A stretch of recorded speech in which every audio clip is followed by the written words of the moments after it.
thank you all for joining the program. I'm here with author and magician Penn Jillette. Penn, we're talking today about your work with Vera Simulators?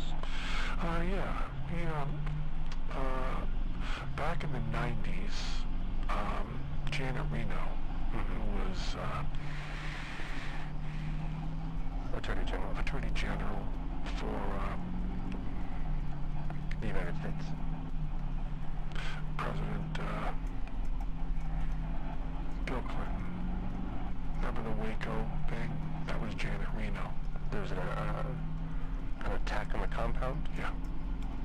Well, she was very anti-video game, as was Hillary Clinton and Bill Clinton and Arnold Schwarzenegger and, your dad, everybody.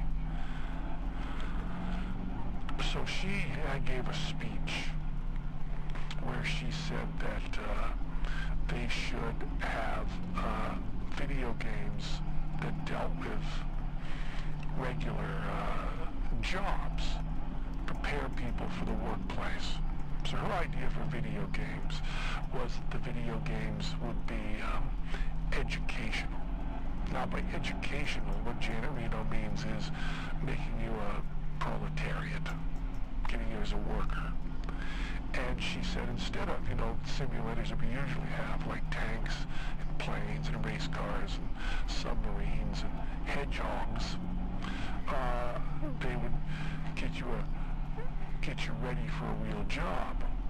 So she stated this, and I was listening with Eddie Gorodetsky, who writes on situation comedies. He writes on 2.5 Men, and he writes on, Mom is his show. He created that show, and we're on Letterman and Saturday Night Live, and also was writing with us on this video game called Smoke and Mirrors.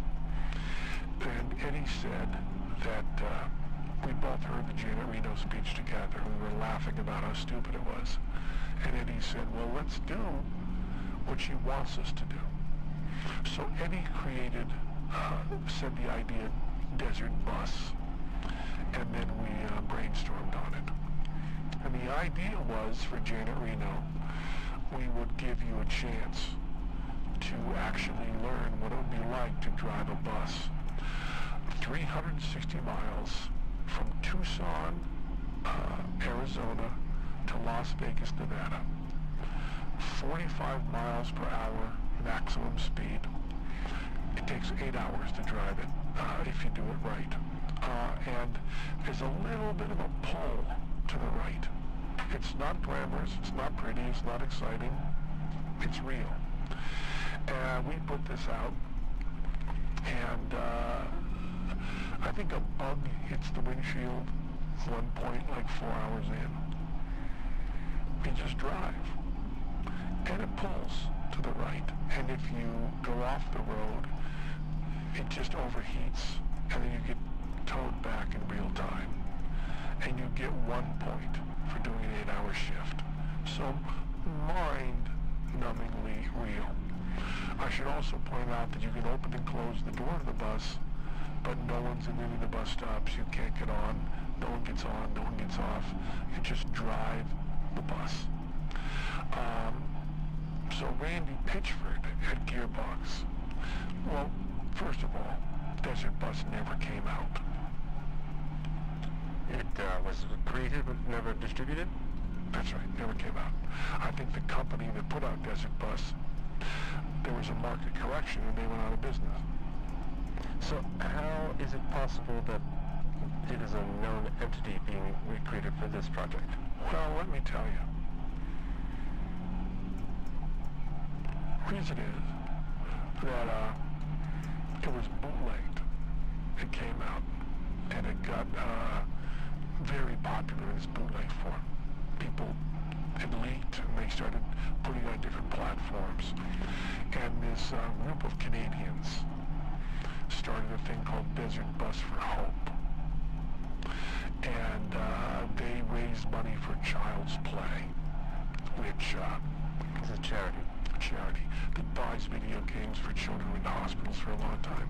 And they started driving Desert Bus for charity for 50 hours at a time, just racking up those points. They got like 5, 6, 7 points, amazing numbers. And we would send them pizzas and stuff. And Randy Pitcher had heard about that and wanted to put out Desert Bus 2.0 VR version. He wanted full VR. So he bought the bus. As a matter of fact, if you're listening to this, they're going to be using it on the bus. So this will be the first thing you hear on your radio. And they bought the bus. That's exciting. And they scanned it. And if you are listening to this on the bus now, you've been going, what, 5, 10 minutes? You've got pretty much 8 hours still to go. Radio is not going to get that good a reception. And he also had other ideas that we turned down for his... part of these Terra simulators? Yeah, simulator.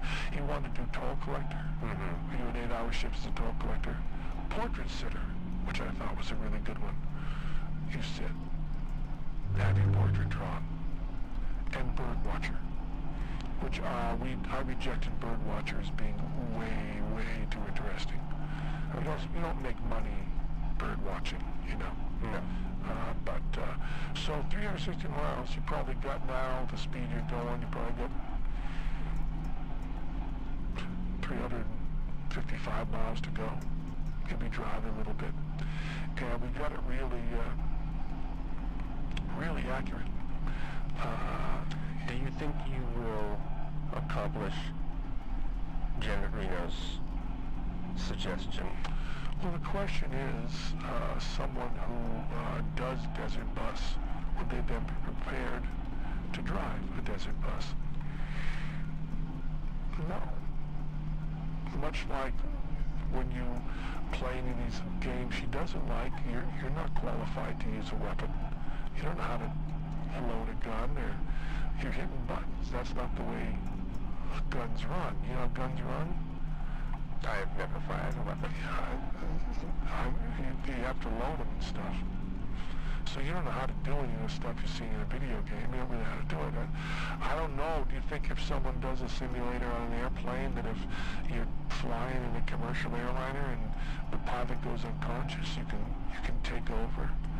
I think there's a Flight of the Phoenix is a movie where they're trying to get out of the place and they built an airplane, and turns out the guy who builds the airplane only built model airplanes before. I think that's the big punchline. I'm not familiar with the work. Why would you be? I don't think it was a very successful movie. They remade it though. It wasn't successful there. I think Hugh Laurie was in the remake. Is there I didn't see it. Any thought given to the luggage capacity on this bus? Well, we have a bus. Right. Randy scanned a bus. So that you'd be able to open the bottom compartment?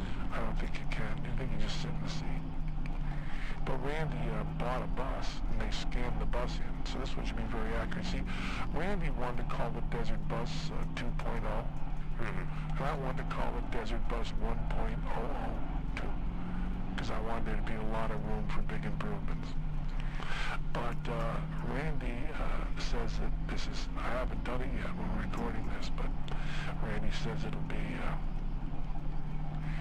great. So this is what Janet Reno wants out of a video game. How successful does the game have to be for Gearbox for us to anticipate Toll Collector or Portrait Sitter? I don't know. Seems like it'd have to be pretty successful. By the way, this version is set up to only be for charity. I don't think we're selling this. It's going to be, most people that are hearing this now will be playing for charity. I just want you to know, is the charity worth how long you're going to sit here? It'll be a really, really long time. Did you ever play Desert Bus? I've only watched others play. Yeah. For 8 hours? I don't think I made the duration of a trip. Yeah. Yeah, 8 hours in a bus, driving, pulls to the right. What is the longest you've played it? Like a minute and a half. I wouldn't get to this part. Minute and a half, maybe 2. What is the longest you've driven any kind of vehicle? I've driven across the country a few times. I went with Eddie Gorodetsky, as a matter of fact. We drove a U-Haul trailer from Los Angeles to New York. We drove the whole way. At the time, Eddie Gorodetsky didn't have a license, so I drove the whole way, and he was just sitting there. And we wrote a script during that time called I Came from Space. And we wrote it while we were driving, and we turned it into the production company that had commissioned it. And we got a great comment on it. The producer said to us, I don't think I could have understood this less if it were written in another language. Actually said that. There's some damage done from driving for hours and hours and hours and hours, and this is damage that if you listen to this, you'll be doing to yourself. At some point, I think a bug will hit the windshield. I don't want to get you too excited, but I think it's going to happen somewhere along the line. And is that based on a true event? The bug? Yeah. Bugs hit the windshields. They do. Bugs hit the windshields. Or, I don't know, maybe the windshield hits the bug. I guess that's true, isn't it? What do we call what hits what? You see that the windshield, the bug compared to the bus is almost stationary, right? Have any animal rights groups contacted you or Gearbox upset with the treatment of bugs in the game? Well, it's a virtual bug. I don't think we scanned an actual bug. I don't think a bug was hurt. I don't know. But if they have a problem with it, we can take the bug out of the desert bus. Seems like a lot of thought was put into the bus and the dimensions of the bus, being the bus accurate, but not so much so with the bug that hits the windshield. Yeah, actually, I just said the word bug. I didn't even think about what kind of bug. I just said bug. Whether it should be accurate to a desert environment, the kind of bug that would hit your windshield in the desert. It should be, shouldn't it, really? Although now, with all these,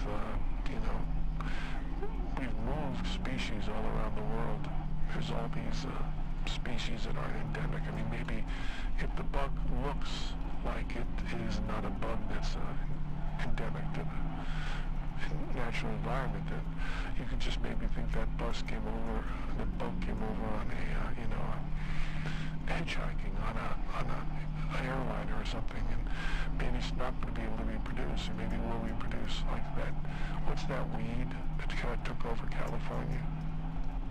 I'm not aware. Okay, the cane toads in Australia. You know about that? No. How about those mollusks that took over the river in New York? I'm not aware.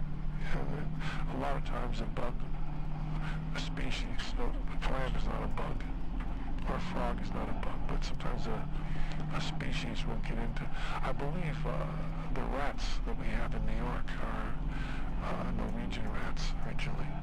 Now they live here, and I believe that the cockroaches that we have here, there's American cockroaches, and there's the Madagascar hissing roaches sold as a pet that they get out. I wanted to get some stick insects from my tank at home. Do you know what stick insects are? I've seen them, yeah. They're big. I mean, for insects. Not typically kept as a pet. Yeah, I kept as pets. Pretty often in the UK. There was a show they had in the UK. This is true. Called That's My Stick Insect. It was a department on a show. It wasn't the whole show. And they got 3 people who owned the stick insects as pets and put their stick insects in cages that were not labeled, different cages. And if the people could identify their stick insect, they were to win a lot of money. They couldn't do it. But I used to have stick insects in my home here in Vegas. I loved them. They're about, the length of a hot dog, and they look like a stick, but they're really an insect. And they like to eat eucalyptus leaves. But I wanted to get some for the tank we have now because I thought the children would enjoy them. And the stick insects, you have to be very careful. You have to have a special license for a stick insect. The double O is the license to kill. The license to own a stick insect is a different number. It's not like 007 owns stick insects. Maybe like 342 license to own stick insect. I just made up that number. But it's not a stick insect, but they're afraid if the stick insects get out into the wild, that we might have more stick insects than we want. I'm a guy that wants stick insects, but there's still probably a limit on the number. We are taking a break from my interview with Penn Jillette to invite you to become a sponsor. So please support the station any way you can. If you enjoy interviews like the one we're hearing now, please consider being a sponsor for our programming, either online or over the telephone. And now more with Penn Jillette, author and magician. And also one of the creators of Desert Bus, although it was Eddie Gordetsky's original idea. Eddie, I talked to Eddie and he said he had a lot of credits, but he certainly wanted the credit on Desert Bus. Here's the thing that I find interesting on Desert Bus is we've been talking maybe 15 minutes. There's really nothing else to say that I can think of. And there's probably another 7 hours and 45 minutes of driving the bus.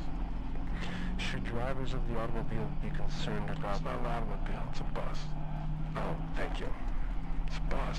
It's called Desert Bus. Yes. It's not called Desert Automobile. Desert Bus. Should drivers of the Desert Bus... It's a bus. It's a bus. ...be concerned about their petroleum levels? I think we go on one tank all the way. I think it's one tank. I don't think we put that in, although maybe, this highfalutin Desert Bus, who knows what they might have built in. But I think, you're talking about 360 miles, seems like a bus could do 360 on one tank of gas. Then you maybe refuel when you go back the other way. I don't know. What about there's no bio brake or anything for the driver? No. It's, the rest areas are like 200 miles apart. I think you have to find someone else to take the joystick in with you when you're relieving yourself. You can hold the joystick, hold a little bit to the left so it doesn't pull to the right. But mostly it's just meant to be as tedious as real life. And it's from Vegas or to Vegas? Well, it's both. You start out in Tucson, drive to Vegas, get to Vegas, drive to Tucson, get to Tucson, drive to Vegas, get to Vegas, drive to Tucson, get to Tucson, drive to Vegas, get to Vegas, drive to Tucson, get to Tucson, drive to Vegas. Then you go from Vegas to Tucson. Then you get to Tucson, you go back to Vegas. Well, it's not really back to Vegas because you started out in Tucson. So then your aim is back in Vegas to, I lost track. Start at Tucson. I think you're at Tucson. Go to Vegas. Get to Vegas, go to Tucson. And we're supposed to, we're hoping to use the Desert Bus that we bought to scan to actually drive from Tucson to Vegas in a non-simulator, but a real Desert Bus. And then for the highest score people on this game, we'll all get together, like 50 of us, and drive in the Desert Bus really to Vegas and then see the Penn and Teller show. That would be exciting. Really exciting. Vegas. That would just be Tucson to Vegas. Right. We wouldn't do Vegas to Tucson after. Here we go. No, just Tucson to Vegas. What if I'm on the bus and I parked at Tucson and I went to Vegas? My car is now still in Tucson. Maybe there's another app we can learn called Ridesharer. You could virtually drive from Las Vegas in like a Lyft or an Uber or something back to Tucson. But my actual car is in Tucson. The virtual car would be, the actual car is in Tucson. We'd have to drive, maybe you'd have to get a real ride share back. Or maybe a bus. Because this is a route that a real bus would drive. Or maybe, what kind of car do you have? It's a Toyota Corolla. What year? 2011. What kind of mileage you get on that? I'm approaching 80,000. No, I mean the miles on it. What kind of mileage and miles per gallon? Highway or regular? Well, to Tucson to... That would be highway. Highway mostly, yeah. You can get up to 35. Really? Yeah. Did you ever drive one of those Priuses? I have driven a Prius, yeah. What do they get? Certainly more. Yeah, more by a lot. Who are the Penn and Teller of Tucson? Just a Penn and Teller. Right. But if I drive back to Tucson, I also want to see a show.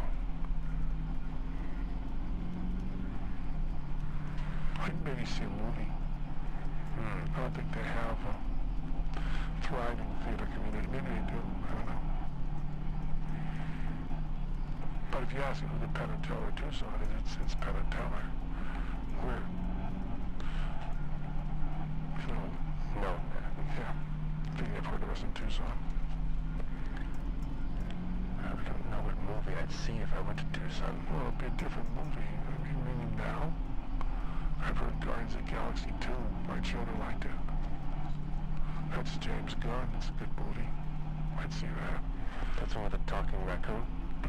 I also want to see the James Baldwin movie. That's what I would see if it's still in theaters. There's a movie about James Baldwin. It's good. I would think it's good. I haven't seen it. I don't really see movies that much anymore. Because of all the work you've been putting into Desert Bus? I haven't done very much work at all. Matter of fact, most of the work I've done on Desert Bus you've been here for in the room. That's what's kind of weird about it, because I'm talking about it here and I don't know much about it really, but there you go. Anyway, that's Desert Bus. I want to thank you very much for coming on our program. Thanks for having me. Please, any other projects you have coming up, we'd love to have you back. Thank you. I'm a big fan. Thanks a lot. I never saw you off Broadway, but I bought a program off of eBay, and I like the program a lot. Thank you. Thanks.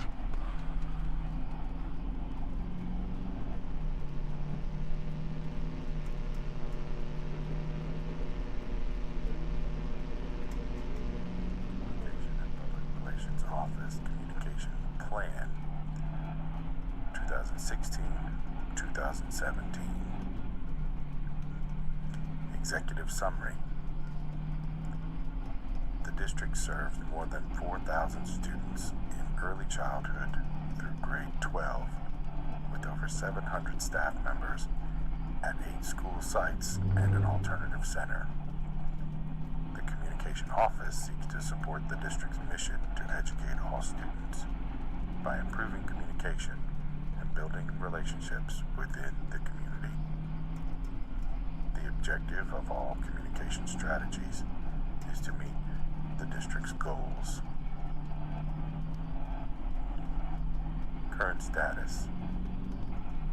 Since November 2015, the district has been dealing with increased scrutiny and declining public confidence due to major issues with budgets and administration. The challenges of maintaining public confidence and communicating effectively with all segments of the community affect not only the school district, but also the community itself. Focus. The Communication and Public Relations Office will focus its resources on leveraging cost-effective social media strategies, fostering partnerships with community stakeholders and businesses, using local media where appropriate and feasible, expanding in-house video and content production, and helping to develop communication capacity at district schools in order to ultimately have a positive impact on public confidence and perception of the district. The comprehensive plan detailed here will be used as a basis for the office's accountability, as well as providing a framework for resource and budgetary allocation. This plan is a working document that allows the Communication Office to make necessary changes based on the circumstances and vision of what the district needs in the future.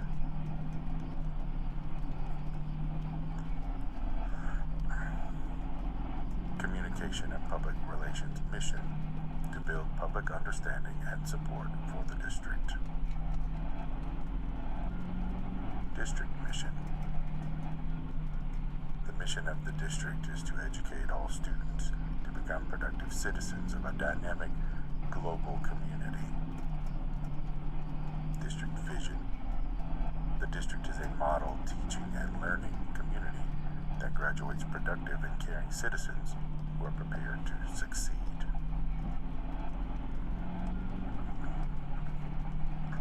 District goals. Academic achievement.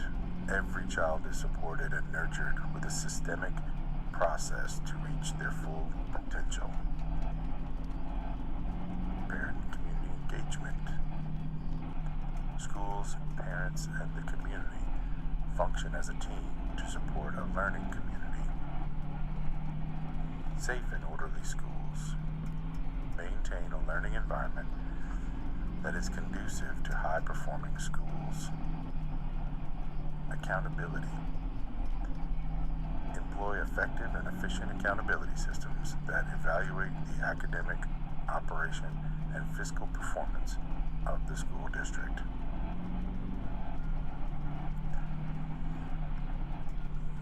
This comprehensive communication plan aligns with the district's goals. Goal 1. Academic achievement.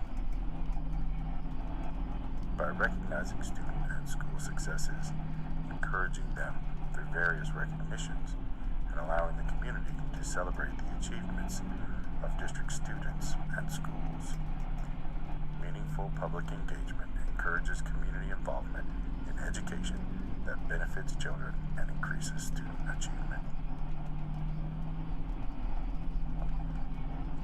Goal 2. Parent and community engagement. By fostering greater connection between the schools and various stakeholders in the community.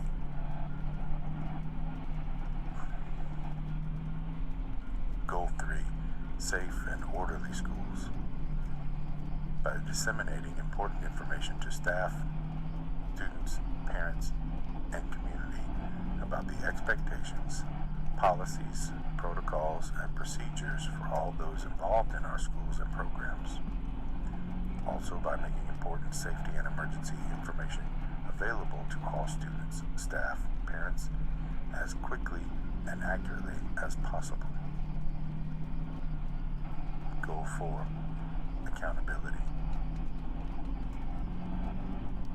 By making accountability information available through a variety of outlets and helping the district to respond to all legal informational requests in a timely manner in accordance with relevant state and federal law.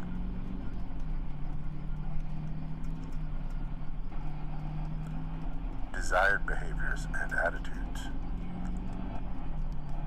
Internal audiences. take pride and ownership in the district and keep informed on key issues, show mutual trust and understanding, and value all roles within the organization, work as a high-performing organization that respects, values customer feedback, exhibit district core values.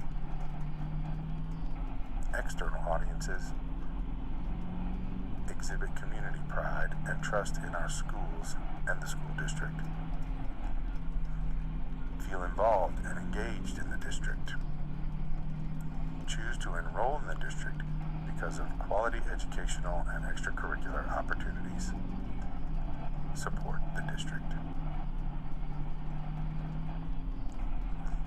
Internal audiences include students, parents, teachers, principals, support staff, employees, administration, and the Board of Education.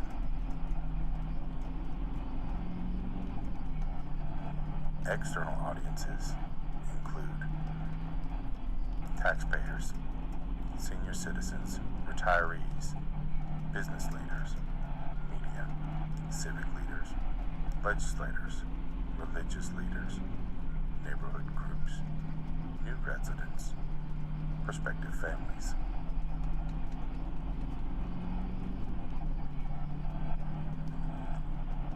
Communication channels: print, newsletters and flyers, electronic, websites, district and schools, phone notification system, email, social media, blog, and videos.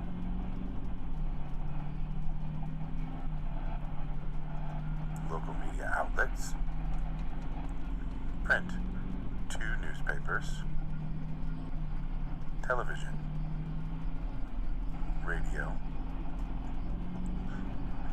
2 multi-station networks, plus many independent and syndicated stations. Code of Ethics: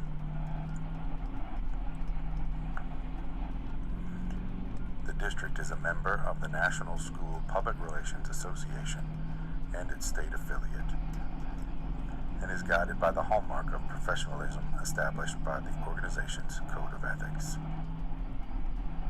1.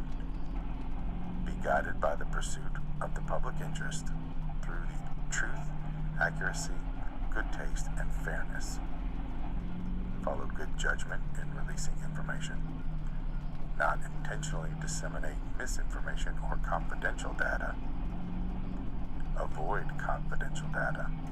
Avoid actions that lessen personal, professional, or organizational reputation. 2. Give primary loyalty to the employing organization, insisting on the right to give advisory counsel in accordance with sound public relations ideas and practices. Cooperate with other groups while avoiding conflicts with primary responsibilities. Object to untenable policies or activities. 3.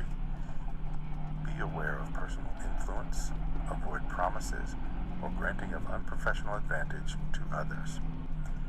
Refrain from accepting special consideration for influences on organizational decisions.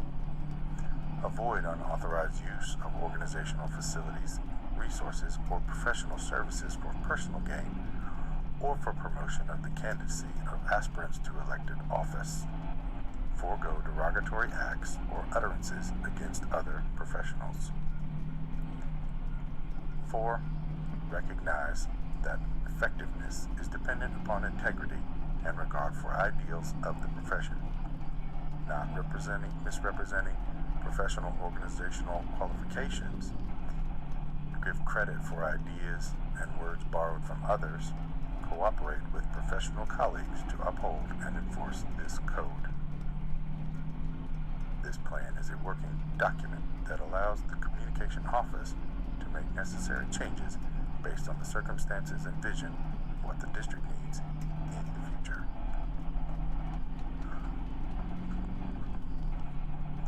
Products and services. The following areas of focus can be considered products and services provided by the Communication Office. They are the basis of the work of the office to achieve the desired behaviors and attitudes of our internal and external publics. Community relations. Encourage public support and understanding of the district. Objectives. Increase opportunities for public input and response for two-way communication. Increase opportunities to share district information with the community.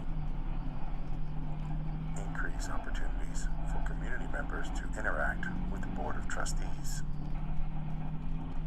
Expand the use of technology and other forms of media.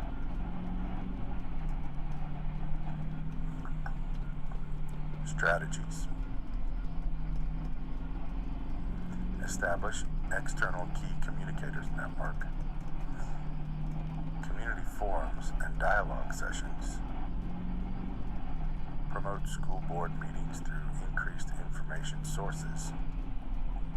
Ensure district representation for community programs and organizations. Promote district knowledge and support of the district's foundation. Maintain effective communication through traditional print and non-traditional approaches. Work with alumni programs and retired educators to further the initiatives of the district, including advocacy of the district's mission, goals, and programs, and for alumni to support student achievement.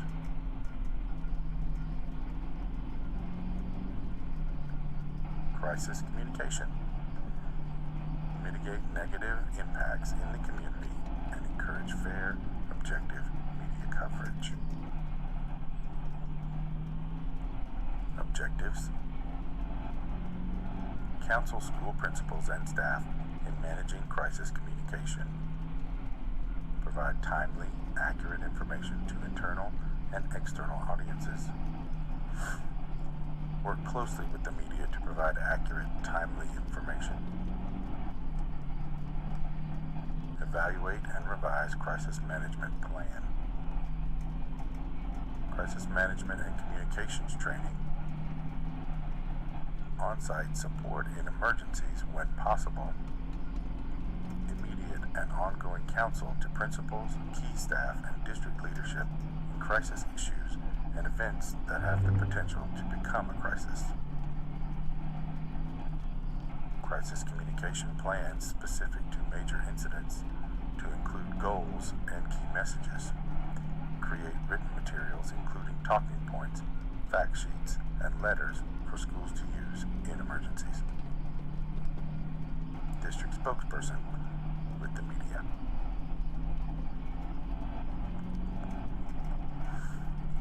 Media relations. Help the district better communicate with target audiences.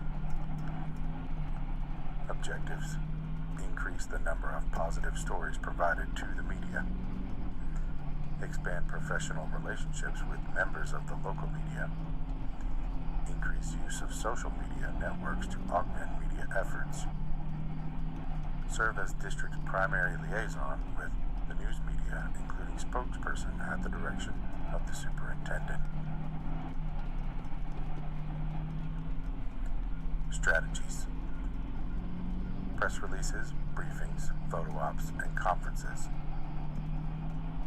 New sources of information to augment or replace traditional media news releases. Relationship building and one-on-one story development. District fact sheets on district initiatives.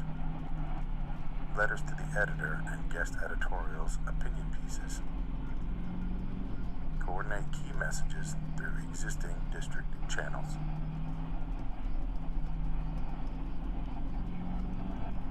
Communication training. Enable employees to understand their role of serving as ambassador to the community. Objectives: increase opportunities for employees to receive communications training.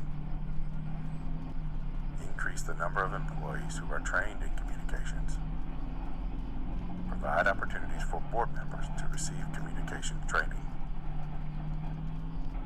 Strategies: public engagement, effective communication strategies, communication planning, school skills workshops, PR for principals, media relations, crisis communications, school board trainings. This plan is a working document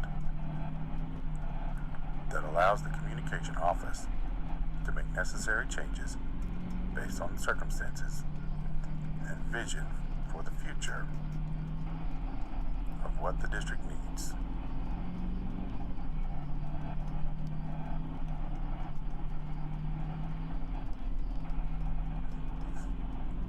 Public, family, and employee engagement.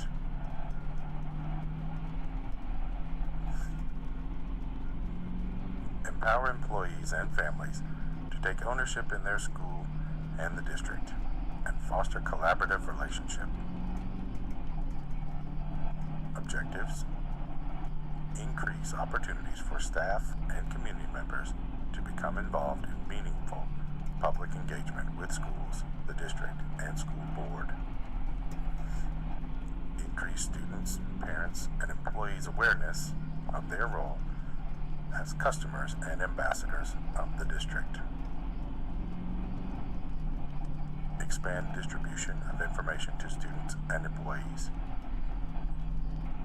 Recognition of students, employees, internally and externally, for their accomplishments. Refine the Employee of the Month program to add value for staff. Assess employee morale and trust in the district. Increase employees' awareness of their role as ambassadors for the district.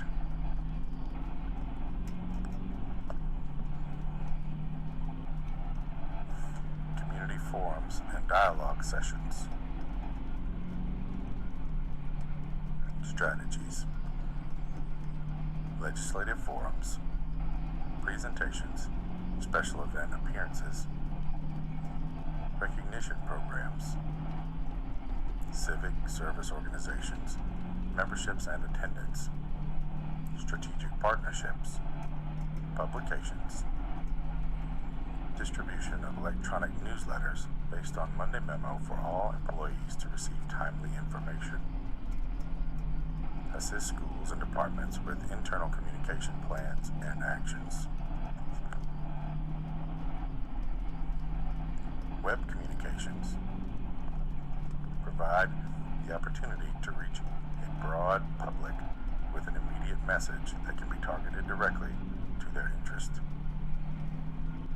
Two components link the district's web communication from external audiences to internal publics. District website and social media.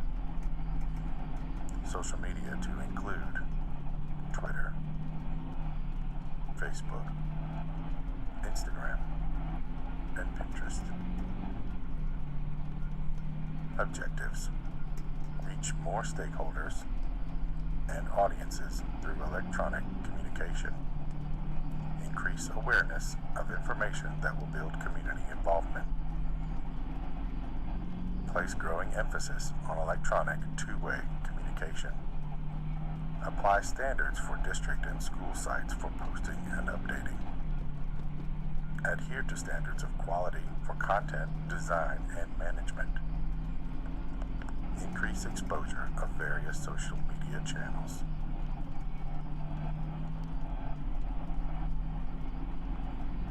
Strategies: improve current district and social media school websites to better engage audiences. Investigate opportunities for expanding and/or improving electronic communication, such as blogs or other social media opportunities. processes for schools and principals to post consistently.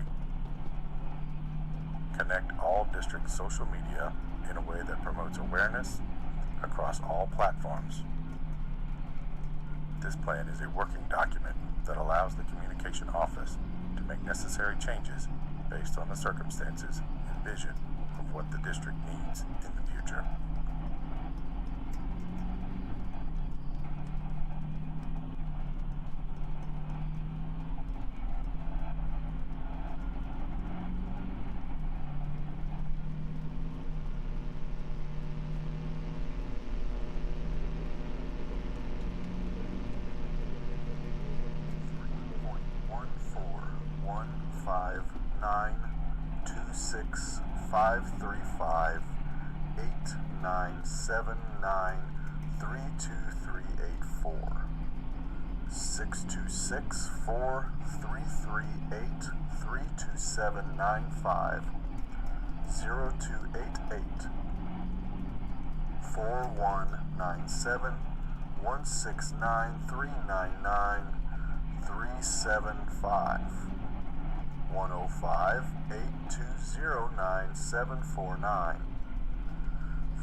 2046652138414 6951941 511 609 4330572703657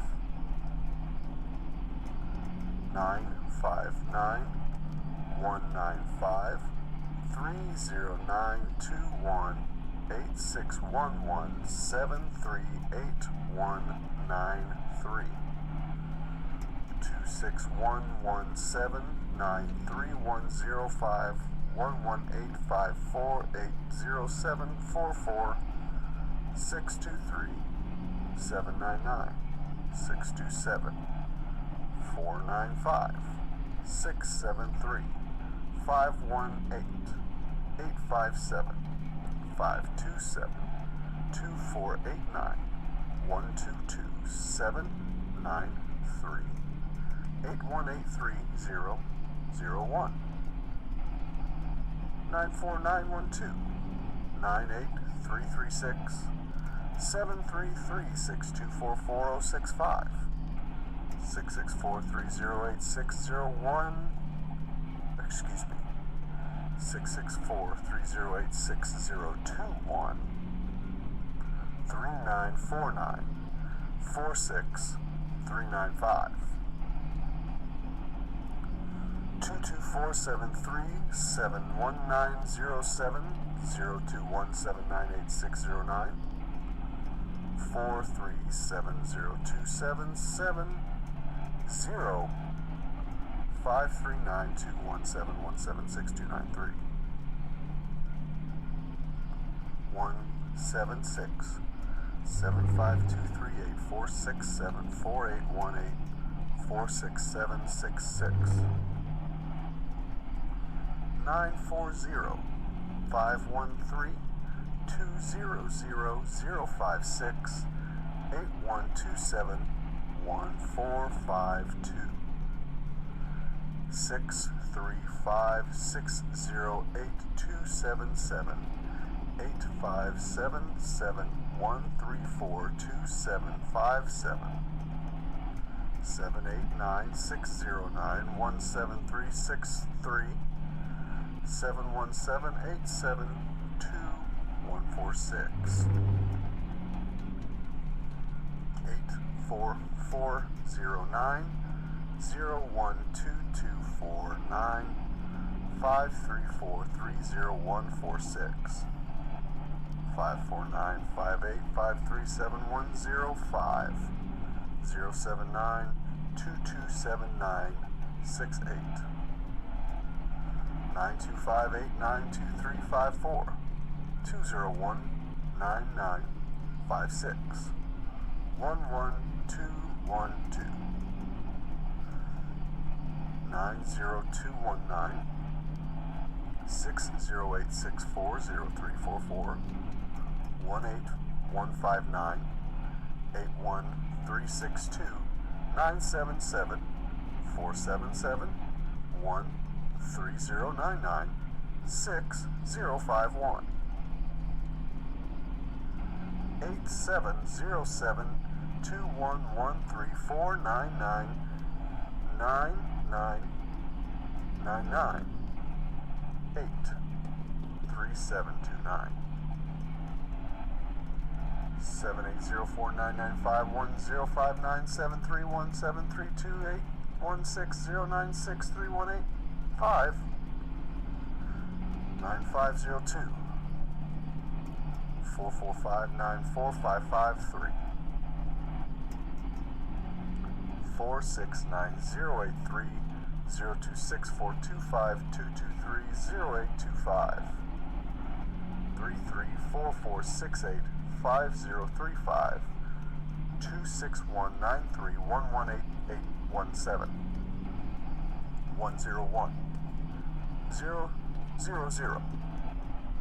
3137 838 75 28865 875 33208 3814 206-17177, 669-147-30359, 825-349-04, 287-554-687, 7311, 595-62863, 882-35-378, 759-375-19-57781,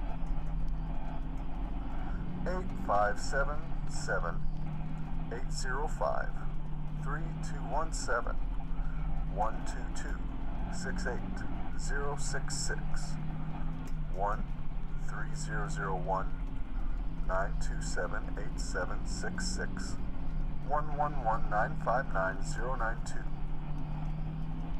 164-201-98938, 0952-57201, 065485-86327, 886-593-615, 33818-27968, 23030, 19520,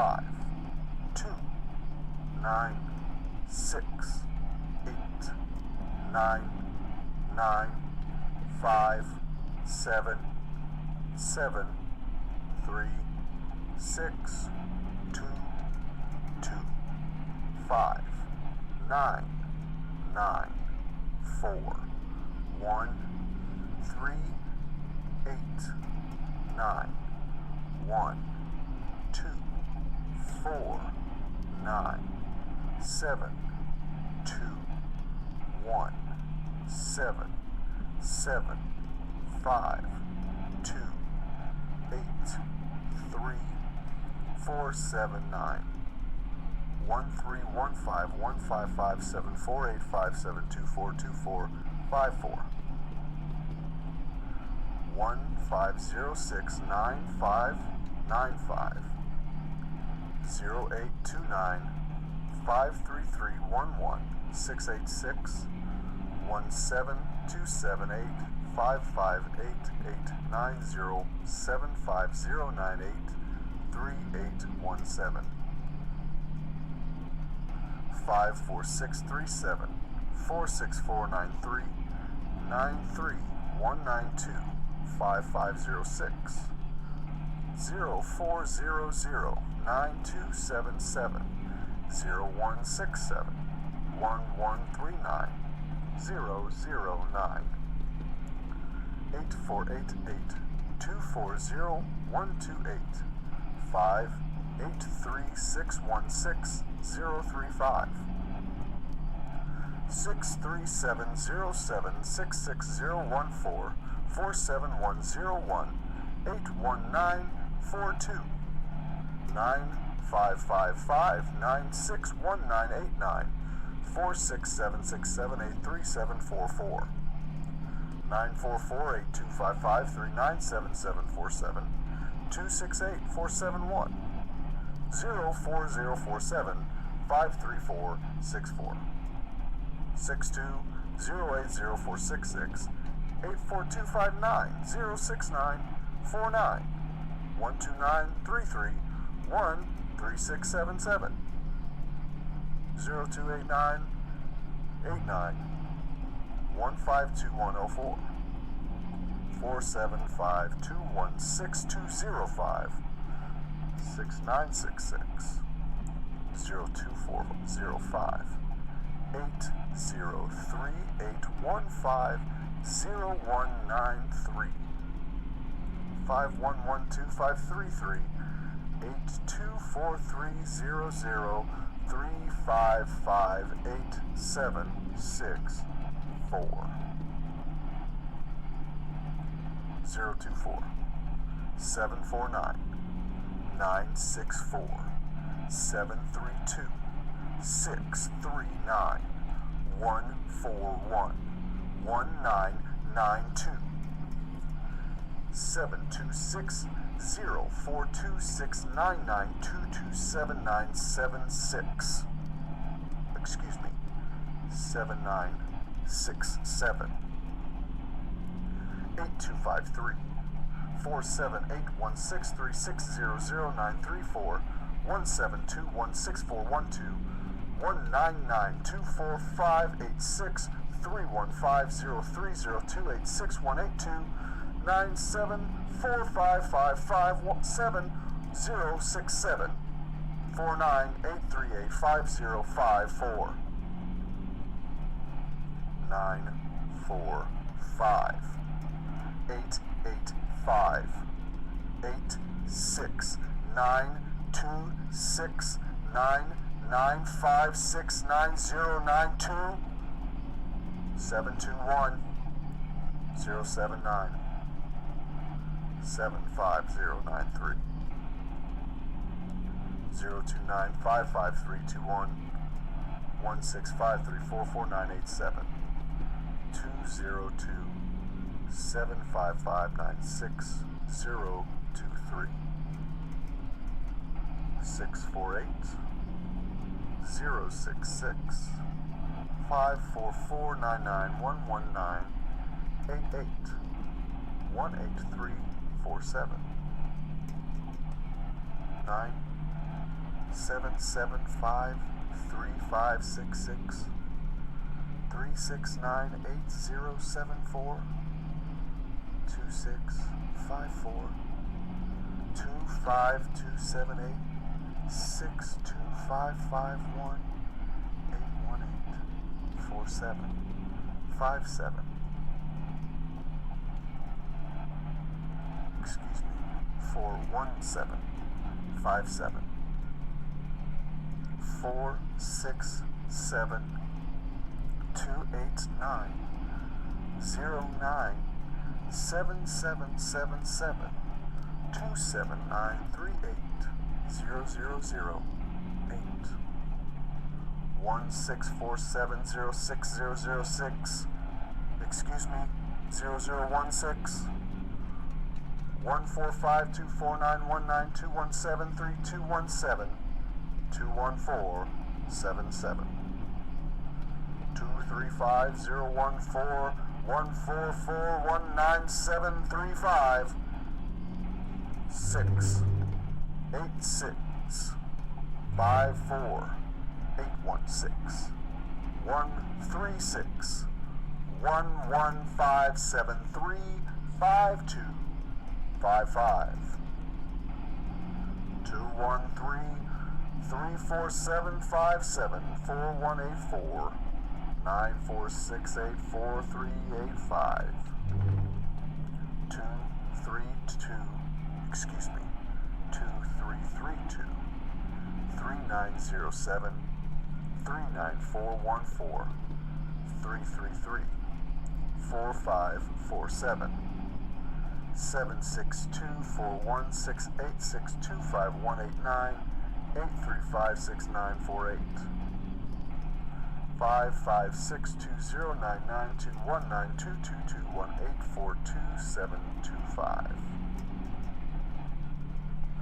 502-542-5688-767-179-049 4601653466804988627 232791786 08578438 796-797-668-14541000953 8837-8636 0950680064 225-125 205-11739 298489 6084-1284-886269-45604 2419 65285 0222 106618 63067 442786 22039194 9450471 1237137 8696 095 63643 7197 287 46777646 575-396-2413-865-832-64-599-58133-904780275.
Leon received 3 armies for occupying 11 territories. Leon placed 3 armies in China. Leon attacked India from China with 3 armies. Trent defended with 1 army. Leon rolled 6, 5, and 5. Trent rolled 6. Leon lost 1 army. Leon continued the attack with 2 armies. Trent defended with 1 army. Leon rolled 5 and 1. Trent rolled 4. Trent lost 1 army. Leon moved 2 armies into India. Leon ended his attack and drew a card. Leon fortified by moving 1 army from Irkutsk to Kamchatka. Turn 9, Garth. Garth received 3 armies for occupying 9 territories and 2 armies for controlling Australia. Garth placed 5 armies in Argentina. Garth attacked Peru from Argentina with 3 armies. Trent defended with 2 armies. Garth rolled 5, 3, and 1. Trent rolled 4 and 1. Trent lost 2 armies. Garth continued the attack with 3 armies. Trent defended with 2 armies. Garth rolled 6, 6, and 1. Trent rolled 6 and 6. Garth lost 2 armies. Garth continued the attack with 3 armies. Trent defended with 2 armies. Garth rolled 6, 3, and 3. Trent rolled 3 and 1.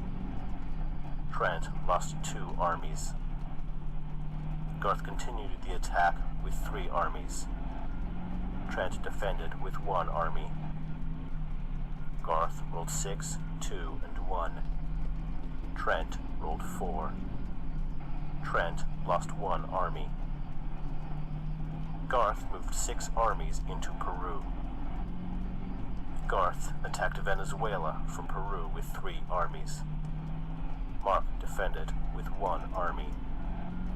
Garth rolled 6, 4, and 1. Mark rolled 6. Garth lost 1 army.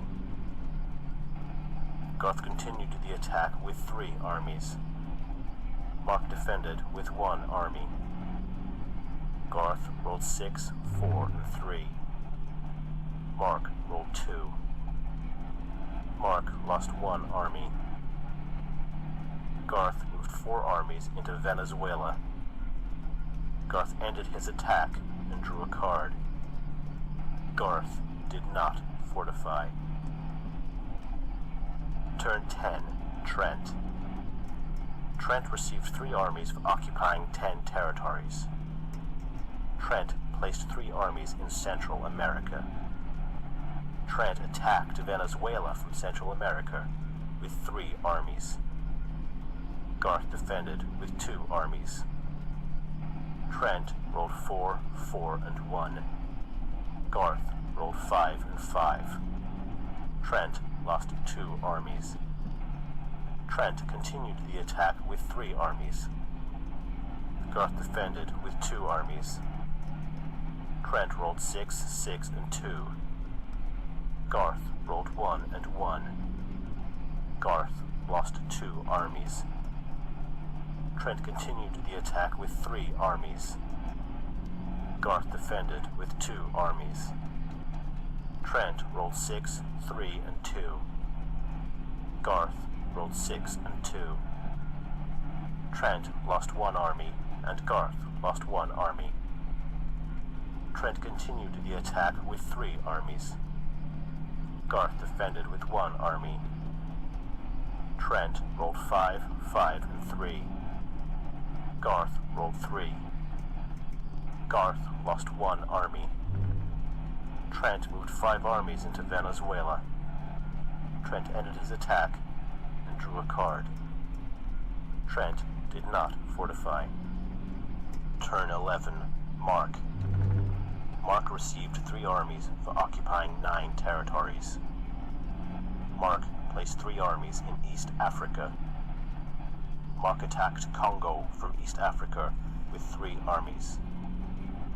Garth defended with 2 armies.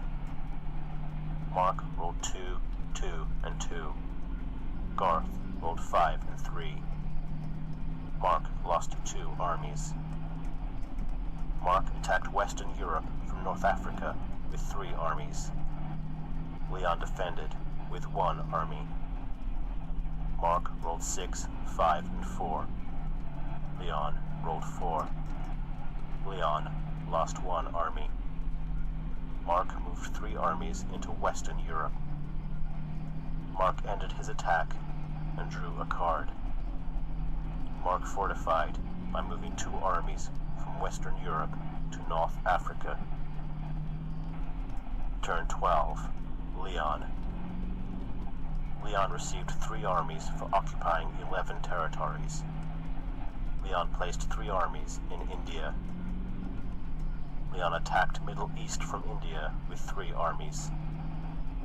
Garth defended with 1 army. Leon rolled 3, 3, and 3. Garth rolled 4. Leon lost 1 army. Leon continued the attack with 3 armies. Garth defended with 1 army. Leon rolled 5, 4, and 1. Garth rolled 2. Garth lost 1 army. Leon moved 3 armies into Middle East. Leon ended his attack and drew a card. Leon fortified by moving 1 army from Afghanistan to Middle East. Turn 13. Garth. Garth received 3 armies for occupying 9 territories, 2 armies for controlling Australia, and 4 armies for trading in 3 cards. Garth placed 2 armies in Indonesia and 7 armies in Brazil. Garth attacked Venezuela from Brazil with 3 armies. Trent defended with 2 armies. Garth rolled 5, 5, and 2. Trent rolled 4 and 3. Trent lost 2 armies.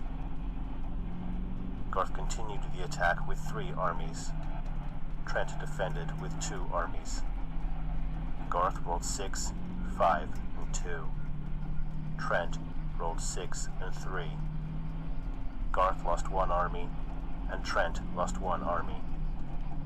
Garth continued the attack with 3 armies.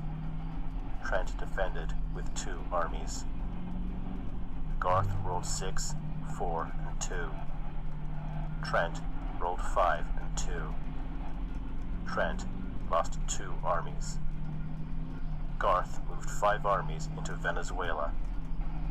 Garth ended his attack and drew a card. Garth did not fortify. Turn 14. Trent. Trent received 3 armies for occupying 10 territories. Trent placed 2 armies in Central America and 1 army in eastern United States. Trent attacked Quebec from eastern United States with 3 armies. Mark defended with 1 army. Trent rolled 5, 5, and 4. Mark rolled 1.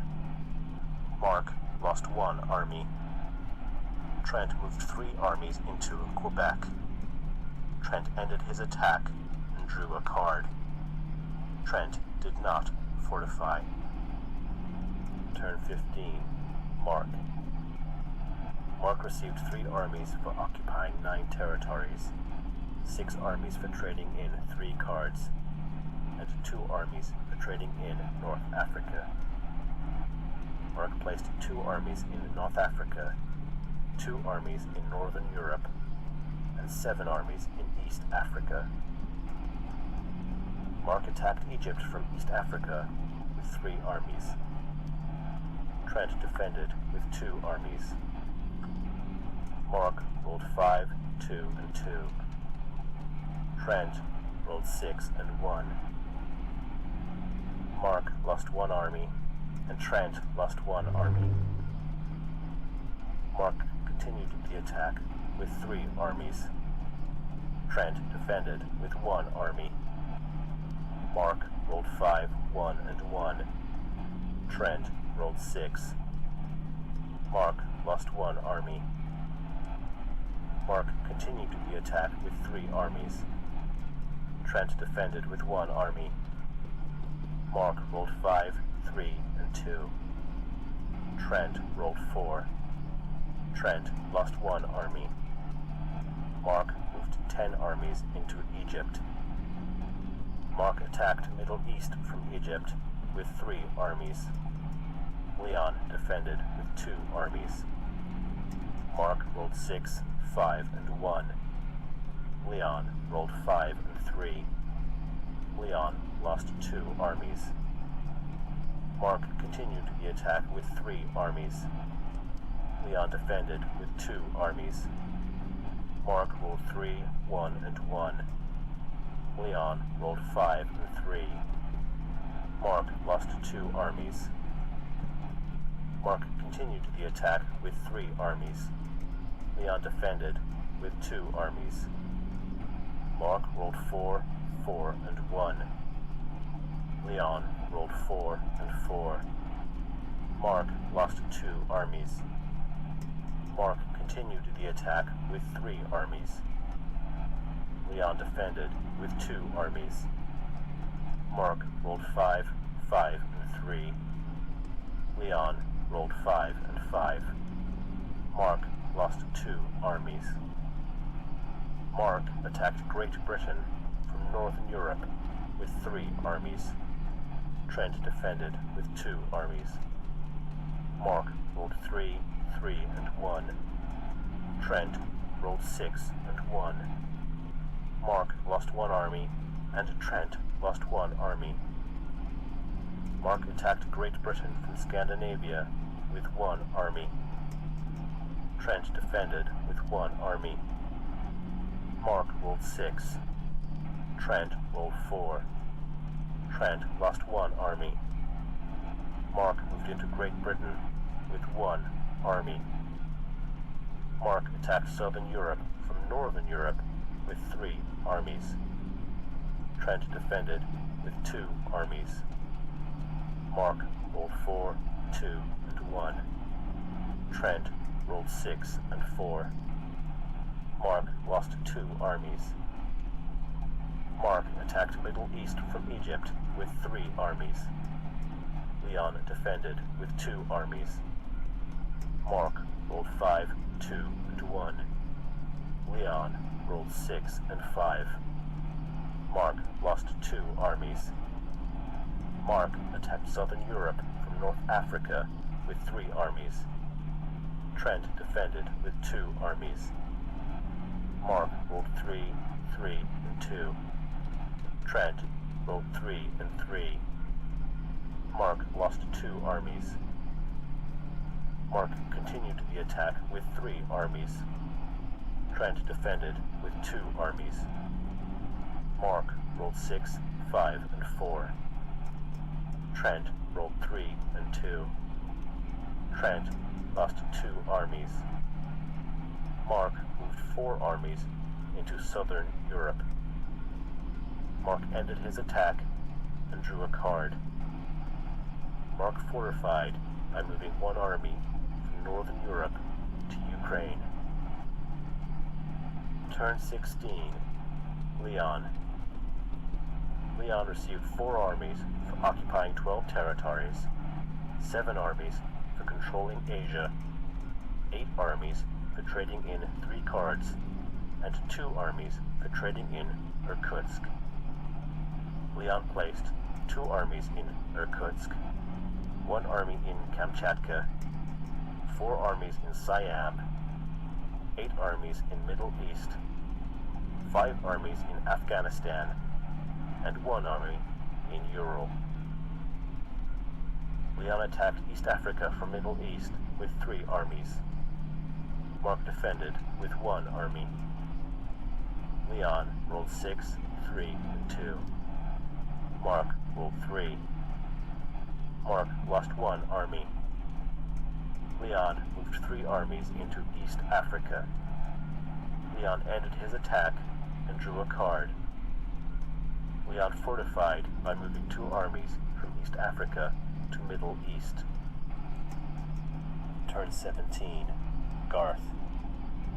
Garth received 3 armies for occupying 10 territories, 2 armies for controlling South America, and 2 armies for controlling Australia. Garth placed 4 armies in Venezuela and 3 armies in Brazil. Garth attacked North Africa from Brazil with 3 armies. Mark defended with 1 army. Garth rolled 6, 4, and 1. Mark rolled 5. Mark lost 1 army. Garth moved 7 armies into North Africa.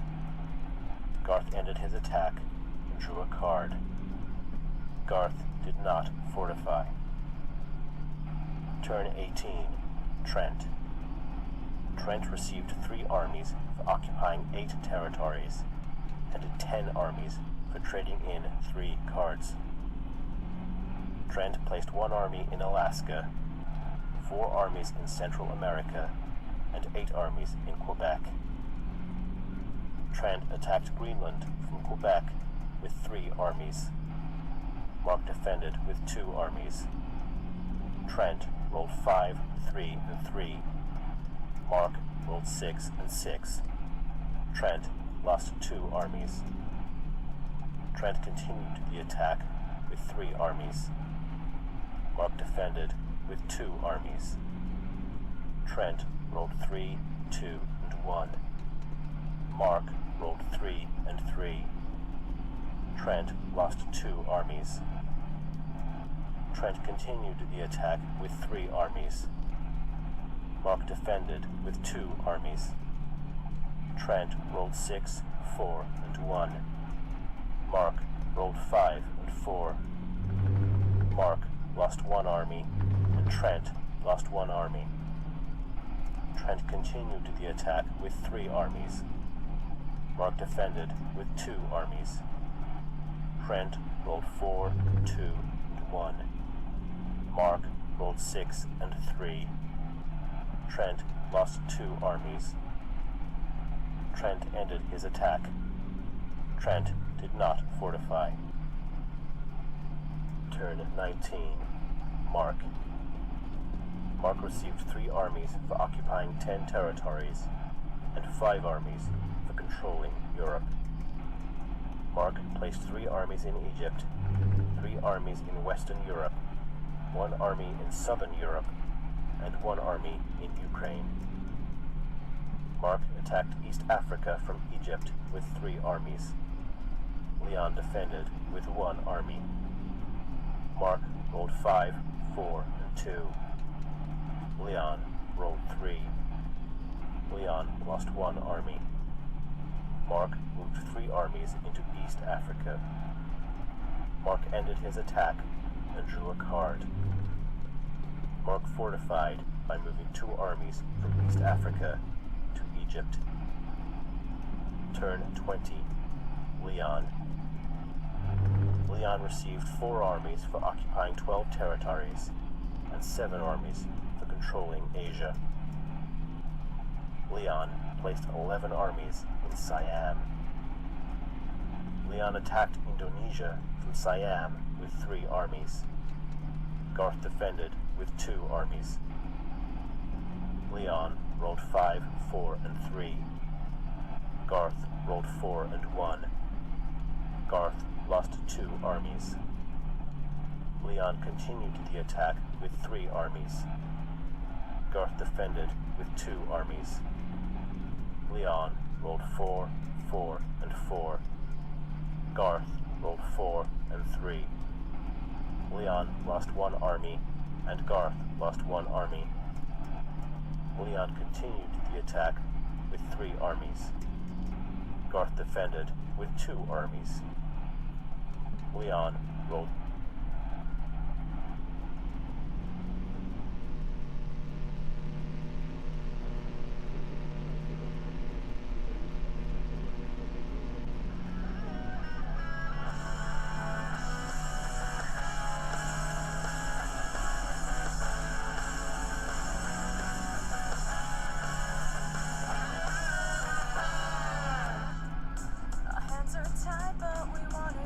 for ourselves. I wanted you wanted someone else, always someone else. But that made it okay. That made it okay. Don't look, don't touch, just like a good girl should. Don't ask, don't tell, you really got it good.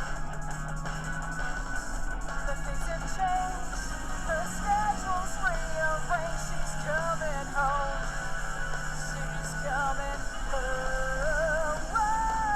Said, if you wanna be there, who am I to say? If you wanna be there, don't look at me that way.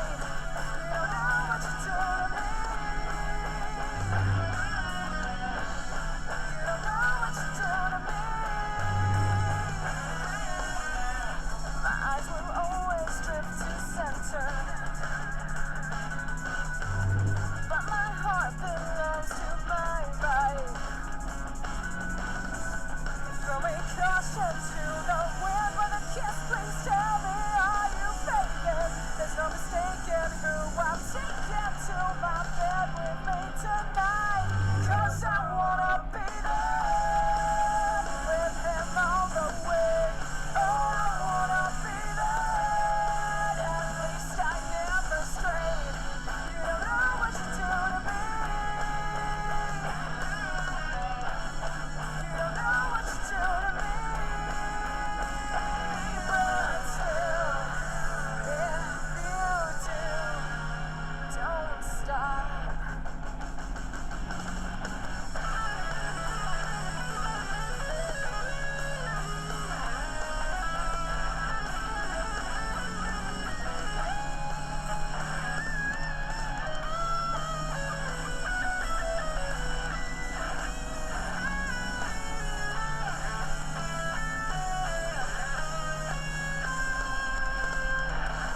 Please don't change, 'cause things won't be the same if you find out who I will miss all about.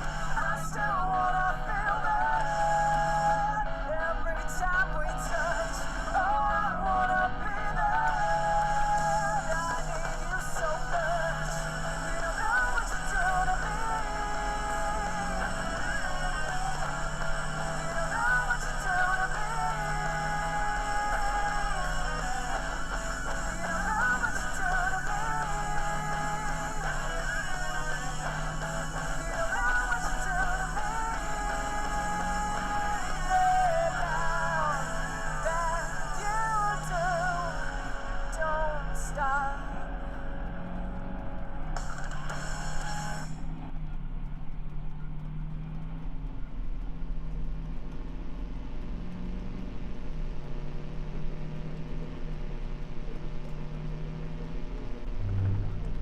Hello and welcome to the School of the Air, the Australian radio school for students in rural areas. This episode of the School of the Air will be on the period known as the Great Emu War, or as some know it, the Emu War. One of the few military actions in which Australian soldiers have fought and lost, the other notably being the Vietnam War. This war was fought between a large herd of emus, a species of large flightless bird native to Australia, and former soldiers with military training and military equipment in 1932. To give a little bit of context, the soldiers who fought for Australia in World War I returned to find that many of them did not have jobs, but many of them did have large military wages accrued from the times overseas where they could not spend it. And for a long time, this managed to keep them afloat. However, as the Great Depression neared, many soon discovered that they would not have enough money to live off for them or their families. And during this time, there were many farmers who were encouraged to purchase wheat crops, as the government promised that they would provide some form of subsidy. Many ex-soldiers realized that this was an opportunity for them, and they went and bought cheap land in Western Australia, in the Campion district. And this land is arid desert and was not suitable for farming.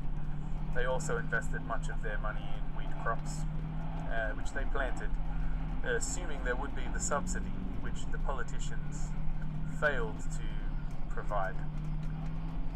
After much discussion about how to deliver said subsidy, they gave up on the idea entirely.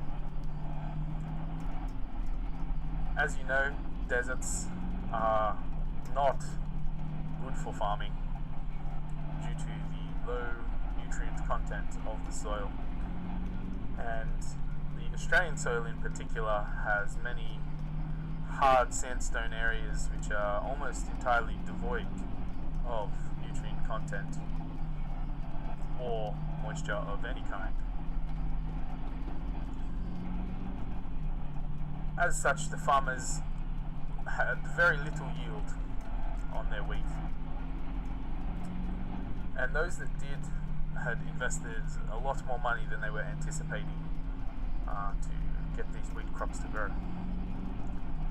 During the end of the 1930s, 1930 era, there was a large herd of 20,000 emus, approximately. The count is not finalized yet, that migrated for their breeding season, heading from coast regions to inland regions, which is their traditional mating migration. Much of the land bought by the farmers was in this inland region, and given the large amounts of water that the farmers had imported and cultivated, the emus saw this region as an excellent opportunity for them to gain sustenance for the turbulent mating ahead. The mating habits of the emu are well documented in our previous lesson titled The Mating Habits of the Emu. During this time, many emus ravaged the crops of these ex-soldiers, and the soldiers petitioned their local members, only to find that there was little they could do. Upset with this, the soldiers formed a union and sent a message to the Minister of Defence at that time, Sir George Pearce. As they had served in World War I, many soldier settlers were aware of the power of the Ministry of Defence in dealing with situations that required force, and that often include military assistance to civilians who were trying to establish their livelihoods in war-torn areas. Unsure how to deal with this situation, the minister sent the soldiers a large amount of food, temporary accommodation, and ammunition. Sir George Pearce also wanted to document this incident and sent out many cinematographers in order to document the support the government was giving to the people. They thought it would be an outstanding PR exercise. Unfortunately, everyone involved underestimated the emu. Military involvement began in October of 1932. The war was conducted under command of Major Meredith of the 7th Heavy Battle Group of the Royal Australian Artillery. There were several soldiers armed with Lewis Enfield rifles and 10,000 rounds of ammunition. The operation had to be delayed due to some rainfall, and this caused the emus to scatter over the area. The rain stopped in November 1932 and troops were deployed. However, due to the nature of the spreading of the emus, they found themselves outflanked by the emus. Their superior military knowledge astounded and overwhelmed the soldiers of the 7th Heavy Battery. On November 2, the men travelled where some 50 emus were sighted. The birds, however, were out of range of the guns that they had brought. Local settlers attempted to herd emus into an ambush, but the birds split into smaller groups and ran so that they were difficult to target. Various machine guns were used, but ineffective due to their range, and the second round of gunfire was able to kill a number of birds, but later that same day they would encounter a second flock. The next significant event happened 2 days later, where the Major Meredith was able to establish an ambush near a local dam. 1,000 emus were spotted heading towards their position. By this time, the gunners had been trained to wait until they were within distance of their rifle. Sadly, the machine gun jammed after only 12 birds were killed.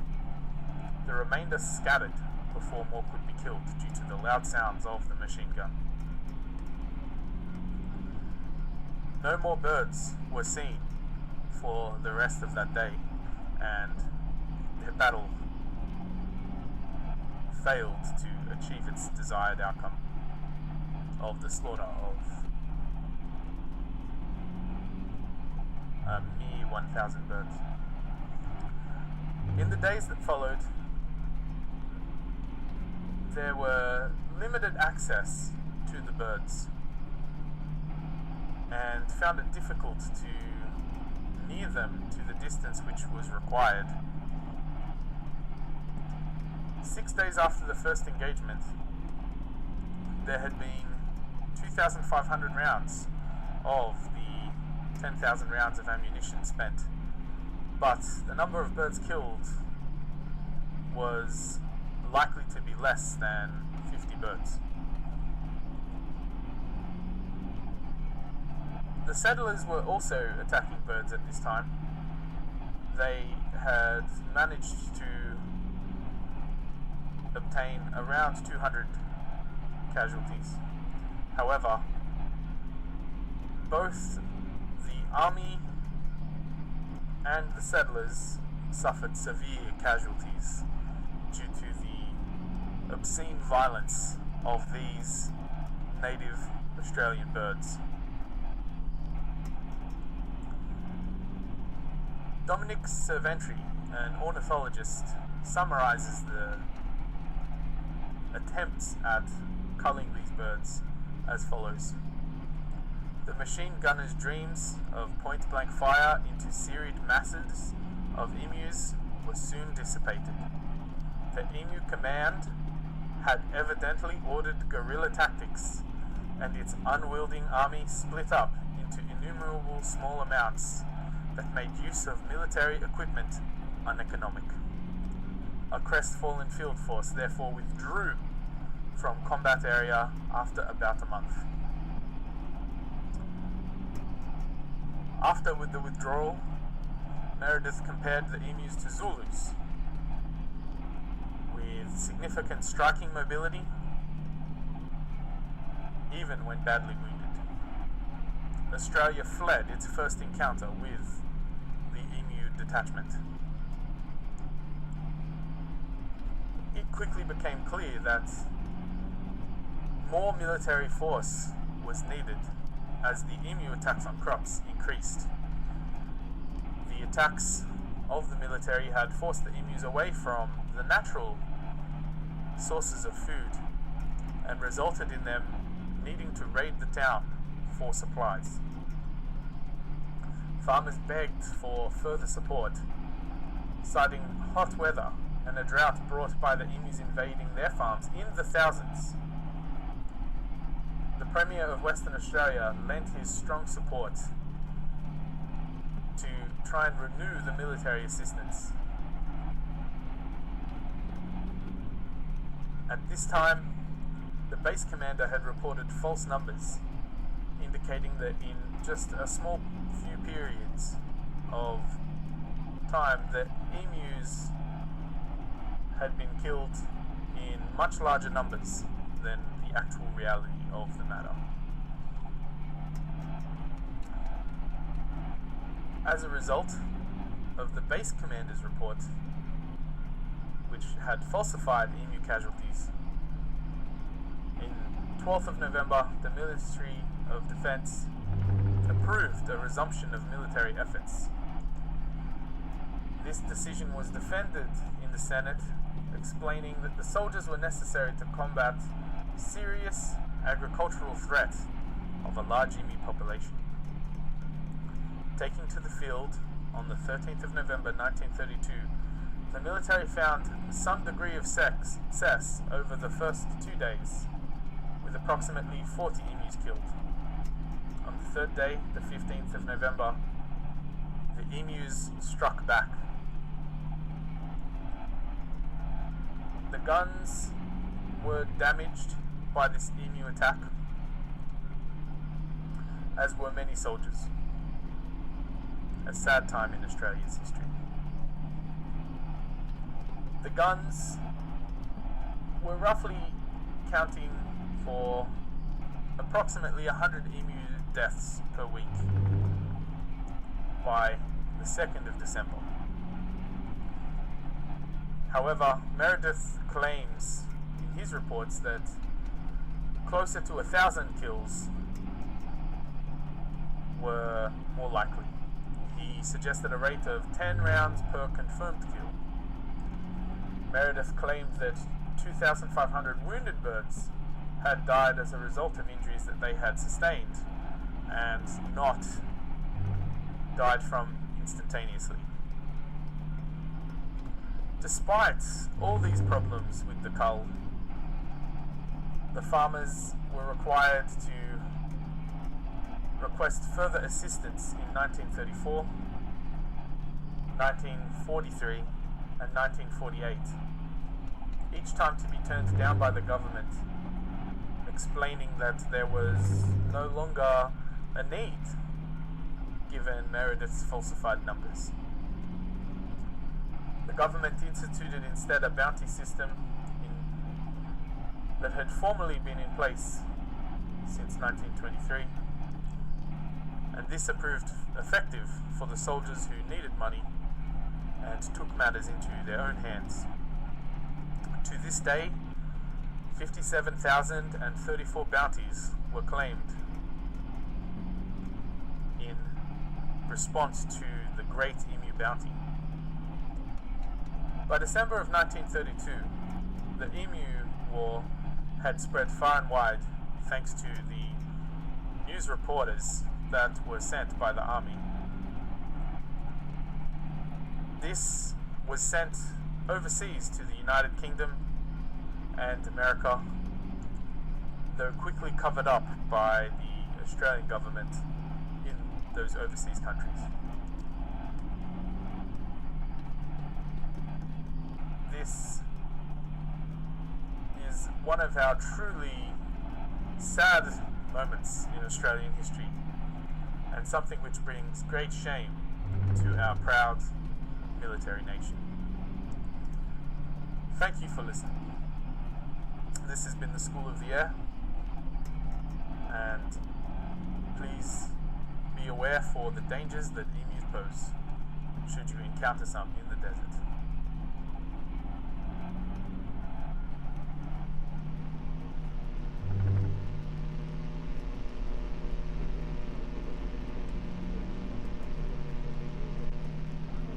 Welcome back to Bayes Talk, the advice show where we use Bayes' theorem to answer your relationship questions. We're almost out of time for this episode, so we're going to go to the lightning round. This is where we answer your questions as rapidly as we prudently are able. It's very exciting. Let's begin. Winslow Hayward asks, my son plays around on the video game machine, but I hear that causes people to become violent. Should I put a stop to it?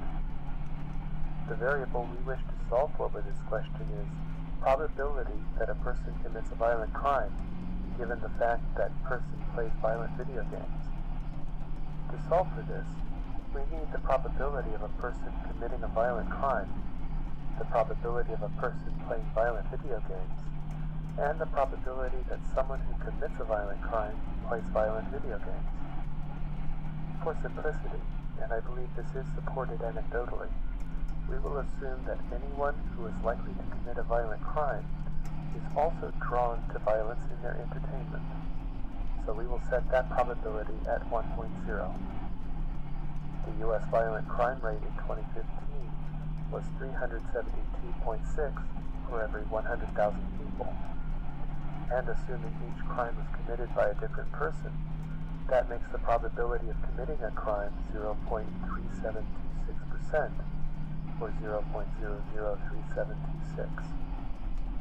The percentage of people who enjoy violent video games is harder to measure, but since we used such a loose definition as violence in entertainment to give us the 1.0 for violence given crime, the numerator, we are constrained to use the same definition in the denominator, which gives us a conservative value of 3 and 4, or 0.75. Bayes' theorem, then, is 1.0 times 372.6 in 100,000 divided by 3 and 4, giving us 621 for every 125,000, or 4.968 times 10 to the negative 3, or 0.4968%, less than 0.5% chance that someone who enjoys violent entertainment will commit a violent crime. The actual number is significantly lower than that, since some people commit multiple crimes. Not everybody who commits a violent crime necessarily enjoys violent entertainment, and of course, correlation does not equal causation. Hayden Ridgefield asks, my fiancé has just confessed to cheating on me with a coworker. He swears it was a one-time thing, but before he left his ex-wife, he was cheating on her with me. Given the base probability that our marriage will end in divorce of 0.53, the odds of him cheating, which are currently at 1.0, and the percentage of divorces that occur because of cheating, which my research puts at 17%, the probability that our marriage will end in divorce is 0.0901, or roughly 9%. Am I good? No, Hayden, you are not good.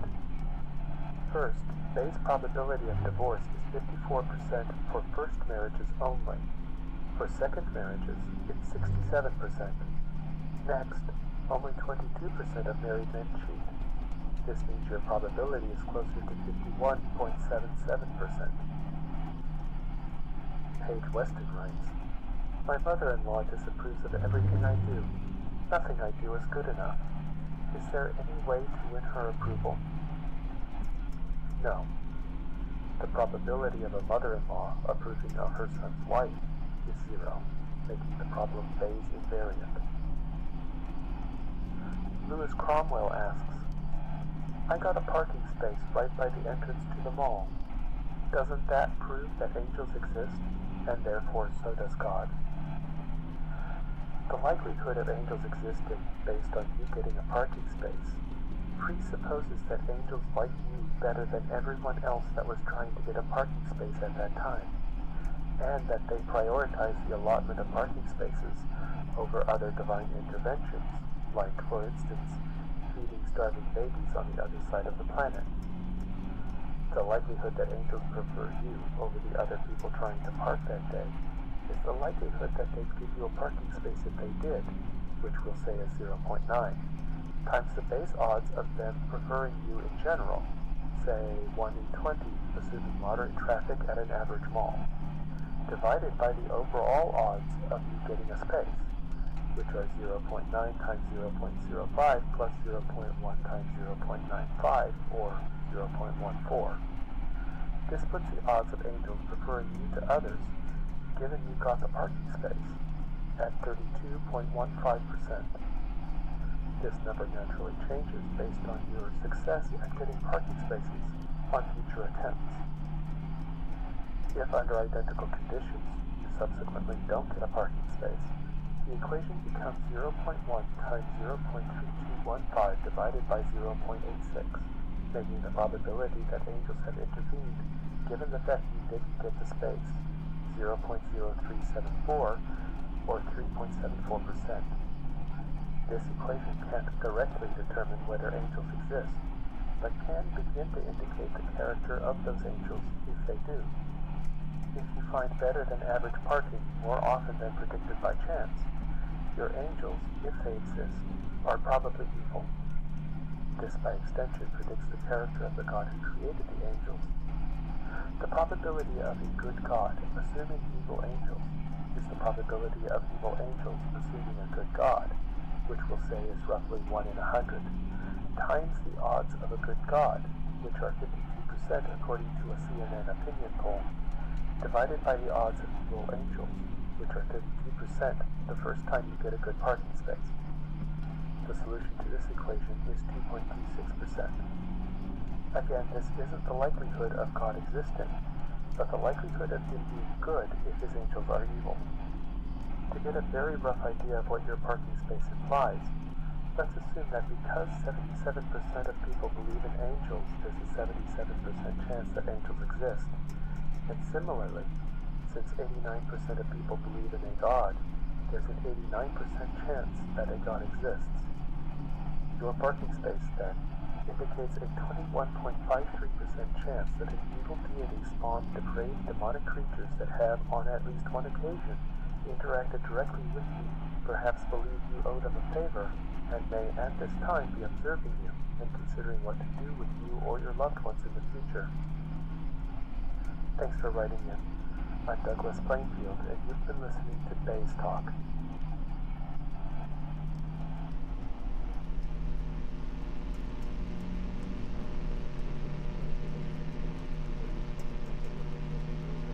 Now it's time for a fun little game. I would like you to tell me which of the following English street names have been deliberately mispronounced. Magpie Alley, Swatham Heath Road, Fox Road, Montague Street, Eden Street, Thurlow Street, Darlington Street, Doric Road, Hermit Street, Cherbury Street, Station Rise, Littlebury Road, Camelot Street, Ashburnham Place, Bethwyn Cottages, Summertrees Avenue, Cannon Street, Avondale Rise, Fenwick Court, Edison Square, Guildhouse Street, Hungerford Lane, Pitcham Terrace, Wyvern Road, Reed Street, Bear Road, Penfold Street, Cavendish Avenue, Tennyson Court, Glamis Place, Queensdale Place, Chestnut Rise, Sunbury Lane, St. Matthew's Row, Roper Lane, Kinglake Place, Penrose Grove, Chivers Cottages, Selina Road, Digby Crescent, Gopher Lane, Stackhouse Street, Eastmore Place, Hood Court, Ponder Street, Denbury Close, Axminster Road, Dobbins Court, Dorville Crescent, Duke Street Hill, North East Place, Troy Street, Willicombe Road, Greek Street, Ellesmere Place, Barndale Street, Shortlands, Egerton Drive, Saxon Road, Castile Road, Elf Row, Bucking Street, Eden Street, Exmouth Street, Starcross Street, Loughman Road, Love Lane, Little Dorrit Court, Peacham Street, Tilson Gardens, Fountain Drive, Conray Street, Ampton Place, Garden Close, Thurberton Street, Glass House Walk, Nightingale Grove, Glengall Grove, Reddington Drive, Richmond Mews, Gloucester Way, Pemberton Road,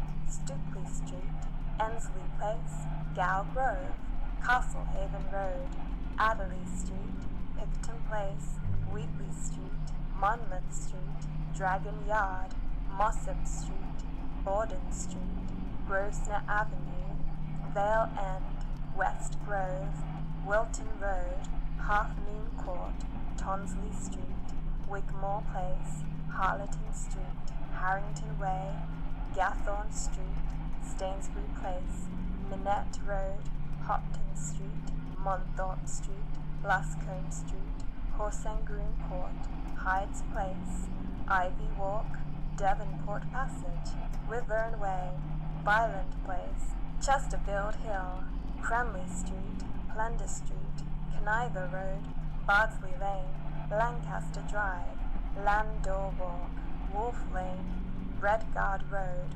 Allcroft Passage, Ormond Mews, Duffy Street, Padfield Road, Dunlow Place, Shillingford Street, Lollard Place, Tiptree Street, Broadbent Street, Tarleton Street, Penry Place, 20 Pence Road, Rosemore Street, Darwood Place, Cressy Court, Winchester Square, Heath Lane, Smallbrook Mews, Saltwell Street, Lucan Street, Malvern Place, Manor Avenue, Hayden Walk, Tyson Passage, Marshall Gardens, Merton Rise, Crescent Row, Buckmaster Road, Mill Gardens, Moorish Road, Swanfield Street, Glegg Place, Kingly Court, Newton Grove, Cecilia Road, Spreemont Place, Haringham Road, Lord North Street, Oakley Gardens, Ordnance Hill, Eden Row, Parkfield Road,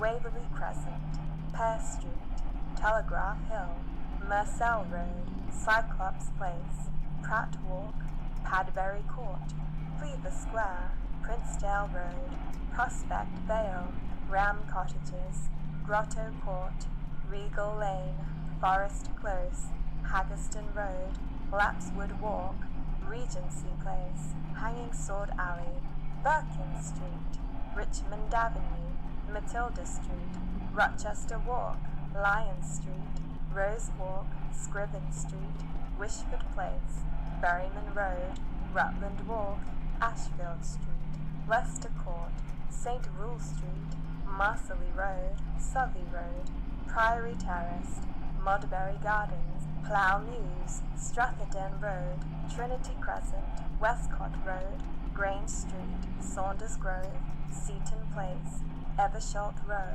Sunbury Street, Summers Crescent, Ragland Street, Parkway, Garter Yard, Mottingham Station Approach, Starfield Road, Churchfields, Loaf Court, Swan Road, Myrtleberry Street, Winford Cottages, Globe Terrace, Martello Street, Trafalgar Avenue, Buller Square, Ruby Triangle, Darsk Park, Union Walk, Mellish Street, Dickens Square, Bullivant Street, Adelaide Close, Bedford Way, Dunton Road, Hillrise Road, Westbourne Terrace, Victorian Grove, Chillingworth Road, Sovereign Street, Vine Hill, West Mews, Waterloo Gardens, Oranmore Mews, Belfort Road, Hester Road, Wellington Walk, Inverness Street, Sherlock Mews, Bourne Street, Beaumont Street, Western Walk,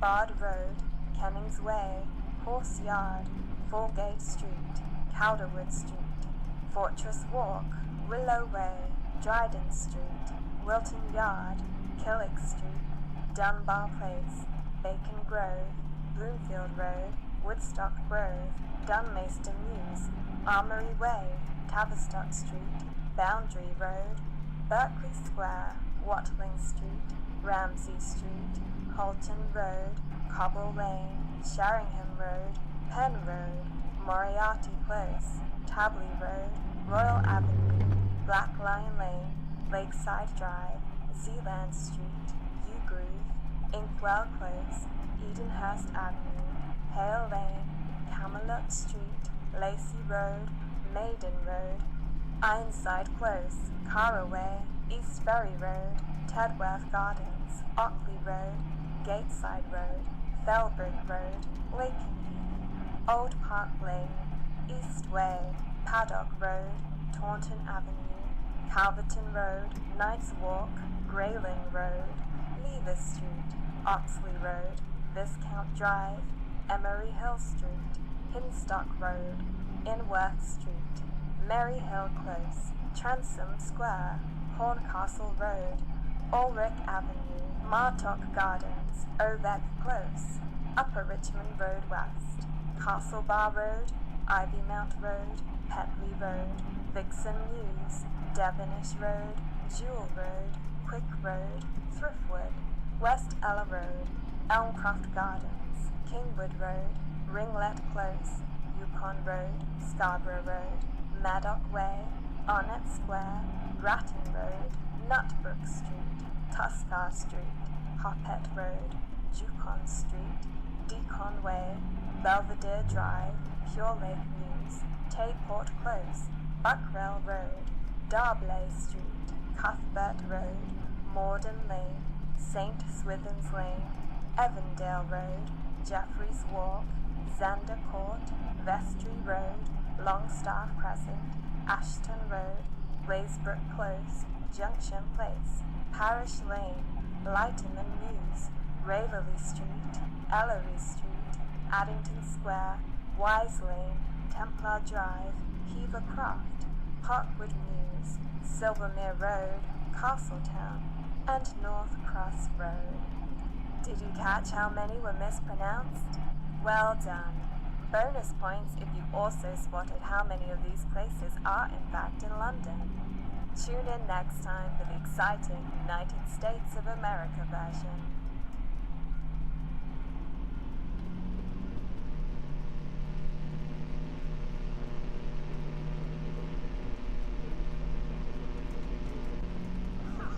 Thank you for tuning in to KDBL-FM, your source for the latest in Desert Bus legally binding documentation. Strap yourself in, because this one's coming in real hot and mandatory. Today we've got a classic jam for you. This chart-topping hit was released on March 11th, 2016 by Gearbox Software, LLC. It's called EULA. Hit me with a Chester. Limited software warranty and license agreement. Please read this EULA carefully. If you do not agree to all the terms, you are not permitted to open, download, install, copy, or use the software.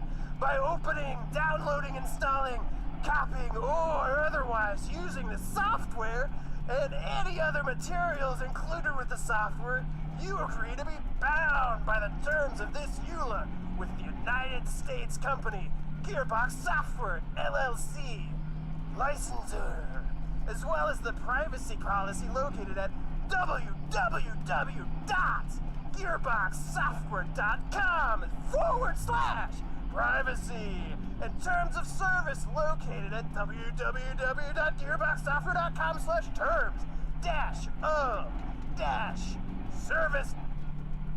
This limited software warranty and license agreement, EULA, may be periodically updated. The most current version is posted at www.gearboxsoftware.com/EULA. The website, site. Your continued use of the software following such posting constitutes your acceptance of its terms. License! Subject to this EULA! and its terms and conditions. Licensor hereby grants you a non-exclusive, non-transferable, limited, and revocable license to use one copy of the software for your personal, non-commercial use for gameplay on a single game platform, e.g., computer, mobile device, or gaming console. Your license rights are subject to your full and uninterrupted compliance with this EULA! Term of license under this agreement commences on the date that you install or otherwise use the software, and ends upon the earlier date of 1. Your disposal of the software, or 2. Termination by licensor. For more information, see below. The software is licensed, not sold, to you. You hereby acknowledge that no title or ownership in the software is being transferred or assigned, and this EULA does not represent the sale of any individual rights in the software to you.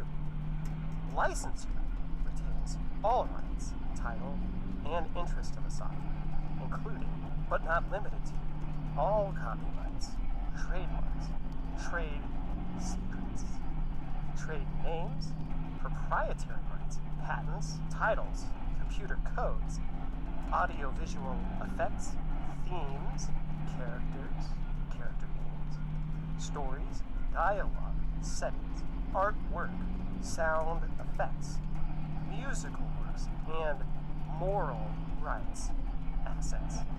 The software is protected by U.S. copyright and trademark law and applicable laws and treaties throughout the world.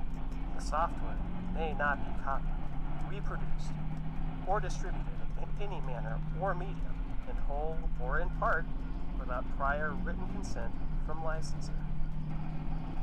Any persons copying, reproducing, or distributing all or any portion of the software in any manner or medium will be willfully violating the copyright laws and may be subject to civil and criminal penalties in the U.S.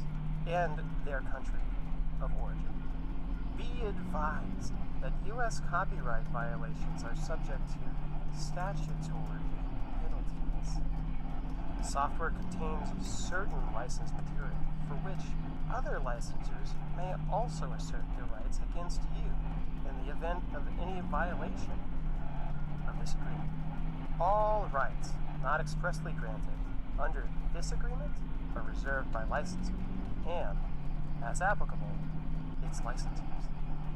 License conditions! You agree not to commercially exploit the software or any assets in the game, distribute, lease, license, sell, rent, or otherwise transfer or assign the software, or any copies of the software, without the express prior written consent of licensor, or as expressly set forth in this EULA! Copy the software, or any part thereof, other than as set forth herein. Make any copy of the software available on a network for use or download by multiple users, except as otherwise specifically authorized under this EULA! Use or install the software or permit others to do the same on a network for online use or on more than one computer or gaming unit at the same time. Copy the software without authorization onto a hard drive or other storage device in order to bypass the requirement to run the software from the included CD-ROM or DVD-ROM. Use or copy the software at a computer gaming center or any other location-based site. Reverse engineer, decompile, disassemble, display, perform, prepare derivative works based on or otherwise modify the software in whole or in part. Remove or modify any proprietary notices, marks, or labels contained on or within the software. Restrict or inhibit any other authorized user from using and enjoying any online features of the software. Cheat or utilize any unauthorized code. Robots? Spider? or other program in connection with any online features of the software, violate any terms, policies, licenses, or code of conduct for any online features of the software, or transport, export, or re-export directly or indirectly into any country forbidden to receive the software by any U.S. export laws or regulations, or U.S. economic sanctions, or otherwise violate any laws or regulations or the laws of the country in which the software was obtained, which may be amended from time to time. Access to special features and or services, including digital copies, software download, redemption of a unique serial code, registration of the software, membership in a third-party service and or membership in a licensor service, including acceptance of related terms and policies, may be required to activate the software. Access digital copies of the software, or access certain unlockable, downloadable, online, or other special content, services, and or functions, collectively special features.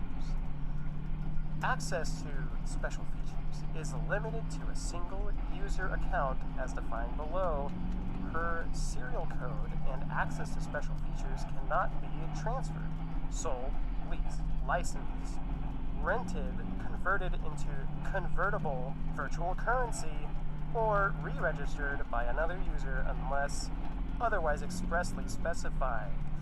Technical protections! The software may include measures to control access to the software, control access to certain features or content, prevent unauthorized copies, or otherwise attempt to prevent anyone from exceeding the limited rights and licenses granted under this agreement. Such measures may include incorporating license management, product activation, and other security technology in the software, and monitoring usage, including but not limited to time, date, access, or other controls, counters, serial numbers, and or other security devices designed to prevent the unauthorized access, use, and copying of the software, or any portions or components thereof, including any violations of this agreement. Licensor reserves the right to monitor the use of the software as licensor deems appropriate. You may not interfere with such access control measures or attempt to disable or circumvent such security features, and if you do, the software may not function properly. If the software permits access to special features, only one copy of the software may be used to access those special features at one time. Additional terms and registration may be required to access online services, and to download software updates and patches. Only software subject to a valid license can be used to access online services, including downloading updates and patches, except as otherwise prohibited by applicable law. Licensor may limit, suspend, or terminate the license granted hereunder, and access to the software, including but not limited to any related services and products at any time, in any manner, and in licensor's sole discretion. User-created content. Software may allow you to create content including but not limited to a gameplay map, scenario, screenshot, design, item, or video of your gameplay in exchange for use of the software. And to the extent that your contributions through the use of software give rise to any copyright interest, you hereby grant licensor an exclusive, perpetual, irrevocable, fully transferable, and sub-licensable worldwide right and license to use your contributions in any way for any purpose in connection with the software and related goods and services, including but not limited to the rights to reproduce, copy, adapt, modify, perform, display, publish, broadcast, transmit, and otherwise communicate to the public by any means available, and distribute your contributions without any further notice or compensation to you of any kind. You hereby waive and agree never to assert any rights or claims with respect to licensors and other players' use and enjoyment of such assets in connection with the software and related goods and services. This license grant to licensor and terms above regarding any applicable moral rights survive any termination of this agreement and shall inure to the benefit of licensing. Modifications! Mods! Any new tools written for the game from scratch are free to be used by licensor and other authorized users. Mods and plugins for the game cannot be sold or otherwise commercially exploited by users. Such uses are not approved or endorsed by licensor and should not be described as such without licensor's express authorization. By making any content available on or through our game or website, you are providing your irrevocable permission for licensor and authorized users to license, use, copy, modify, and adapt that content. Any content you make available on our game or on our website must be your original creation, and by making it available, you represent and warrant that it does not infringe the rights of anyone else. Any tools provided by licensor or third parties are provided as is, without warranties of any kind, and you accept that your use is of your own free will, exclusive expense, and liability. Okay. Internet connection! The software may require an internet connection to access internet-based features, authenticate the software, or perform other functions. User experiences will vary. User accounts! In order to use the software, or a software feature, or for certain features of the software to operate properly, you may be required to have and maintain a valid and active user account with an online service, such as a third-party gaming platform or social network account, third-party account, or an account with licensor, or a licensor affiliate, as set forth in the software documentation. If you do not maintain such accounts, then certain features of the software may not operate or may cease to function properly, either in whole or in part. The software may also require to create a software-specific user account with licensor or a licensor affiliate user account in order to access the software and its functionality and features. Your user account login may be associated with a third-party account. You are responsible for all use and the security of your user account and any third-party accounts that you use to access and utilize the software. Software store terms! This EULA and the provision of the software through any software store are subject to the additional terms and conditions set forth in or required by the applicable software store, and where applicable and consistent with licensor's intent, such applicable terms and conditions are incorporated herein by this reference. Licensor is not responsible or liable to you for any credit card or bank-related charges or other charges or fees related to your purchase transactions within the software or through a software store. All such transactions are administered by the software store, not licensor. Licensor expressly disclaims any liability for any such transactions, and you agree that your sole remedy regarding all transactions is through such software store, not licensor. This agreement is solely between you and licensor. You acknowledge that a software store may not have an obligation to furnish any maintenance or support services to you in connection with the software, except for the foregoing to the maximum extent permitted by applicable law. The software store shall have no other warranty obligation whatsoever with respect to the software. Any claim in connection with the software related to product liability, a failure to conform to applicable legal or regulatory requirements, claims under consumer protection or similar legislation, or intellectual property infringement are governed by this agreement. You must comply with the software store terms of service and any other software store applicable rules or policies. The license to the software is a non-transferable license to use software only on an applicable device that you own or control. You represent that you are not located in any U.S. embargoed countries or other geographical areas or on the U.S. Treasury Department's list of specially designated nationals or the U.S. Department of Commerce denied persons list or entity list. The software store is a third-party beneficiary to this agreement and may also enforce this agreement. Information collection and usage. By installing and using the software, you consent to the information collection and usage terms set forth in licensor's privacy policy including, where applicable, 1. The transfer of any personal information and other information to licensor, its partners, affiliates, vendors, and to certain other third parties, such as governmental authorities in the U.S. and other countries located outside Europe or your home country, including countries that may have lower standards of privacy protection. 2. The public display of your data, such as identification of your user-created content or displaying your scores, ranking achievements, and other gameplay data on websites and other platforms. 3. The sharing of your gameplay data with hardware manufacturers, platform hosts, and licensors marketing partners. And 4. Other uses and disclosures of your personal information or other information as specified in the above referenced privacy policy as amended from time to time. If you do not want your information used or shared in the manner described in licensor's privacy policy, then you should forego using this software.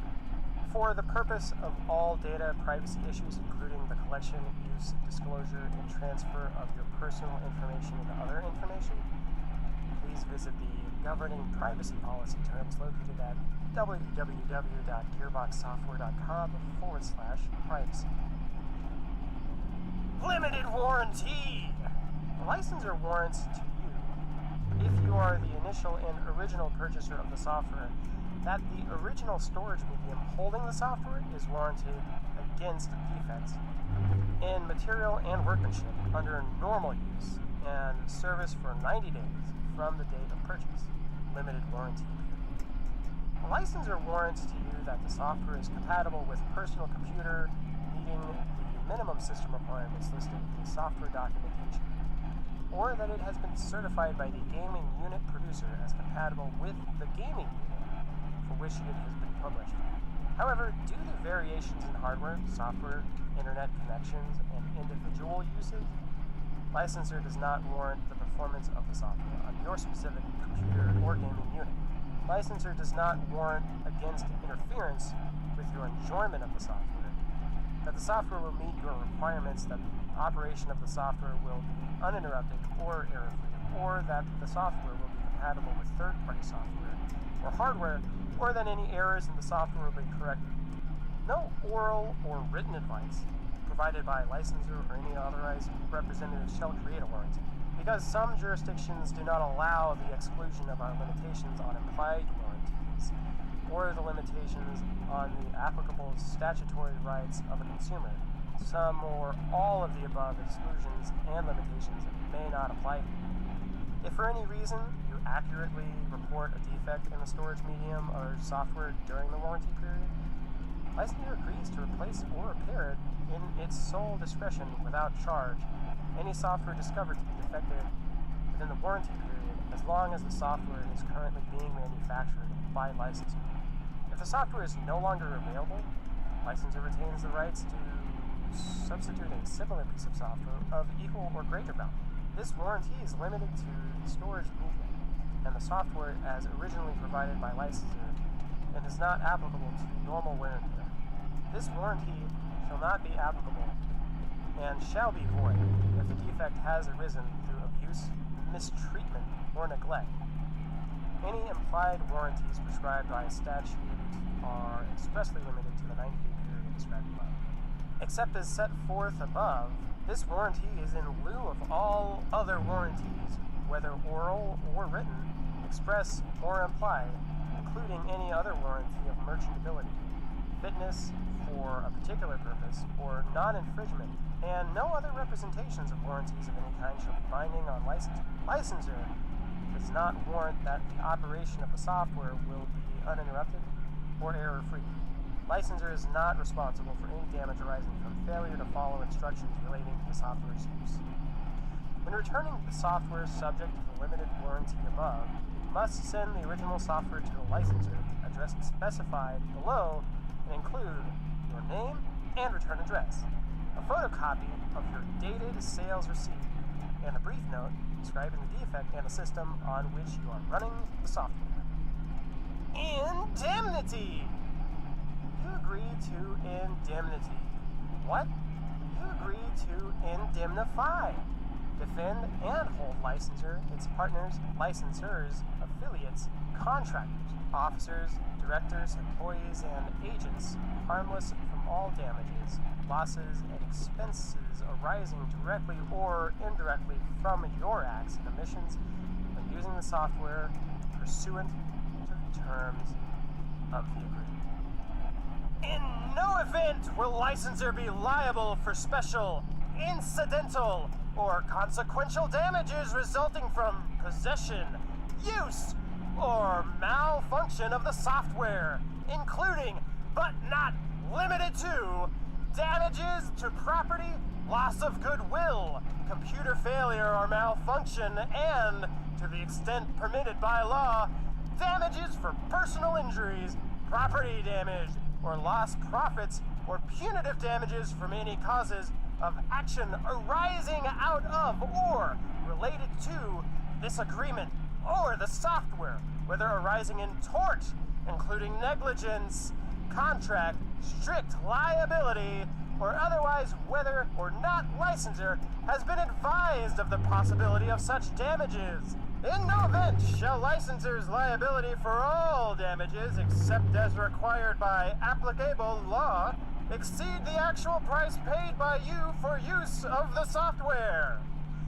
In no event shall licensor's liability exceed the amount paid by you to licensor for the software at issue. This warranty shall not be applicable solely to the extent that any specific provision of this warranty is prohibited by any federal, state, or municipal law, which cannot be preempted. This warranty gives you specific legal rights, and you may have other rights that vary from jurisdiction to jurisdiction. We do not and cannot control the flow of data to or from our network and other portions of the internet, wireless networks, or other third-party networks. Accordingly, we disclaim any and all liability resulting from or related to third-party actions or inactions that impair or disrupt your use of the software and related services and products. Termination! This EULA is effective until terminated by you or by the licensor. This EULA automatically terminates when licensor ceases to operate the software servers for games exclusively operated online. If licensor determines or believes your use of the software is unauthorized, inconsistent with the terms of this agreement, or otherwise fails to comply with the terms and conditions stated herein and incorporated by reference, you may also terminate this agreement by 1. Requesting licensor to terminate and delete your user account using methods set forth in terms of service, and 2. Destroying and or deleting all copies of all software in your possession, custody, or control. Deleting the software from your game platform will not delete the information associated with your user account. And if you reinstall the software using the same user account, you may still have access to your prior user account information. If this EULA terminates due to your violation of this EULA, licensor may prohibit you from re-registering or re-accessing the software. Upon any termination of this EULA, you must destroy or return the physical copy of software to licensor, as well as permanently destroy all copies of the software, accompanying documentation, associated materials, and all of its component parts in your possession or control, including from any client server, computer, gaming unit, and mobile device on which it has been installed. Upon termination of this EULA, your rights to use the software will terminate immediately, and you must cease all use of the software.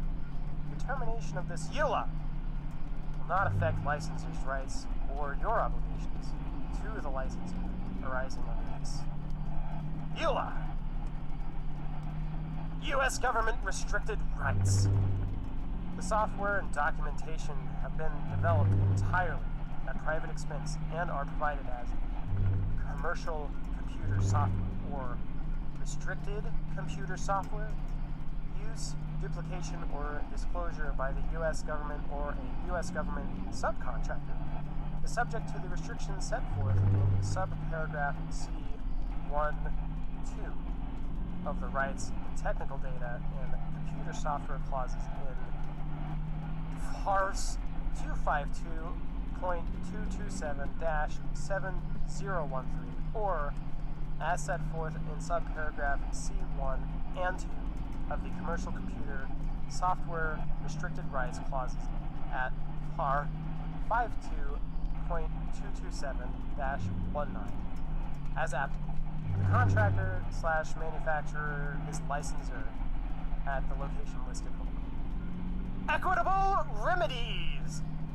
You hereby agree that if the terms of this EULA are not specifically enforced, licensor will be irreparably damaged, and therefore you agree that licensors shall be entitled, without bond or other security or proof of damages, to appropriate equitable remedies with respect to this EULA, including temporary and permanent injunctive relief, in addition to any other available remedies. Dispute resolution! This agreement shall be exclusively governed by and constructed in accordance with the laws of the state of Texas, notwithstanding its choice of law rules. For any and all legal disputes involving the terms of this agreement, you agree to submit to the exclusive jurisdiction of the state and federal courts sitting in Collin County, Texas, and waive any jurisdictional venue or inconvenient forum objections to such courts. You also agree to attempt in good faith to resolve any claim or dispute with the company before commencing arbitration. Any claim or dispute notice regarding the online service must be sent via email to dispute@gearboxsoftware.com, as well as by U.S. mail to Gearbox Software LLC. Attention, Legal Department, Arbitration Notice 5757, Main Street, Suite 500, Frisco, Texas, 75034, and must contain a written statement accurately setting forth 1. Your name, address, and contact information. 2. Your email address. 3. All facts giving rise to the claim or dispute. And 4. The relief you seek. You and the company further agree as follows. 1. Any claim or dispute brought to enforce this agreement must be commenced within 1 year of the event giving rise to the alleged claim or dispute. 2. The prevailing party will be entitled to costs and attorney's fees. And 3. Any claim or dispute must be brought individually and not consolidated as part of a group or class action complaint. The only disputes not covered by this agreement to negotiate informally and arbitrate are disputes enforcing, protecting, or concerning the validity of any intellectual property rights asserted by the company, its partners, and affiliates. Binding arbitration and class action waiver. Please read this section carefully. It affects your legal rights concerning any disputes regarding use of the licensed works between you and the company, its partners, affiliates, officers, directors, employees, and agents. A. Dispute. As used in this agreement, dispute means any dispute, claim, demand, action, proceeding, or other controversy between you and the company concerning the online services or licensed works, whether based in contract, warranty, tort, including without limitation, fraud, misrepresentation, fraudulent inducement, concealment, omission, negligence, conversion, trespass, strict liability, and product liability statute, including without limitation consumer protection and unfair competition statutes, regulation, ordinance, or any other legal or equitable basis or theory. Dispute will be given the broadest possible meaning allowable under law. B. Informal resolution option. You and the company agree to attempt in good faith to resolve any dispute before commencing arbitration, unless you and the company otherwise agree in writing the time for informal resolution will be 60 days from the date on which you or the company mails a notice of dispute. As specified in paragraph C. You and the company agree that neither party will commence arbitration before the end of the 60-day period provided for informal resolution. C. Dispute notices. Notice of any dispute with the company regarding online use of licensed works must be sent via email to dispute@gearboxsoftware.com, as well as by U.S. mail to Gearbox Software LLC, Legal Department, Arbitration Notice 5757, Main Street, Suite 500, Frisco, Texas, 75034, and must contain a written statement setting forth 1. Your name, address, contact information, 2. Your email address, 3. All facts giving rise to the dispute, and 4. The relief you seek. Notice of a company dispute with you will be sent to your registered email address and by U.S. mail to the known mailing address. D. Binding arbitration! If you live in the United States, you and the company agree that if you and the company do not resolve any dispute by informal negotiation under paragraph B above, any effort to resolve this dispute will be conducted exclusively by binding arbitration in accordance with the arbitration procedures in paragraph G below. You understand and acknowledge that by opting to use the licensed work or the site, you are agreeing to binding arbitration, which forfeits any rights you may have to litigate or participate in as a party or class member all disputes in court before a judge or jury. Instead, you understand and agree that all disputes will be resolved before a neutral arbitrator, whose award decision will be binding and final, except for a limited right of appeal under the Federal Arbitration Act. Any court with jurisdiction over the parties may enforce the arbitrator's award. The only disputes not covered by this agreement to negotiate informally and arbitrate are disputes enforcing, protecting, or concerning the validity of any of the company or any of your or the company's licensors' intellectual property rights. E. Small claims option. Notwithstanding paragraph D, you may also have the right to litigate any dispute regarding your use of the licensed works or the site in small claims court, subject to satisfying all requirements of the small claims court, including any limitations on jurisdiction and the disputed amount at issue. F. Class action waiver. You and the company agree that any proceedings to resolve or litigate any dispute, whether in arbitration, in court, or otherwise, will be conducted solely on an individual basis, and that neither you nor company will seek to have any dispute heard as a class action, a representative action, a collective action, a private attorney general action, or in any proceeding in which you or the company acts or proposes to act in a representative capacity. You and the company further agree that no arbitration or proceeding will be joined, consolidated, or combined with another arbitration or proceeding without the prior written consent of you, the company, and all parties to any such arbitration or proceeding. You and the company agree that no arbitrator shall have the authority to fashion a proceeding as a class or collective action or to award relief to a group or class of users in any arbitration proceeding. G. Arbitration procedure. Subject to the terms herein, the arbitration of any dispute will be conducted by and according to the rules and procedures of the American Arbitration Association. The information about and about how to commence arbitration for it is available at www.adr.org or by calling 1-800-778-7879. The commercial arbitration rules of the will govern the arbitration. If you are an individual consumer and use the licensed works for personal or household use, or if the value of the dispute is $75,000 or less, American dollars that is, the supplementary procedures for consumer-related disputes of the will apply if the rules or procedures conflict with provisions of this agreement. The provisions of this agreement will govern. You may request a telephonic or in-person hearing by following the rules and procedures where the value of the dispute is $10,000 or less. Any hearing will be via electronic communication unless the arbitrator finds good cause to instead hold an in-person hearing. H. Arbitration location. You agree to commence arbitration only in Collin County, Texas. The company agrees to commence arbitration only in your county of residence. I. Costs and fees.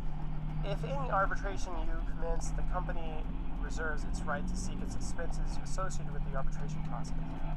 In a dispute involving more than $75,000, rules will govern payment of filing and administrative fees and arbitrators' fees and expenses. You and the company agree that the fees and expenses are not counted in determining how much a dispute involves. J. Enforceability.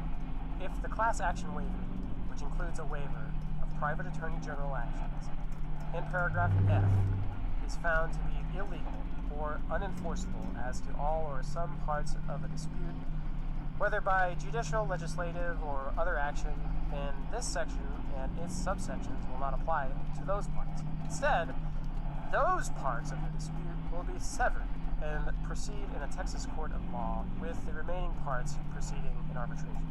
The definition of dispute in paragraph A will still apply to this. K. Rejection rights. If the company makes a material change to this section, other than an administrative change or revision to the notice address in paragraph C, while you are authorized to use the licensed works or the site, you may seek to reject the change by sending the company written notice. In English, please. Within 30 days of the basis for rejection by email to privacy@gearboxsoftware.com and via U.S. mail to the address contained in paragraph C. You agree that you will informally negotiate and arbitrate any dispute between us in accordance with the most recent version of the section prior to the change you rejected, and that company reserves all lawful rights irrespective of such rejection. L. Severability. If any provision of the section and its subsections other than paragraph F, i.e.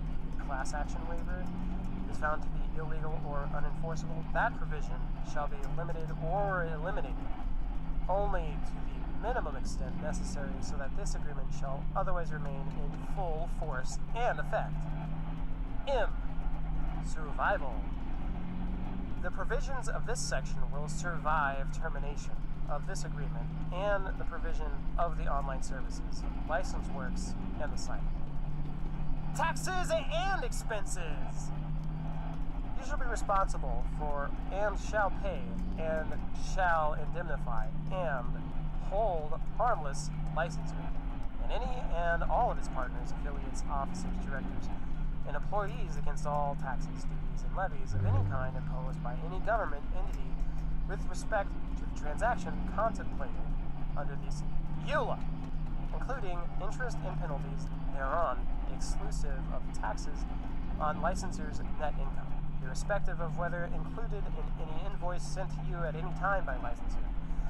You shall provide copies of any and all exemption certificates to licensor if you are entitled to any exemption.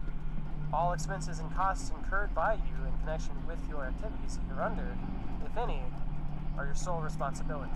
You are not entitled to reimbursement from licensor for any expenses, and will hold licensor harmless therefrom. Terms of service! All access to and use of the software is subject to this EULA. The applicable software documentation licenses terms of service at www.gearboxsoftware.com/terms-of-service and licensors privacy policy www.gearboxsoftware.com/privacy. And all terms and conditions of the terms of service are hereby incorporated into this EULA. By this reference, these agreements represent the complete agreement between you and licensor relating to use of the software and related services and products, and supersede and replace any prior agreements between you and licensor. Governing law! The EULA shall be construed without regard to conflicts or choice of law principles under the laws of the state of Texas, as such laws apply to agreements between Texas residents entered into and to be performed within Texas, except as governed by federal law. Accordingly, the sole and exclusive jurisdiction and venue for actions related to the subject matter hereof shall be the state and federal courts located in licensor's principal corporate place of business, Frisco, Texas, USA. You and licensor consent to the jurisdiction of such courts and agree that process may be served in the manner provided herein for giving of notices or otherwise is allowed by the state of Texas or federal law. You and licensor agree that the UN Convention on Contracts for the International Sale of Goods, Vienna, 1980, shall not apply to this EULA or to any dispute or transaction arising out of this EULA. If you have any questions concerning this EULA, you may contact us in writing at privacy@gearboxsoftware.com. It's over. It's over.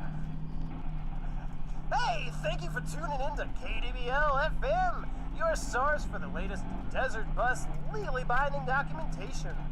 If you accept the terms of service, please press the Egyptian hieroglyphic for yes on your numeric keypad.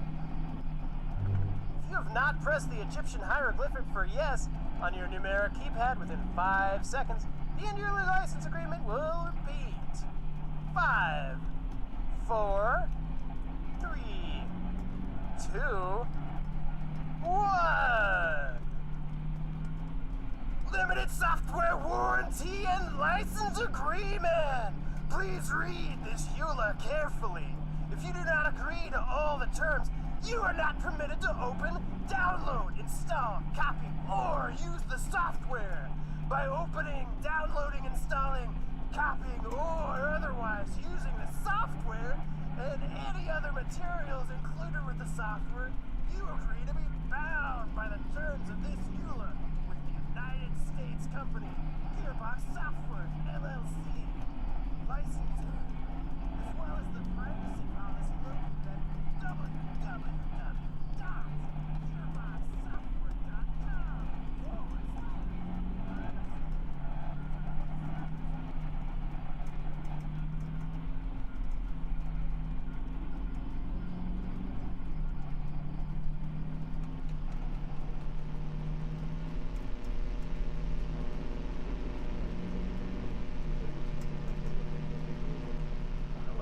Welcome to another edition of Classical Music Moment. I am, as always, your host, Dr. Julian Peterson. Today, radio audience, we have in store a real treat. We're going to listen to one of my personal favorite works, From the New World, the Ninth Symphony of Dvorak. Today we'll be focusing specifically on the second movement. Now, as you know, this work was written at the end of the 19th century. Specifically, it was written in 1893. And even though Dvorak is a Czech composer, at the time he was living in New York. He was the director of the National Conservatory of Music of America.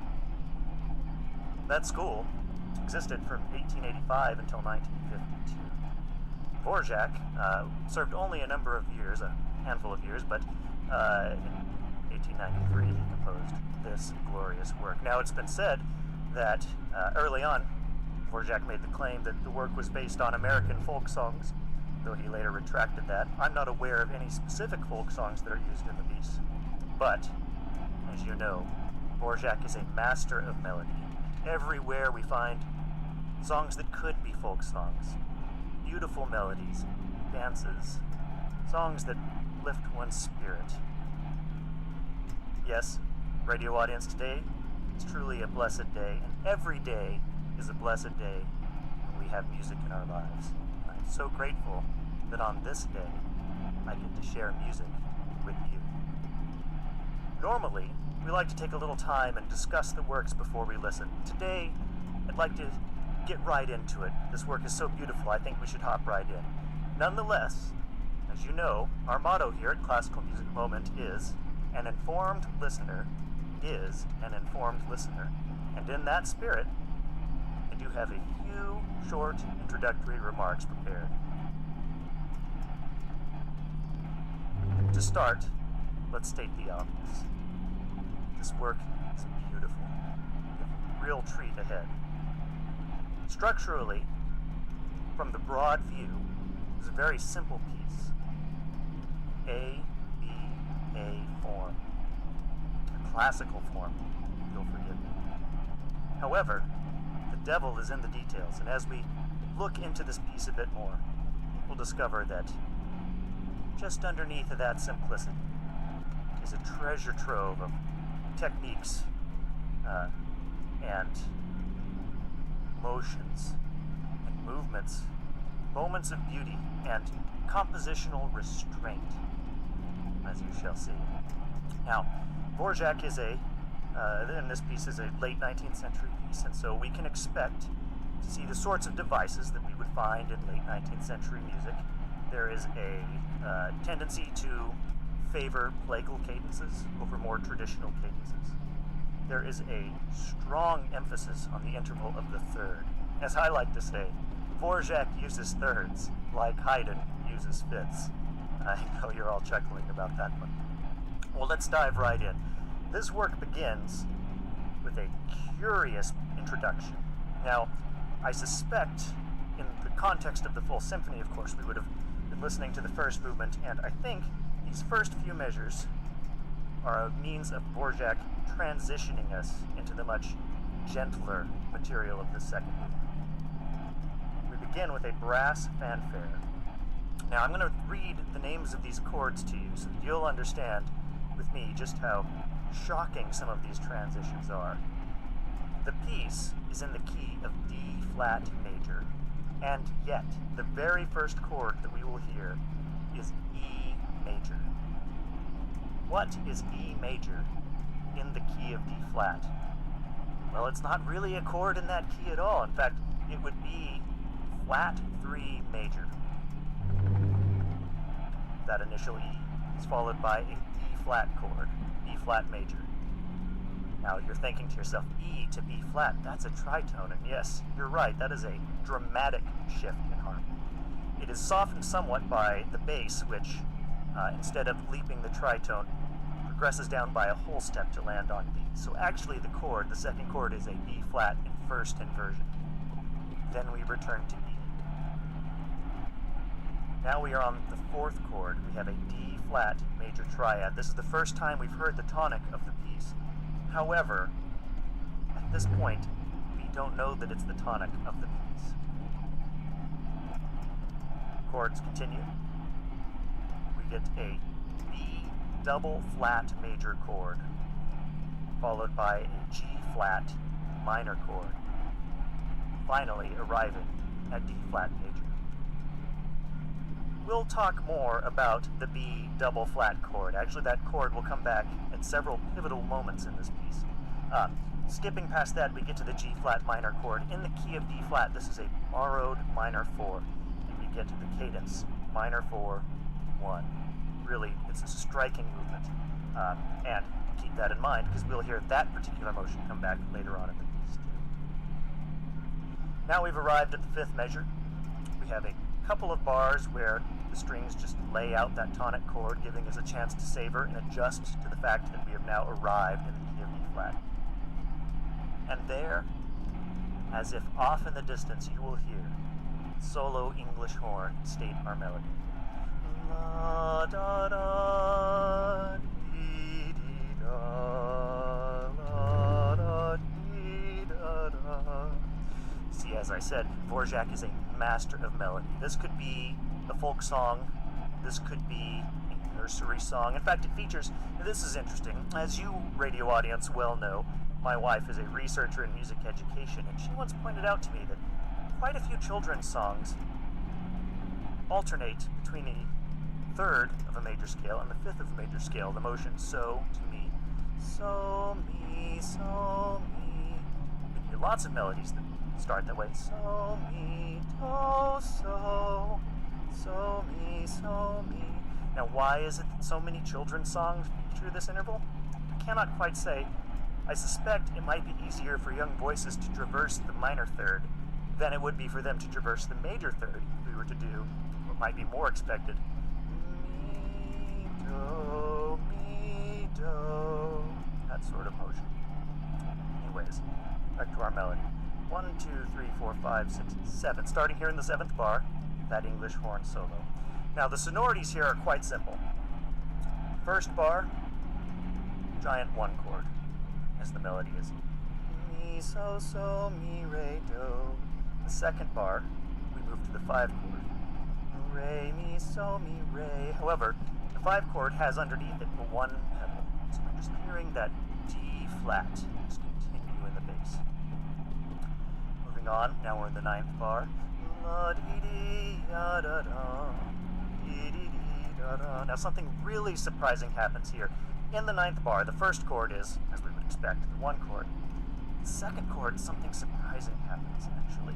We get A flat from the 1 chord, moving up chromatically to an A natural. Now, this always causes a dilemma for the analyst, because we have a tone that's outside the key signature, and so we always have to explain that. Especially, this isn't treated as a passing tone. We land on this A natural and stay on it for a full 2 beats.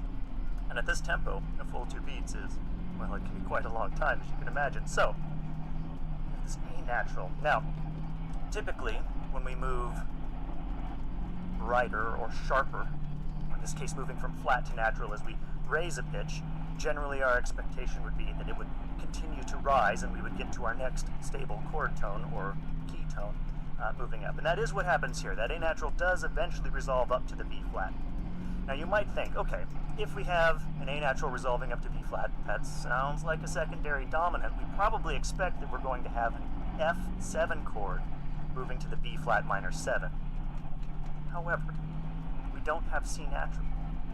Dvorak denies us C natural and instead holds on to the D flat. Now that gives us a very beautiful turn of events because now we have F, A natural, and B flat, an augmented triad. Augmented triads are dissonant by their nature. They require resolution. And happily, we are given that resolution on the very next bar. I'm going to call this chord augmented 5 of 6 because it's functioning as an augmented dominant chord leading to that B flat. What's clever here is that as we get to the 10th bar, where we would expect that B flat minor chord, instead given a G flat major chord. So that's very interesting. If we had an F augmented 5 chord, it resolves deceptively to its 6th, which is of course 4 in our key of B flat. Now we have a very common cadential formula. The 4 chord rises up by the next beat to the 5/7 chord, finally resolving on 1. Now that closes the first 4 bars of our melody. This is a nice symmetrical sort of structure here because we have la da da dee dee da la da dee dee da la da dee dee dee da la da dee da da. So we have that first bar repeated again at the 3rd bar, and we have the expectation that the 2nd bar sets up by arriving on the 2nd scale degree, resolved finally in that 4th measure, resolve on 1. Now that we've finished the first 4 bars of the melody, what you will hear is a extended exploration of 4. So the bass moves up to G flat, and we get up in the melody an exploration, let's say. Something like la da da dee da dum, la da dee da dum. Now, ladies and gentlemen, I know I've received letters from you before, and I will happily confess to you, I am not blessed with perfect pitch. I have no idea what key I'm singing in. But I do know that it's beautiful, and I know that when you hear it in the recording, here in just a few moments, it will be in the key of G flat. Now, that little melody that we heard, that 2-bar statements, la da da dee da da da da dee da da. It's repeated again. La da da dee da da da da dee da da. And all of this over a 4 pedal. So we've now for 4 measures savored the 4 chord. And it resolves to 1 in a plagal cadence. Turn to our opening melody. La da da dee dee da. La da dee dee da. La da da. La da da. I'm gonna stop there because a truly beautiful thing just happened. So the first time we heard this melody, we heard the first bar, 3 rising to 5, and then 3 falling to 1. 3, 5, 5, 3, 2, 1. We heard that again on the repetition 2 bars later. 3, 5, 5, 3, 2, 1. Here, where the melody comes back, we first hear that same thing again. 3, 5, 5, 3, 2, 1, and now that's our expectation. But Dvorak twists things on us. Instead of 3 rising to 5 followed by 3 falling to 1, we get 3 rising to 5, leaping up to 1, the higher tonic, and then rising to 3, inverting that second interval. So, la da da, la da da, now reaching the highest note of our melody. While that's happening, cleverly, Dvorak places a descending line in the bass. So as our melody is rising to new heights, our bass, which has frankly been quite stagnant this whole time, either being a pedal on 1 with just slight motions or the pedal on 4, now we actually get a downward scalar motion. 1, 7, 6, 5, and then it holds that 5 through and through. So, back to our melody. La da da la da dee ya da dee ya da, reaching our point of resolution. This is followed by an echo. We hear the exact same statement again, that last measure. La da dee da da, repeating 4-1, the plagal cadence, and the harmonies supporting that. Then we hear the echo one more time. This time, however, we hear the echo in rhythmic augmentation. So as before, where we had a dotted 8th note, 16th note, pair of 8th notes, half note, now we have dotted quarter note, 8th note, pair of quarter notes, whole note. So I'll sing all 3 parts of that. So la da dee da dum, then the echo, la da dee da dum, and then the echo augmented, la da dum. We can take that whole exchange there, those 3 bars, the final statement of the melody plus the 2 echoes, as a cadential extension to round out that opening phrase. Now when we land at measure 21, for those of you keeping track on your note cards, on measure 21, we've reached the resolution of that final echo, and we get a rising triplet gesture through the registers of the orchestra. Dum, dum, dum, dum, dum, dum, dum, dum, dum, dum. We finally arrive at a D-flat chord and a symmetry to the opening chorale that we heard in the brass. Now, initially, you'll recall, we started on an E major chord.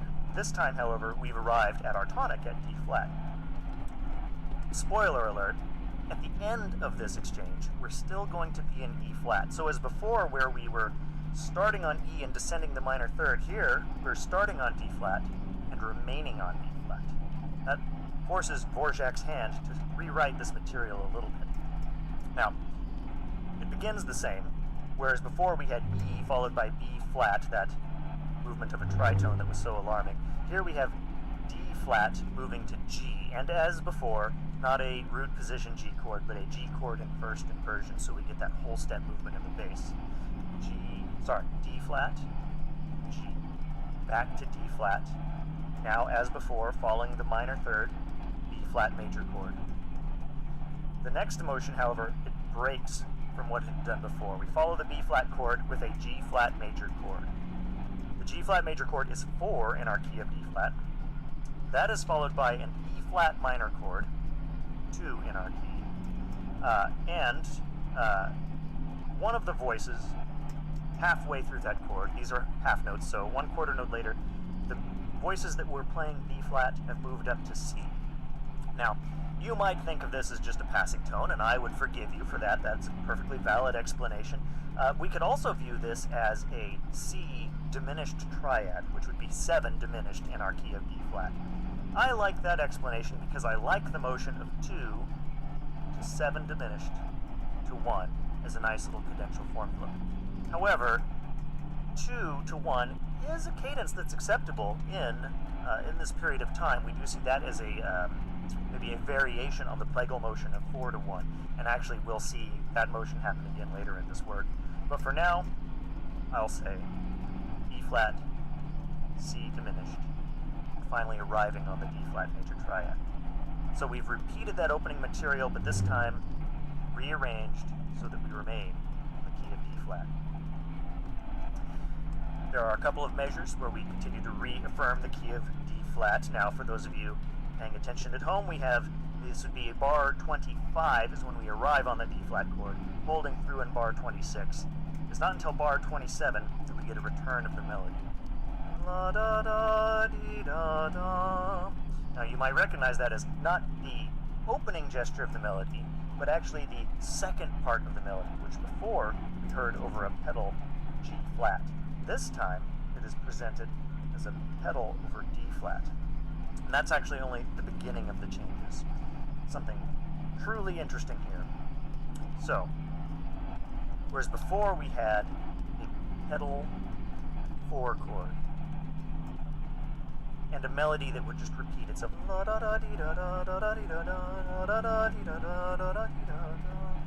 Here we have a development of that idea. So we're going to start with that same material, but Dvorak takes it a little further. So, la da da dee da da, la da dee da da. And the harmonies are changing here. Under that first bar, we had the 1 chord. By the time we get to that second bar, actually we have a shift, and we hear this as maybe a 6 chord. And then repeat. La da da dee da da. Moving to 6. La da dee da da. We repeat the 6 chord. La da dee da da. Now we get this. You'll recognize we've had this thirds gesture, this broken thirds idea. La da dee da dee da dee da, la da dee da dee da dee da. That idea is very important. So we have 2 lines, I think I neglected to mention it. We're hearing this in parallel thirds. So the thirds, as voices, are themselves thirds, but they're also articulating melodic thirds, and thirds which are falling. This creates a vagueness of key. When we just have descending thirds, it's hard to say when we're a chord and when we're decoration. But I do think we can say that we're starting in the key area of 6, and you can either think of it as remaining on 6 that whole time, or you can think of it as moving to 3 at the end of that bar. La da dee da dee da dee da, la da dee da dee da dee da. Now something interesting. Now we repeat only the last 2 beats. In fact, we have a metric shift here. Dvorak inserts a 2-4 bar, what has otherwise been 4/4 time, just to repeat that last little gesture. And then we get to one of my favorite measures in the whole work, measure 35, where something really spectacular happens. But before we get there, la da dee da dee da dee da, la da dee da dee da dee da dee da dee da da. Now, what you can't hear from my single voice is that as we reach that last note, and that is held in the melody, a startling harmonic shift happens in the bass. The first thing that happens is, on the downbeat, we affirm that we are on 6. We have a strong 6 chord in the key of B flat, that is B flat minor. Now, the voice that's playing F moves up to G flat. So that puts us in G flat major. Except we also, at that same moment, have a shift where B flat becomes B double flat. And if that's ringing bells for you, it ought to be, because we have that mysterious B double flat chord in the 3rd measure of the work. I promised it would come back, and I always keep my promises. So we move up to the G flat in the voice that was on F, and we move down to B double flat from B flat. That gives us a G flat minor chord. This is minor 4. That's outside of our key, but that's not too far off the mark, since minor 4 is a commonly borrowed chord. But the very next motion is even more alarming. So the voice that has now become G flat divides, and divides into both an E natural and a G natural. So, my, let's take a quick stock here. So we have a B double flat, D flat, E natural, and G natural. And you might be thinking to yourself, well, what on earth chord could that be? When we are in this situation, radio audience, it's always best, I say, to try and enharmonic spellings. Enharmonics, of course, being the idea that a note can have two different names. Sort of. So we could have a D flat, we could also call that a C sharp. Now, this is only true in equal temperament. Of course, we are in the age of equal temperament. In other temperaments, those things are not necessarily equivalent, and I suspect that for performers, psychologically, they're still not entirely equivalent. However, it is a common device to do an enharmonic modulation where we arrive on a note from the context of one key, and then in our thinking, shift it to its mirror so that we can recontextualize that chord in a new key. And that's the exact situation I think we have here, or at least I'm going to entertain that idea for the moment. So instead of B double flat, let's call that A, and instead of D flat, let's call that C sharp. And now if I spell the chord A, C sharp, E, G, well, it's very clear what that chord is, isn't it? Now we're on an A dominant 7th chord. Although, that's its own mystery. What on earth is A dominant 7 doing in the key of D flat? Well, my enharmonic switch might have been useful for identifying the quality of this chord, but it has actually led us further from the truth. Let's go back to thinking about that A as a B double flat. To what note would you expect B double flat to resolve? That's absolutely correct. To those of you playing at home, it would resolve down to the A flat. And if you'll recall, in our middling voices, we had a G natural. G natural is a raised 4 in the key of D flat. We expect it to rise up to 5, so we would expect that G to go to A flat. So we have a B double flat resolving down to A flat, and we have a G resolving up to A flat. B double flat to G. B double flat to G.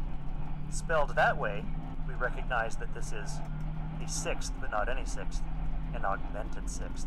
And since we have an augmented 6th, and we're outlining what sounds like, feels like a dominant 7th chord, we can finally recognize this chord for what it is. This is a German augmented 6th chord in the key of D flat. The German augmented 6th chord has a traditional resolution. It wants to get to A flat. In fact, it is a strong predominant chord that's setting us up to hear A flat dominant 7. However, you can imagine sliding from A7 to A flat 7. That's just a chromatic downward shift. That would introduce a number of parallels, most importantly the parallel fifths between the, well, I'm going to go back to calling these A and E down to A flat and E flat. Since those are frowned upon, as we don't want to ruin our sense, our contrapuntal priorities here, almost always there's a chord that is inserted between these, and since the 164 chord is already a common cadential formula, typically we would expect that this B double flat German augmented 6th chord would first resolve to a D flat chord in second inversion, or a D flat 6/4 chord, and then finally to the A flat chord or A flat 7 chord, depending on the whims of the composer at that particular time. But this is truly surprising because in this piece here in measure 35, Dvorak holds that augmented 6th sonority through the end of the bar, only to resolve the next measure to a root position 1 chord. This is a really surprising shift, although it's not unlike things we've seen before. Our root motion from A to D flat is the root motion of the rising third. That's not unlike the very second measure of the piece, where we went from an E major chord to a D flat chord. We have that gesture of the falling third. In fact, that, plus the parallel thirds in the melody, and indeed just the overall treatment of thirds, and I think you can see why I made my little jest earlier about Dvorak treating thirds like Haydn treats fifths. Structurally, thirds are extremely important in this work. here we've arrived at, what bar would this be? 34, 35, measure 36. We have a return of the melody. La-da-dee-ya-da-da, la-da-dee-dee-da-da. Did you catch that little variation right there? Just that extra little lift on the note. It's a nice moment. La-da-da, la-da-da, la-da-dee-ya-da. You'll probably recognize that movement to the higher tonic up to the third. We've had that before. That happened, we made reference to this in, what would that have been, measure 17. And at that time, you'll recall, I pointed out that as the melody is rising, we have contrary motion in the bass of the descending stepwise bass motion. Very lovely. Here, the same thing happens with a slight variation. Before, in the bass, we step down 1, 7, 6, 5, and then we held onto this 5, a pedal dominant through the beginning of the next bar. Here, we do, we continue the motion all the way down to 4, so 1, 7, 6, 5, 4. You can tell I'm hitting the bottom of my range there. Excuse me, radio audience. We get to that 4, and that can finally resolve to 1 with the melody. 4, 1, Legal cadence.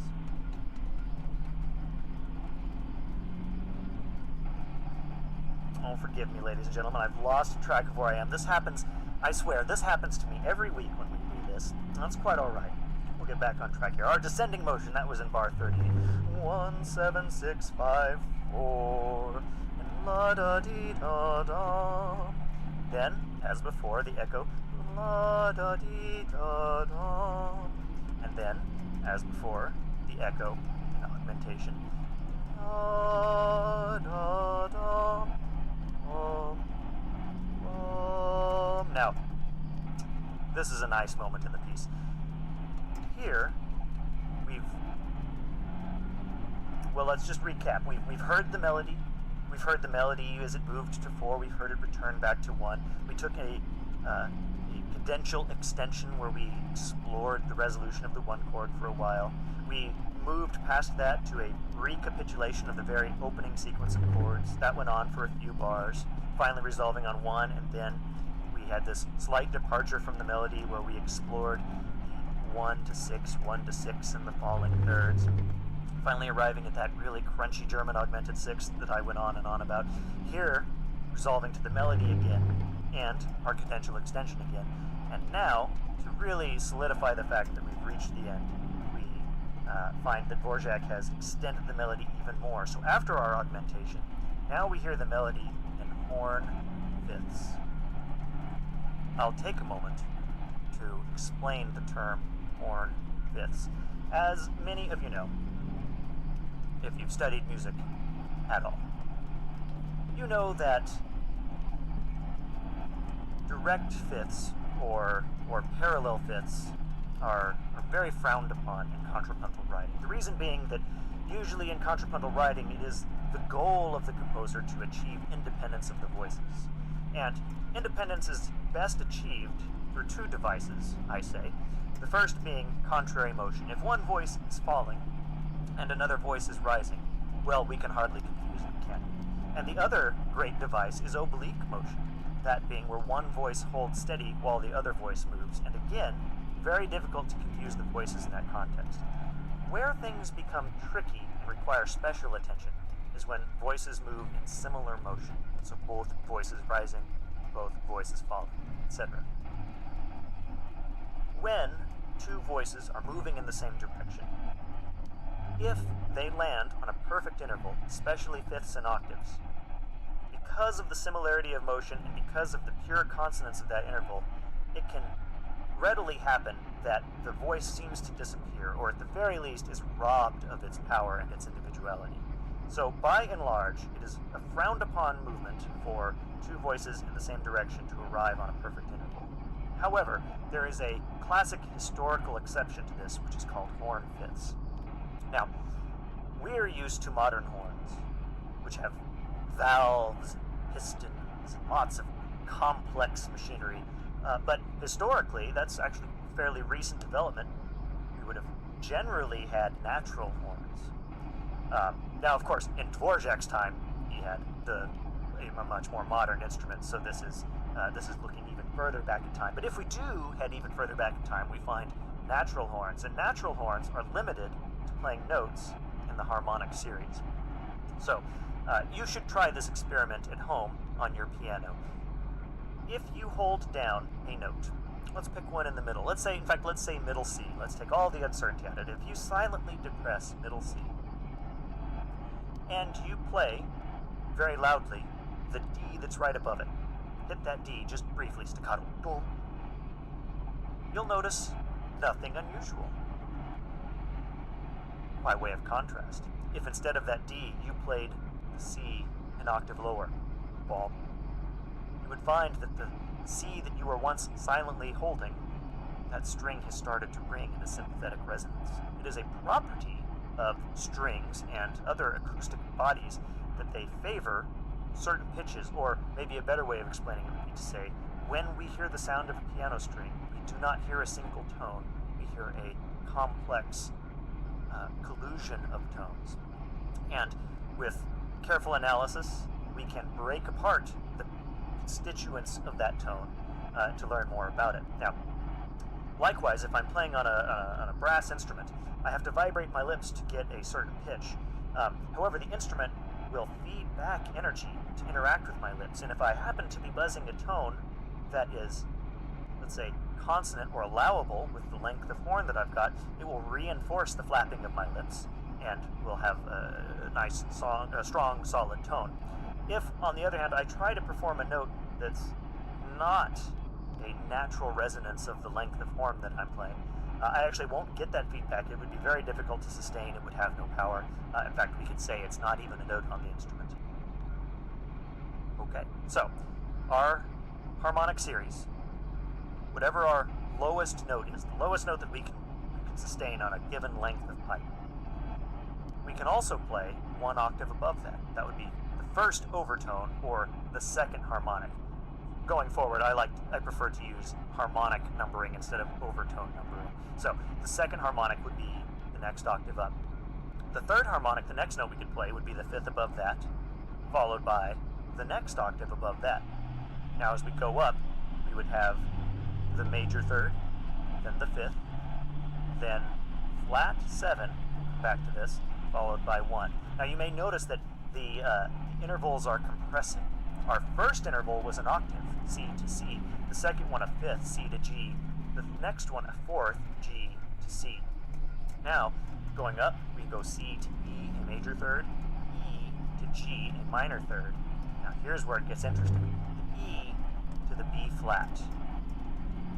The B flat that we are used to in equal temperament is not the B flat that we would find in the harmonic series. In fact, it's much flatter, which should seem obvious to us because the intervals are getting smaller, and the last one we had was a minor third, so this one couldn't be a minor third, and yet it's not so small as to be a second.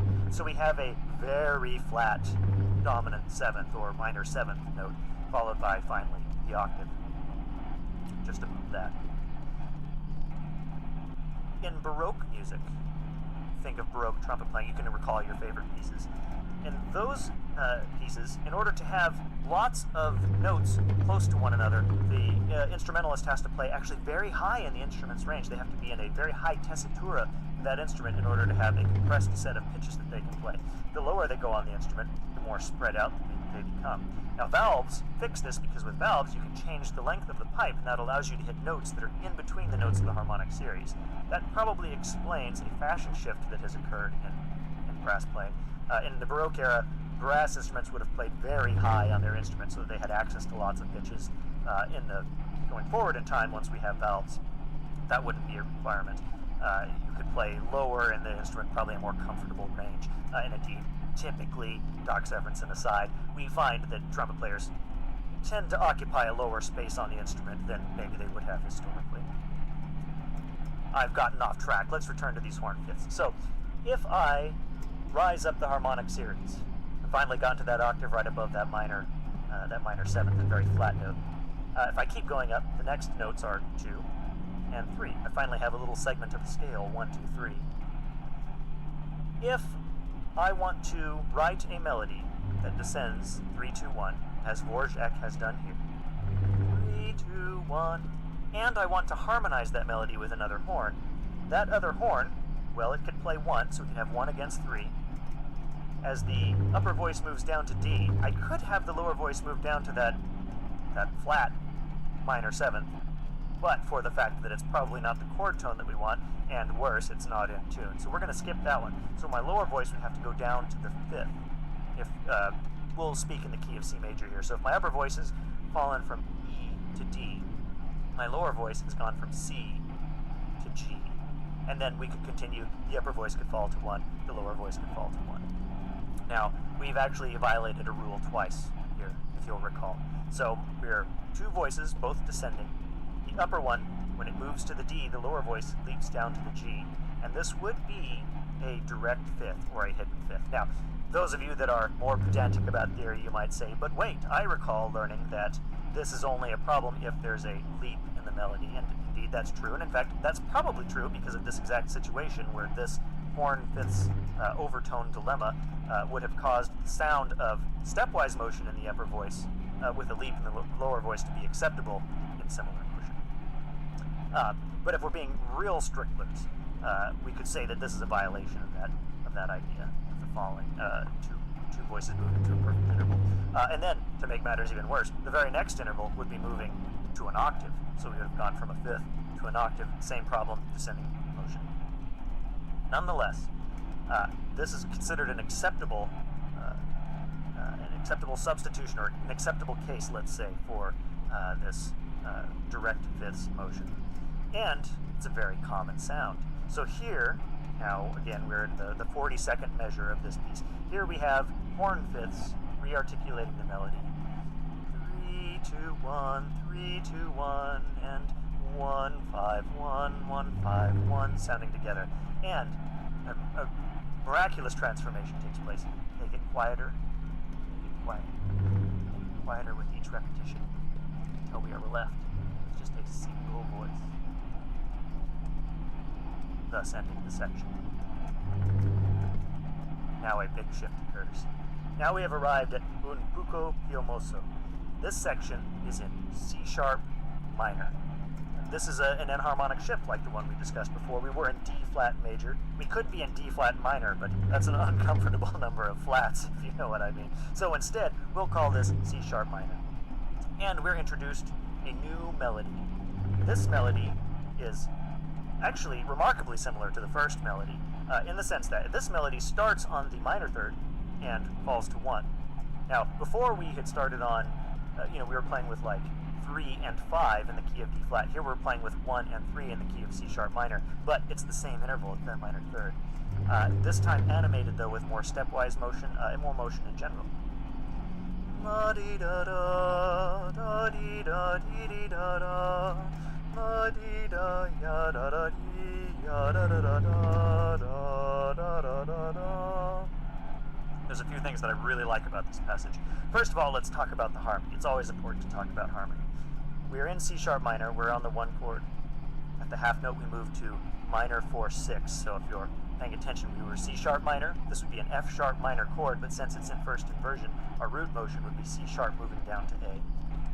And then we repeat that material. La da da da da dee da. So that same motion happens. When we get to the 3rd bar, things get very interesting. So la da da da dee dee da. Here's the 3rd bar. La da da dee ya da da da dee ya. That first triplet. La da da dee. That's B natural going up to C sharp natural with the G sharp in between there. La da da dee. This is harmonized by a 5 chord, but not a major 5 as we would probably expect, but a minor 5. Usually in minor we find the raised 7th scale degree, and that's so that we give the 5 chord the same resolving power, or maybe the same resolving potential that it has in the major key, especially if you consider the case of the dominant 7, where we would want that tritone motion to collapse inward as part of the resolution. Here, however, Dvorak is affecting a more peasant dance or a more folk song approach, so it stays more strictly modal. So instead of the B being raised to B sharp, we'll stick with B natural. La da da dee ya da da da dee ya. So our chords here, we had that minor 5 that resolves to a 1 6/4, so a 1 chord in second inversion, so we're maintaining the 5 in the bass. That is followed by a somewhat mysterious chord, and when I first got here I wrote down minor 4, 7. That's not unheard of, but that's not the most common. That is followed by a flat 7 major chord. Well, now I'm starting to get uncomfortable. Anytime I write flat 7 major, I think, something else is probably happening here. There may yet be a better explanation, and indeed there is. The very next chord of the following bar is an E major chord, which we could call 3 in the key of C sharp minor, but I think it's actually better if we retreat backwards by 2 chords. That chord that I had written down is 4/7. If we think of it in the key of E, that F sharp minor chord is actually better understood as a 2/7 chord, and that makes the very next chord, the one we had called flat 7 major, as a dominant chord in the key of E, finally resolving to E on the downbeat. This is only a temporary modulation. In fact, let's not even use the word modulation. I prefer to think of this as a tonicization. This is very temporary because by the very next beat, we're already departing from that resolution, or that quasi-resolution that we had on E, and making our way back to the C sharp minor. When we get to the piece and we listen to it, you'll notice in that moment there is a very brief shift to this major harmony that's just then immediately robbed from us as we get back to the C sharp. So that whole passage. La di da da, la di da ya da da da, ya di da di ya da da ya da da da da la da da di. Now repetition. La da da da, la di da ya da da da, la di da da da da da da da da da da la. A beautiful moment. You'll forgive my singing, ladies and gentlemen. I've had to apologize for my singing before. So, as you heard, this was a variation from the first time we heard this melody, and I just want to point out something that I find very interesting in this. There's already been a lot of play rhythmically. This has been implied by my singing, but I'll spell it out now. We begin with a triplet. Triplet. That's followed by duples. Da da da dum, da dee da ya da da dum, da dee dum. In that next passage, we have triplets, a quarter note, and then 16th notes. Ya da da dee, ya da da da dee, ya.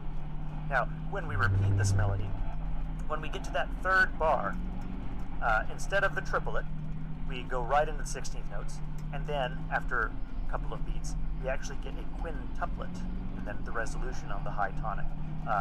I am not experienced in singing these. I will give it a go. La da da da, la dee da ya da da da, la dee da da da da da da, la da da da da da. I put in a slight retard there. That's actually written in the piece, and a good excuse for my sloppy snapping. Alright, we've now completed this melody, 2 statements here in the Un Poco Mozo, and we now arrive at one of my favorite sections. In fact, I like to call this the jazz section. I like to call this the jazz section because of what happens in the bass. We get a nice staccato walking bass line.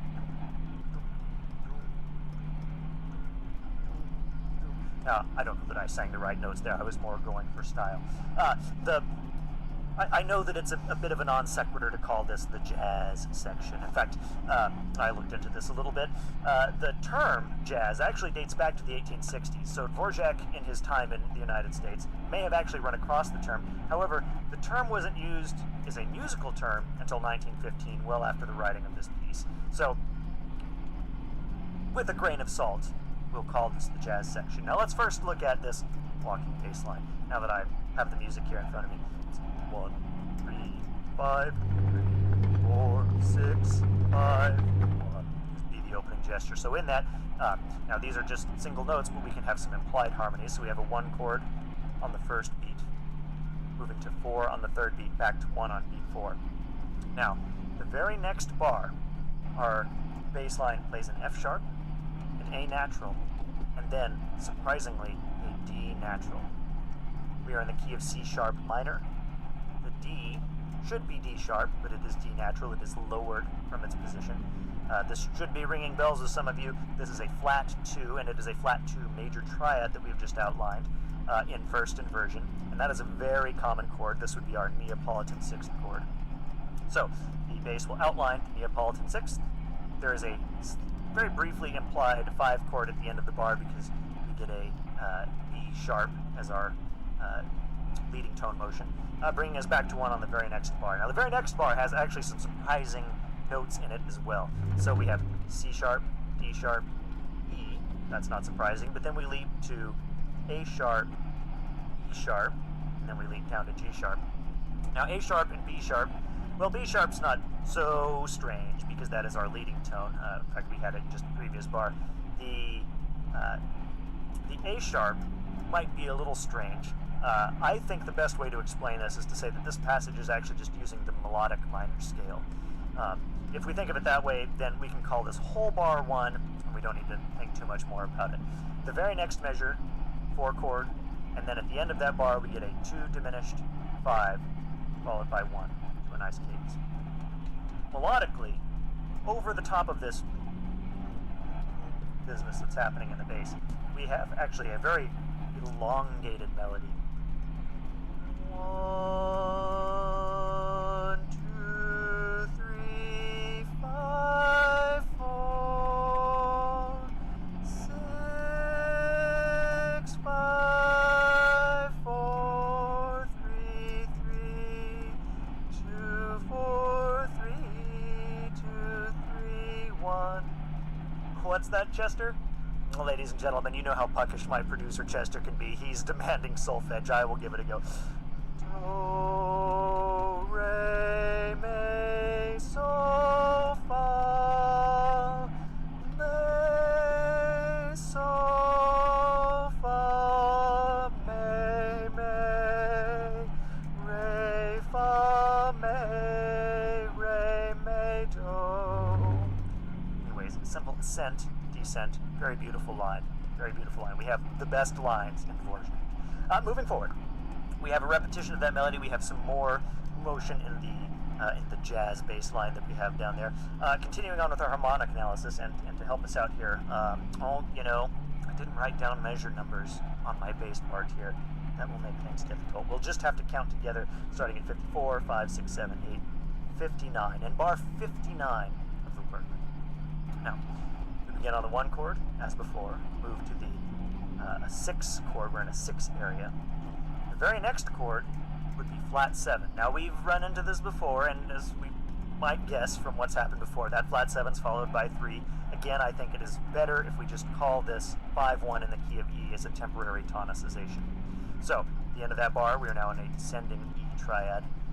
That is followed by, on the downbeat of the next bar, a D natural, outlining a D major triad. Now, that's the same D major we had before. That's our Neapolitan chord, this time in root position. That is followed by 6, 4, 2 diminished, 5, and then 1. Now we've heard 2 statements of that simple rising and falling melody. We return to the triplety material we had at the start of this with a few additional features that I'd like to point out. So, here we are. La da da da, la dee da ya da da da. While that is happening, there is a counter melody that's introduced. So that begins with a descending triplet. The counter melody begins with an ascending triplet. Something like la da da da da da da, la dee da ya da da da da da. You'll forgive me butchering the pitches there. It's quite all right. When we hear the real work here in a couple of moments, you'll get to hear this in its full glory, I promise you. Now, while that's all happening, and we have the triplets and the 2 voices, we actually are hearing 16th notes in the accompaniment. Doing almost just outlining chords in these simple movements, almost an Alberti bass sort of passage if it were the bass and not some inner voice. That gives us a rhythmic dissonance of 4 against 3. On the one hand, 1, 2, 3, 4, 1, 2, 3, 4, and on the other hand, 1, 2, 3, 1, 2, 3, 1, 2, 3, 1, 2, 3, 1, 2, 3, and so on. So, 4 against 3 happening. Very interesting. Harmonically, nothing that we haven't heard before. In fact, we're just hearing that melody again, la da da da, and as it goes. So the 1, the 4 chord, the 1, the 4 chord, that minor 5 that we ran into before, the 1, 6, 4, that same brief tonicization of E that I find to be so beautiful that gets immediately swept away and back to the one chord. Then we hear the repetition of this melody, but this time things do change. So that initial chord, la-da-da-dum, that was on 1, before went to 4-6. So that's a minor 4 chord. This would be an F sharp minor chord in first inversion, so we would have an A in the bass. But this time, the chord is altered, and instead of the F sharp minor chord in first inversion, we have an A7 chord.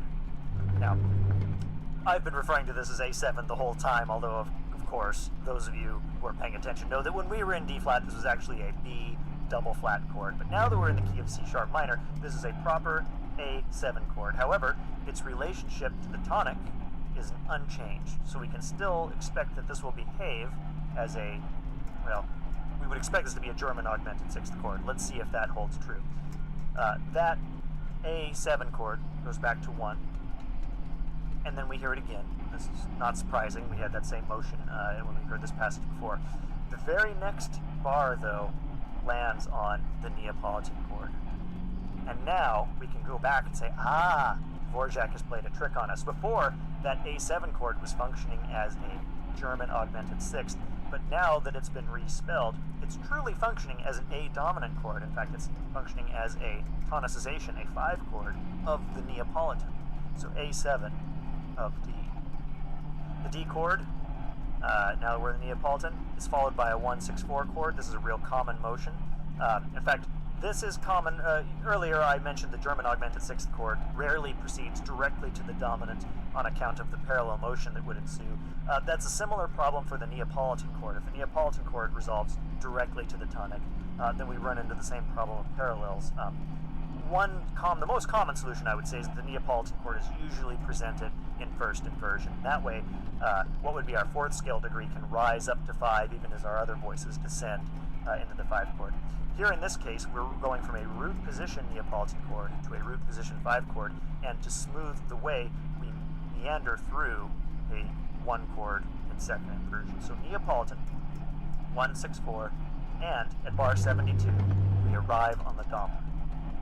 All of this is accompanied by some descending figures in the strings. It's very lovely. Now we get a mystery. Starting in bar 73 and continuing through 4, 5, 6, bar 77, we have a harmonically vague passage. We'll plow through it, and then we'll look back and see what lessons we can learn. We begin, clearly, on the dominant. We've been on the dominant. We maintain a B sharp in the lower voice. The upper voice is on E as an appoggiatura, but that moves very quickly down to D sharp. And now we have the B sharp and the D sharp outlining our 5 chord. The bass moves to an A natural. Written, this looks like an augmented 2nd. It feels more like a minor 3rd, of course, so we move down to the A natural. The upper voice was on D sharp, now comes to D natural. If I'm not mistaken, we also have another voice in F sharp, so now we have a D major triad. This was the Neapolitan chord, but things are getting a little dicey, so let's just use literal chord names. This is a D chord in first inversion. That is followed by a G major chord. That is in turn followed by an E half diminished, and then as the upper voice resolves from D natural to C sharp, we get to a more of an fully diminished chord that's laid out there. Then the lower voices move down and we get a D sharp half diminished chord, and as the other voices play catch up, that eventually arrives to an A chord in first inversion, and finally arrives on the 5 chord in first inversion, where we will remain. That is our moment of resolution, well, so to speak, that we've arrived on the dominant prepared. Alright, so looking backwards, what lessons can we learn? Well, we started in 5 and we ended in 5. So, broad strokes, let's call this whole thing a dominant extension. Just a chromatic elaboration of the static harmony, which is the dominant 5 chord. Given that it's that, let's look at this chromatic elaboration. Working backwards, before the dominant we had the A6 chord. That chord is an augmented 6th chord in this context. And before that, we moved through two very unstable chords, the tritones, and prior to that we had the D resolving to G. I think the point of all these chords and their chromatic meanderings is not to provide us with any particular harmonic sense. In fact, I think it's designed specifically to make our harmonic sense vague. Again, just a chromatic elaboration of the static harmony. We remain in the dominant. That prepares us for measure, excuse me, here to look at my notes, 78. In measure 78, we return to the jazz section, if you'll forgive me. Although this time, without the pizzicato bass, the effect is still there. We hear that very charming melody again.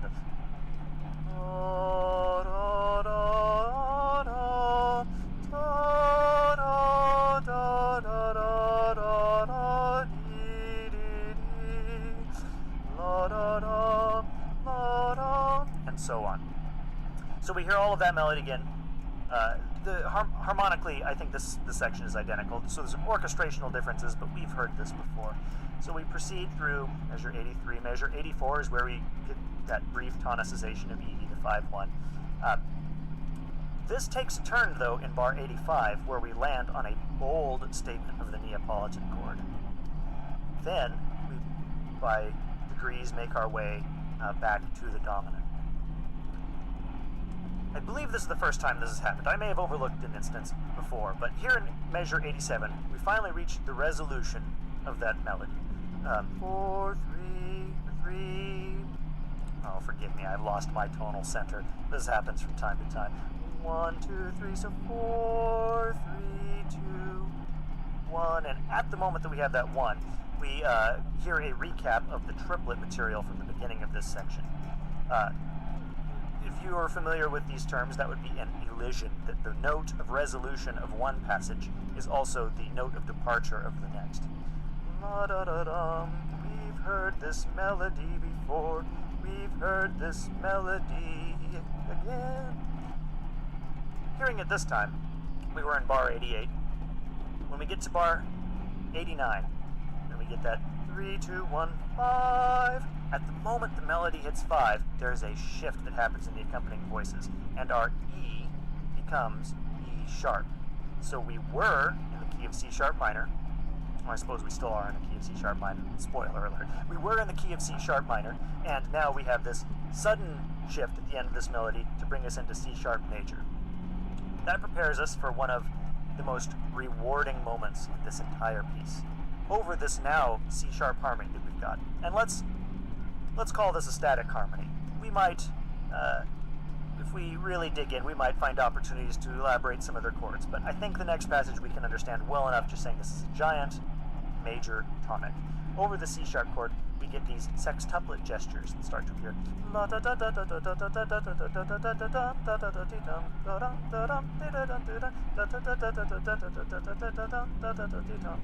All of that material happening is we are building in intensity. Starting here at piano, we will continue to grow in dynamics. We will continue to grow in orchestral complexity. We'll get a return. I believe this happens in, I hope I wrote this down. Yes, measure 92. In measure 92, we have sextuplets, and we also get 16th notes. So this is similar to before. Before we had 4 against 3. This is 6 against 4. 6 being a multiple of 3, of course, gives us essentially the same sort of, let's call it, rhythmic dissonance that we had on the previous occasion. So, we make our way through this triplety section. We have this other little melody that's coming in.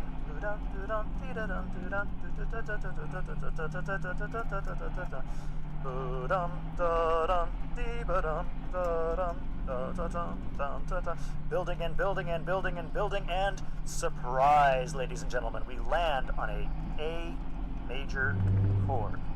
We have been in C sharp minor, and if we had continued in C sharp minor, this would not be very surprising. We would just call this 6.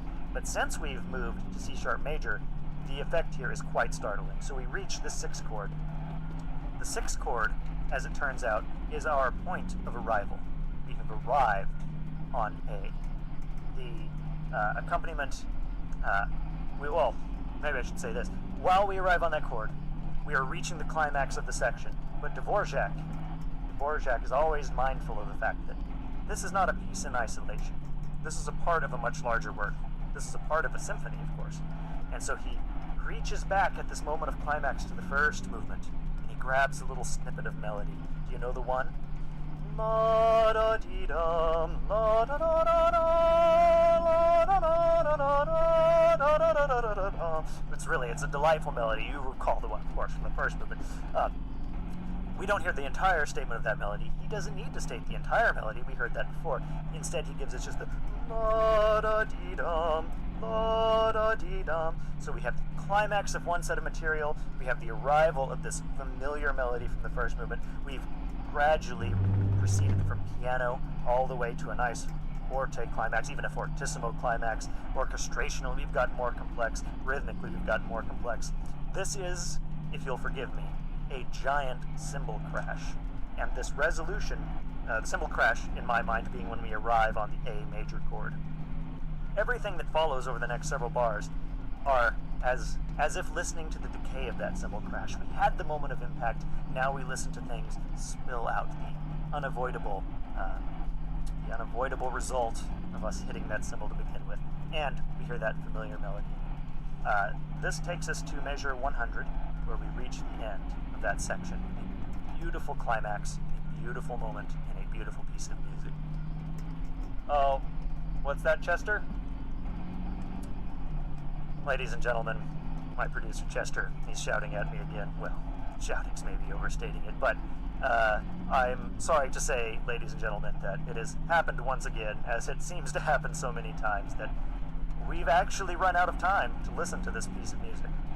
But that is quite all right. The New World Symphony is an extremely popular piece of music. I have no doubt that all of you already have a copy of it in your record collections at home. I'll have to leave it as an exercise to you, the listener, to take what we've discussed today and go and listen to this work and really dig in to the beautiful melodies and music of Dvorak. Okay, turning back to measure 101. So now we are at the Meno mosso, the tempo 1.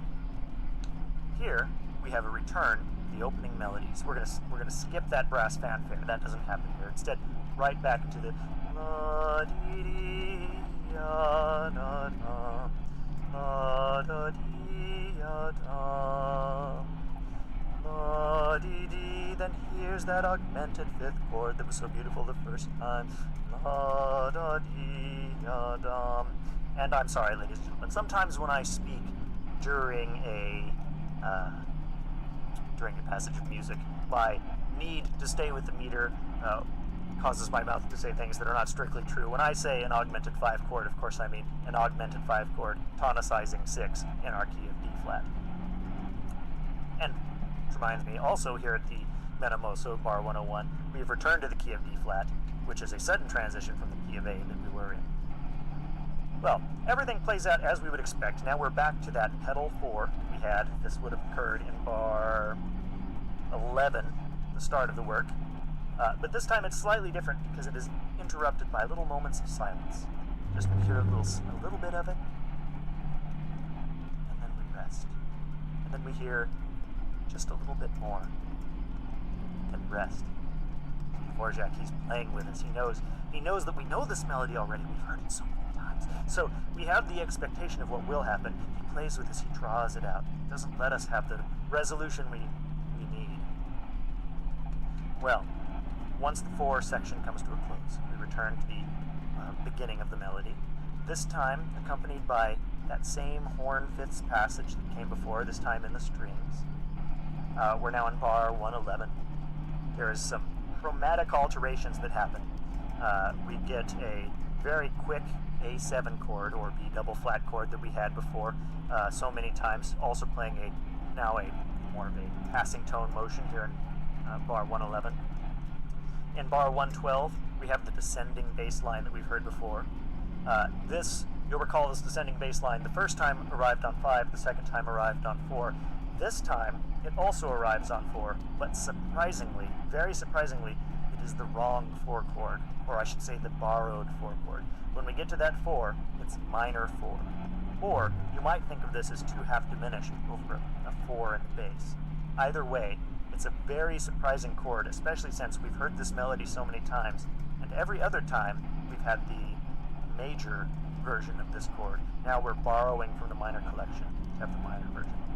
It demonstrates tremendous compositional restraint to have saved this savory moment for here, near the end of the work.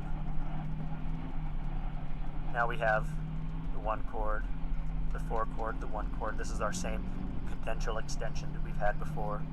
We finally arrive at a string line that just gradually descends, gradually descends, gradually descends, and finally makes its way to what I believe is the true moment of resolution in this piece, the tonic chord in bar 120. But we're not done yet. In bar 120, we get a recapitulation of that opening gesture, that opening horn chorale, although the version that we will hear is actually the second version that we heard with the altered chords, since, as in that case, we are both beginning and ending in D flat.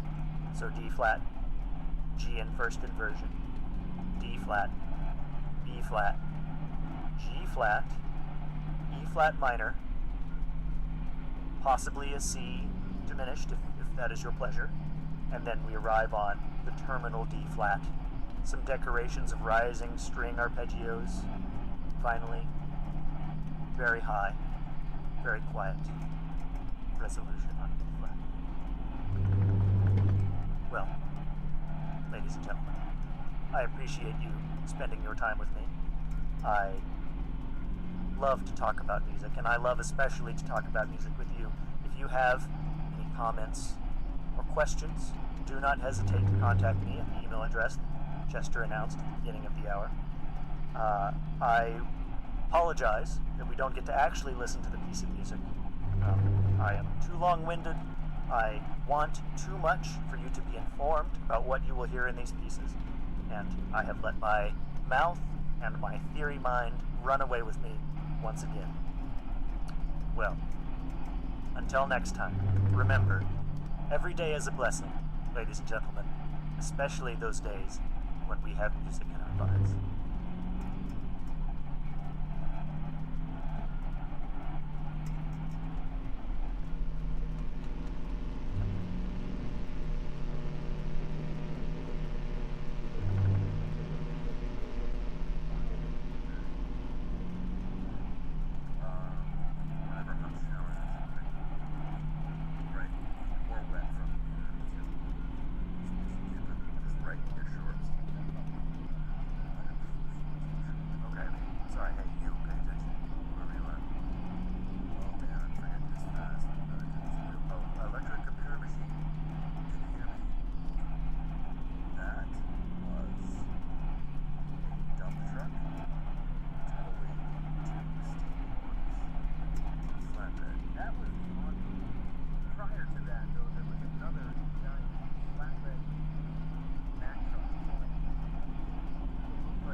Thursdays, kids always eat free John.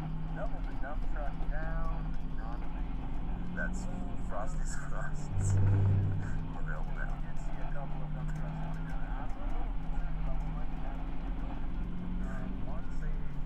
lawn space is pretty safe right now. Safe lawn space and oh, looks like we're in on Twitter here. Getting a quick tweet sauce here from that's Kelly Tour from St. Minnesota. Yeah, it's a little known town with no rotaries, curiously. Kelly tweets, "Hey folks, why don't you talk about class for a minute? The lower class, the middle class and the higher class have different words for the Rotary. It looks like she cut off there because she tweeted something on the feed there. Right, it does. I do recall that words have to be under 100. Now, John, can I pose a question to you there? It sounds like you may be conflating two neologisms related to various news activities. We do post, well, we don't, someone does. There she is, Jen. I can see her public relations manager. We just call her hype girl. So Madonna in Minnesota, once she was talking about the class of Rotary. It looks like there's been a retweet by the infamous Rotary heir to the Rotary family, Charles Rotary. Charles Rotary himself.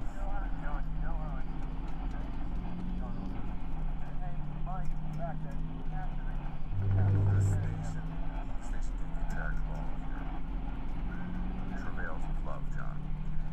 Charles Rotary, actually, he's on the phone line, Charles. Yeah, thanks, John. Are you with me here? Question is if you're with us. He might be on a walkie-talkie. Is that John? John's with me now. Yes, we're on live coverage. What do you... Oh, quick interruption to breaking news. We just had a wide right. Goodbye, Charles. Looks like an Isuzu. Just stay on the line, Charles. Go ahead. Okay, thanks. So as my friend Megan, my Facebook friend that is, yes, it's your publicity page. We understand. Just go ahead. Just ignore him. The upper class call a Rotary. It's just part of the shtick. He's just reading copy. I swear. He's not here to ruin your marriage again. Charles? Do we still have him? Yeah, I'm still here. Okay. Please proceed. Thank you. To review, the upper class call a Rotary. Is he still there? Charles, read the copy. I'm sure I can do that myself. The upper class. Listen, I can't do this.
That's when Garfield came through, because he was licensed for this ad. Hi there, what are you doing? Yeah, I brought him too. What are you doing? I'm pulling the peanuts down the drain. I'm a big fan. Listen, I can't get his autograph, can I? Oh, brother. Bubblegum helps. Bubblegum helps us get the peanuts down the drain. Keep away from children. Available in all these areas. Standard text message rate supply. Four-way prohibited. Oh, sorry. Four-way prohibited. I do not fit into these underwear. We do have someone coming from the wide right zone.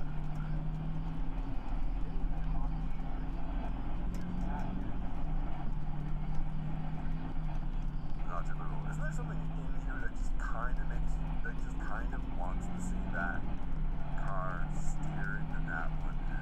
No. Precisely. Okay. This is a recording.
I seriously doubt if people treat REM like that. Or like yum. So we're at Dead House. Okay. Oh, that. Now we're there. Now we're somewhere. Huh. Yep. I would. I'm sure they actually have possibly section. PHN. Oh, okay. Fish. Oh, so fish head is just not. Yep. Wasn't. What's it? If you are using that description, you have a certain relationship to others. And hence to don't what the thing is. And thirdly, to don't and not.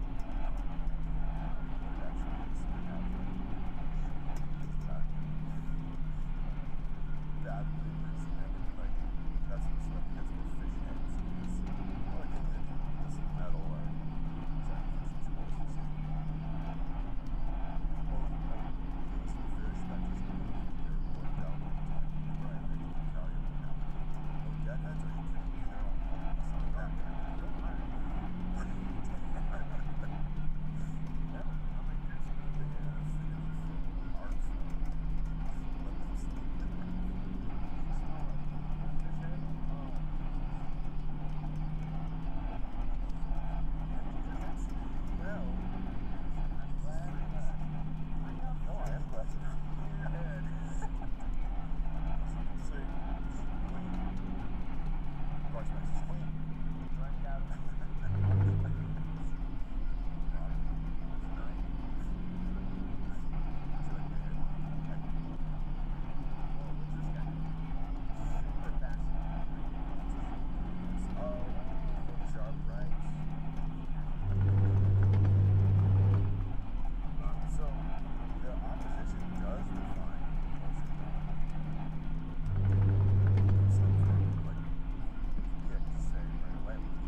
calling now. I know you just can't stay. I promise you somehow I'll soon be on my way. We might have to be apart for a little while, but even when you're far away, I can see your smile. Your memory comes back to me like a sweet old song. We're long distance, not for long.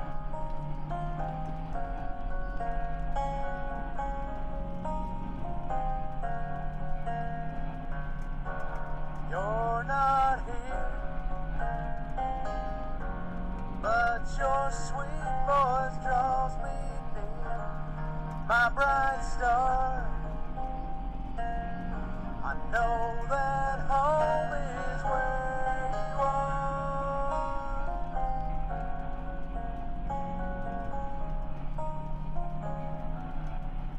There'll be some lonely nights, we can see them through. It's gonna be alright, 'cause our love is true. My sweetest baby girl, the answer to my prayer. Wherever you go, my heart will be there. We might have to be apart for a little while, but even when you're far away, I can see your smile. Your memory comes back like a sweet old song. We're long distance, not for long.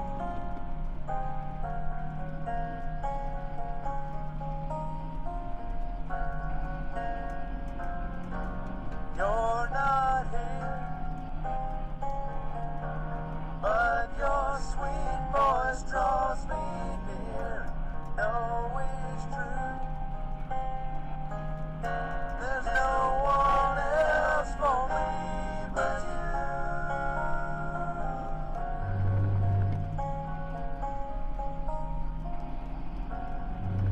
My sweetest baby girl, mean the world.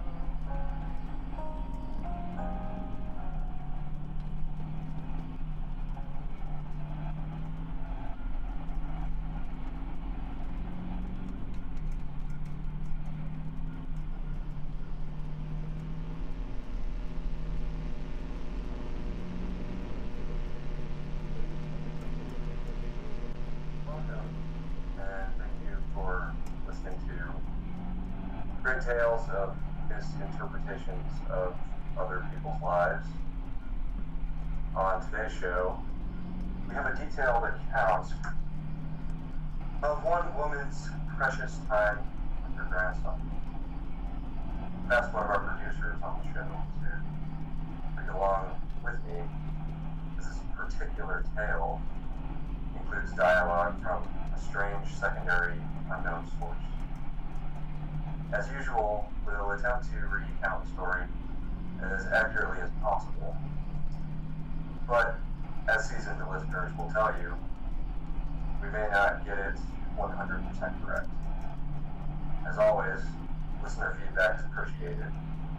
Please address all correspondence to mail@thegreattales.org. Oh, and did I mention that this is a second-hand tale?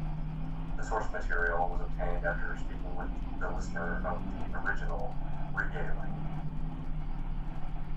Now, let us begin the reading. My grandma is a pretty big fan of yours. Could you go say hi to her? Oh, man. It's the Vault Hunter. You are awesome. Didn't you fight Terramorphous? I've fought a big creature like that once. He was a big whale squid with 100 tentacles. You ever fought anything with tentacle? Oh, of course you have. Terramorphous had tentacles. How silly of me. Now, where was I? I am so sorry. Oh, right. The whale creature. His name was Blowhole the Apocalypse. I called him the Apocalypse for short, and he attacked my hometown of Tsunami's Edge when I was but a little girl. You ever been to Tsunami's Edge? Great town, nice beaches, great food, and the cost of living is just so low. Even being a single grandmother and working part-time at a Skag meat processing factory, I was still able to provide for little Mr. Torg. We may not have been able to afford the finer things in life, like food, but we got by. After all, Mr. Torg and I didn't have anything but one another after that horrible gas leak blew up the Iridian line, killing my son and his lovely wife.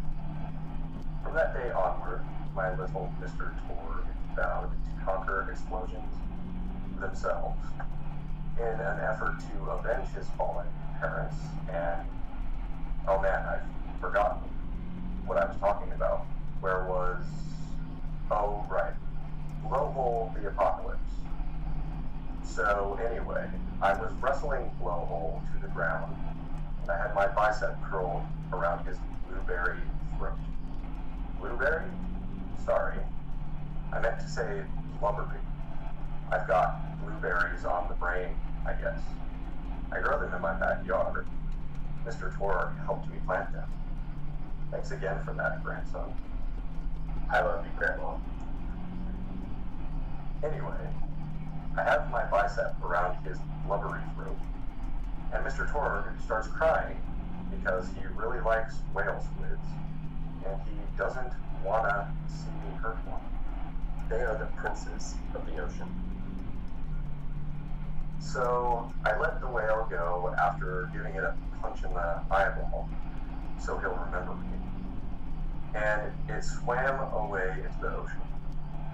I then had Mr. Torg drive me to the ice cream parlor. He got me Rocky Road, because Rocky Road's my favorite. I'm extremely partial to the way marshmallows act like little landmines of flavor amidst the battleground of chocolate. What's your favorite flavor of ice cream? Is it pistachio? I bet it's pistachio. Oh, that reminds me. You'll never guess who I saw today. Pistachio the Amazing. He's a magician who studied under Crazy Earl, and he's got that weird mustache, you know. But I saw him make a rat hive disappear. A whole rat hive. I said to Mr. Torg, I said, Mr. Torg, wasn't that amazing? And he said, yes it was, Grandma. Didn't you say that? High five. You remember saying that? I remember, Grandma. And we stood in line afterward and got his autograph. And I thought I had it, excuse me, somewhere around here, but it's probably in the attic. I really ought to go up there and clean it out one of these days. I have so many little keepsakes up there. You're paying attention, right? Say, what's my favorite flavor of ice cream? No, that's your favorite flavor of ice cream. Oh, so you are listening. How wonderful. You're an even better listener than my old pet rat, Beasto. Beasto was such a sweetie. You ever had a pet rat? If you can tame them. They're the sweetest pet you'll ever have. He used to just sit on my shoulder and bite chunks of flesh out of my neck to pass the time. I still remember the way he used to tweet. He went, tweet, tweet. It was so cute. I had a conversation with him once. I said, Mr. Beasto. He liked being called Mr. Beasto. It made him feel like an aristocrat. I said, Mr. Beasto, you're looking very cute today. And he said, oh, thank you, that's so nice. Or he tweeted it in a way that made me know that's how he felt, and then he lowered his little head like he was taking a bow. It was adorable. Beasto was my third pet rat. First, I had Woody. He got hit by a train. Then, I had Anita. She got shot up trying to take vengeance on the train that killed Woody. And then I found Beasto making little poops on the windmill outside our house. After Mr. Torg and I wrestled her to the ground, I did a flying pile driver off a nearby tower tree, got him straight in the spine, and brought him down. We brought him in and fed him some skag steaks until he decided he loved us. I still miss Beasto sometimes. He just died of old age. Rats don't live much longer than a few years, but I treasured the time we had together. Poor Mr. Torg. When Beasto died, he cried for a week. The kids made fun of him at school, but I told him not to pay them any mind. Being in touch with your emotions is not a character flaw. That's right, high five. Is something wrong? You look confused, Vault Hunter. Oh, you probably haven't heard anyone call Mr. Torg high five before. The world may know him as Mr. Torg, but the Flexingtons always referred to him using his middle name. It's a Flexington family tradition, after all, to use your grandfather or grandmother's name as your own middle name. And my husband, High Five Flexington, God rest his soul, was the best grandfather Mr. Torg could have asked for before he passed. He taught Mr. Torg dang near everything he knew about firearms.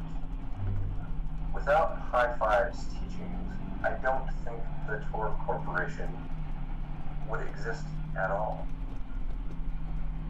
Gosh, I still remember the first gun Mr. Torg tried to make after his parents died. A Jacobs shotgun with a stick of dynamite attached to the barrel.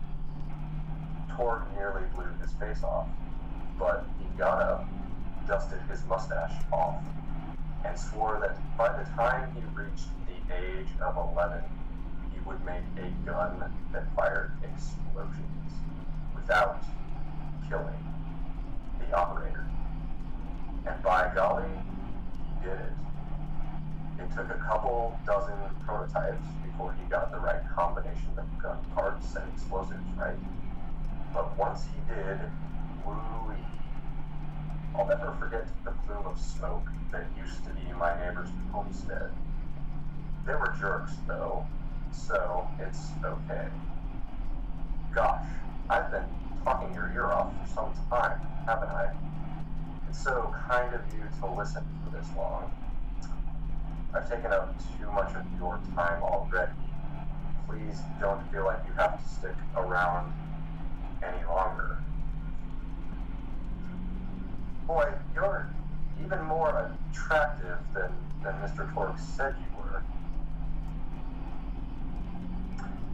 I've got another story for you, but I'd like to tell it to all of your friends at once. An old lady like me has to save her voice, you know. Oh, you still want to talk with me. How incredibly sweet of you. Say, you'll never guess who I saw today. Captain Scarlet. She was robbing my retirement home with a few other brigands, and I recognized her from her wanted poster. And I said, "Oh, hey, you fought the Vault Hunter, didn't you?" And she bowed all elegantly and said something like, "Indeed, I did, madame," and said that you were really good at fighting and that you beat her fair and square. She didn't seem to harbor much of a grudge about it. Nice girl. You should think about meeting up with her again. If you're not shacked up with anybody, you know. I mean, of course you probably are, gorgeous hunk of Vault Hunter like you. I bet you're beating away suitors left and right. Oh look, you're blushing. Oh, I could just eat you up. Mr. Torg was so scared of trying to get a date for such a long time. He used to go to parties in high school and just stand in the back without talking to anybody. I am an introvert. And I tried to tell him. I said, "Don't worry about chasing love. If you chase your dreams, then love will follow." See, that's the thing people don't get. You watch Echo films and they're just awful. They teach you that the only way to be with someone is just to pursue them over and over until they decide that they like you. In reality, you know when you like someone. Almost immediately. You can't really convince somebody to fall in love with you. You just look like a stalker. But if you do things you're interested in, like making guns that explode, or killing mercenaries, then people will see that confidence and skill you have, and they'll be attracted to it. But there's always a fine line between that kind of confidence and narcissism, you know? There's nothing worse than somebody who wants to be famous. I remember when Mr. Torg first sold his weapons tech to that board of directors. He was pretty egocentric for a while, taking pictures of himself and posting them to the EchoNet all the time, trying to hobnob with every celebrity that used his weapons. He came back home one day with a supermodel under each arm, and I said, "Mr. Torg, what are you doing? You've lost sight of who you are. It's been weeks since you actually created a new gun," I said. And it was true. He'd been more obsessed with being well known for doing something great than with actually doing something great. It was a dark point in my life. Thankfully, High Five listened to me and got to work on what would eventually become the Curblaster. You a fan of the Curblaster? That was always my favorite. That and the Flacker, which I know a lot of people hate. But there's more to combat than just brute efficiency in this old lady's eyes. Style counts for something. And there's nothing quite like filling the air with tiny little explosions. It's like a fireworks show, except the deaths aren't as sad and unexpected. Actually, that reminds me, now that you're here, I wanted to throw some ideas at you for feedback. I'm a playwright in my spare time, and I'm trying to write a story about an up-and-coming tournament fighter who tries to find love in a gladiatorial arena. And I figured you've got a lot of experience, so your feedback could be really valuable.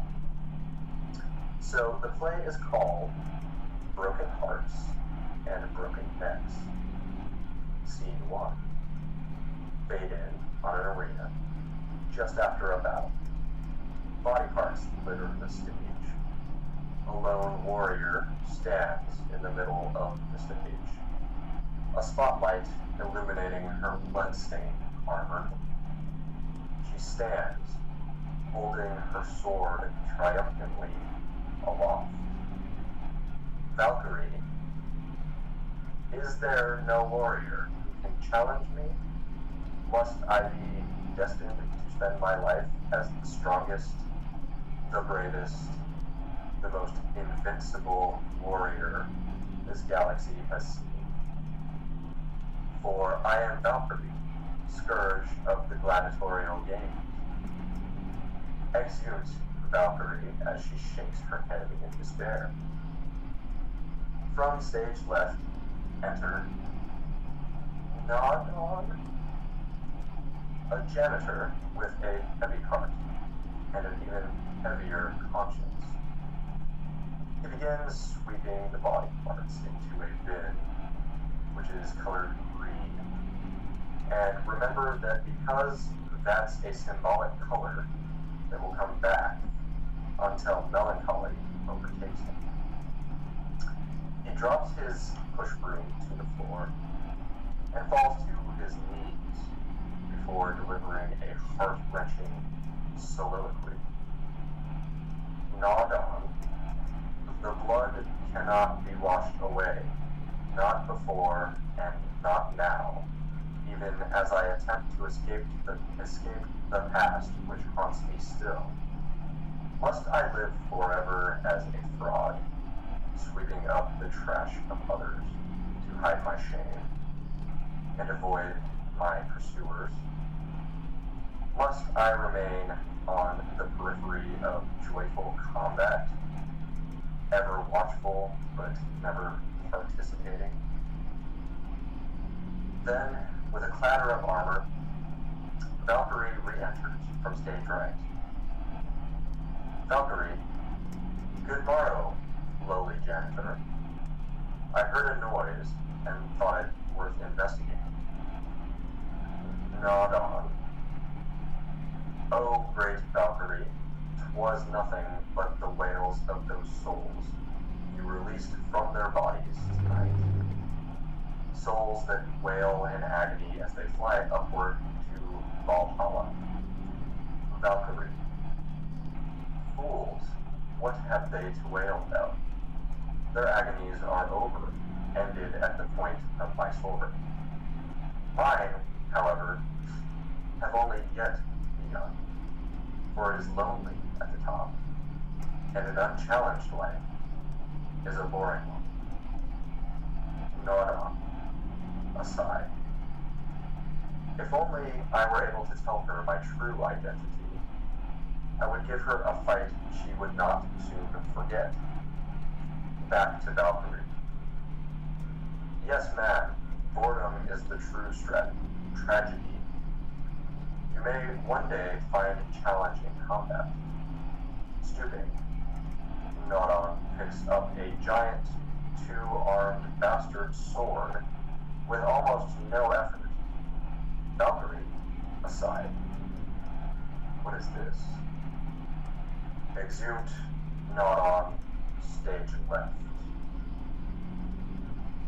Valkyrie. What strength this janitor possesses. Who is he to pick up a bastard sword with but 2 fingers? What hidden power does he hold? What secrets does he keep? I will endeavor to uncover his past, in the hopes that our swords may cross in battle. Exeunt Valkyrie. End of scene 1. Scene 2. The interior of the governor's house. The table is set with myriad teas and biscuits, and Oh, I'm sorry. I didn't even ask you for feedback on the first scene. Did you like it? Oh, wonderful. I'll continue then. Scene 2. The governess enters from stage left. Governess, I refuse to respond to these absurd accusations. Her husband looks at her quizzically. Governor, and what accusations may those be? Governess. Actually, you know what? I don't think I'm ready to get feedback on the play yet. But what about you?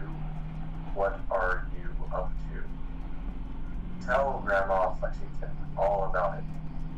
I bet you've had some amazing adventures. Mr. Torg told me about the time you all played bunkers and badasses together. He said it was one of the most fun and welcoming experiences of his life. Grandma, you're embarrassing me. Sorry, sweetie. But really, you and the Vault Hunters are his first real pals. It wasn't easy for Mr. Torg to make friends at school when he had facial hair at age 8, pecs at age 8.5, and dead parents by age 9. People found him intimidating, but I told him that he should be thankful for the fact that he looks different. Anyone who wouldn't be friends with you based on appearance wouldn't be a very good friend anyway. But he really does like to hang out with all of you. Most people these days want Torg to pose for pictures, or blow something up by flexing at it. It's not often he gets to sit down and play games with people. Oh, speaking of games, did you play Going Back to the House yet? It's a new Echo simulation about exploring a log cabin you lived in when you were a kid. There's no violence or anything. You just walk around looking at cereal boxes and remembering people you made out with. I really like where Echo Sims have gone in the past few years. Don't you? There seem to be a lot more of them, with interesting things to do beyond shooting people. And the writing has gotten so tight and concise. For instance, did you ever play The Samurai's Marker? The whole game's story was delivered through haiku. Did Zero write it or something? Haha, no, I'm just joshing. I know you're too busy for that. But, oh yeah, I was playing At the End of a Pointed Gun last night on my Echo Sim player. And wow, is that funny. It's about a guy who punches people and smacks himself in the face with doors. Easily one of the best punch-related comedy sims ever. But oh, I'm really looking forward to this game called Robot Hunter Assault Squadron, which is this big randomized survival game about throwing bottles at trees and accidentally scaring birds. In the demo version, a scared bird, I scared a bird so hard it died. 10 out of 10 in my book. But what kinds of things do you do for fun? You play any sports? You look like you might be into some of the more extreme stuff, like spine hurdling or psycho head volleyball. I knew an athlete a lot like you when I was younger. Her name was Neko. and she was especially gifted at the giblet toss. That's an odd pastime we had back when I was younger. Idea was you'd punch a convict and then see how far you could make their viscera fly across a big field. You got points based on distance and the size of the viscera. She won the final round of the giblet toss championship by getting a left eyeball to cross the 300-meter mark. They said she was juicing with iridium, but I think they were just angry that she dethroned the reigning champ, misogynistic Jeff. People really liked him for some reason. Hey, what is your favorite food? Mine's burgers, personally. People look at you like you're a pleb or something when you say you like burgers. But just think of all the things you can do with them. You can change out the patty, play around with toppings, change what sides you have. You ever have a burger with veggie chips?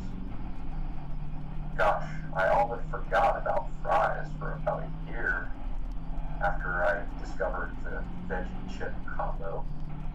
I'm not a vegetarian or anything, but those veggie patties they make on the more upper class worlds are crazy good.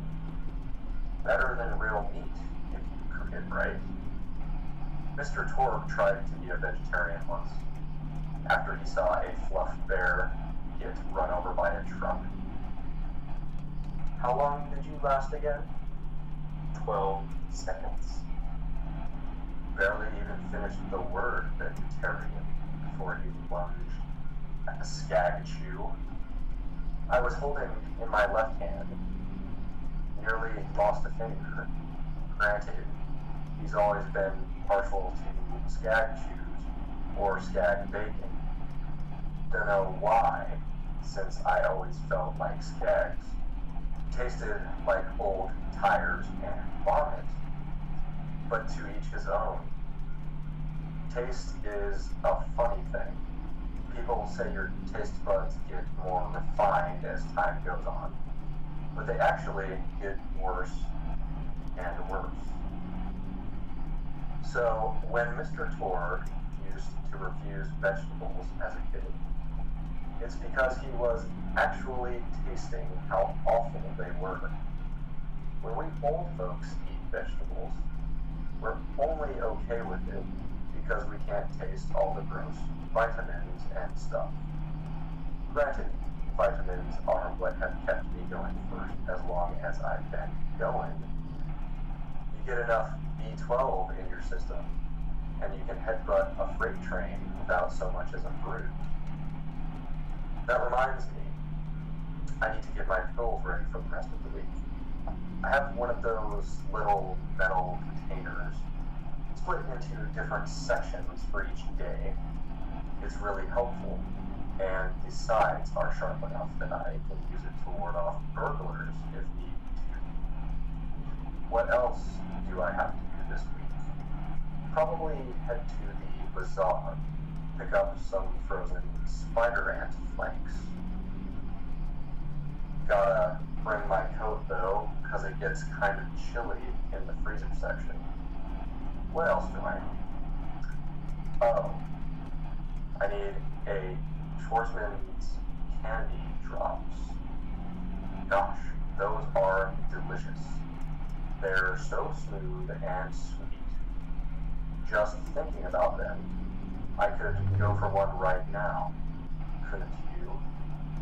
Do you think you could go find me one? That's a Schwarzman's candy drop. Grab it for me, will ya? Oh, I can taste it already. Oh, wonderful. Bring it back here, and I'll finish my story. Thank you so much I'll eat this later while sitting by the fireplace, telling Mr. Torg stories of days gone by. There's just nothing like a good, roaring fireplace, is there? Something healing and safe. Maybe that's why our family likes explosions so much. They're basically just big fireplaces. Every explosion feels like coming home.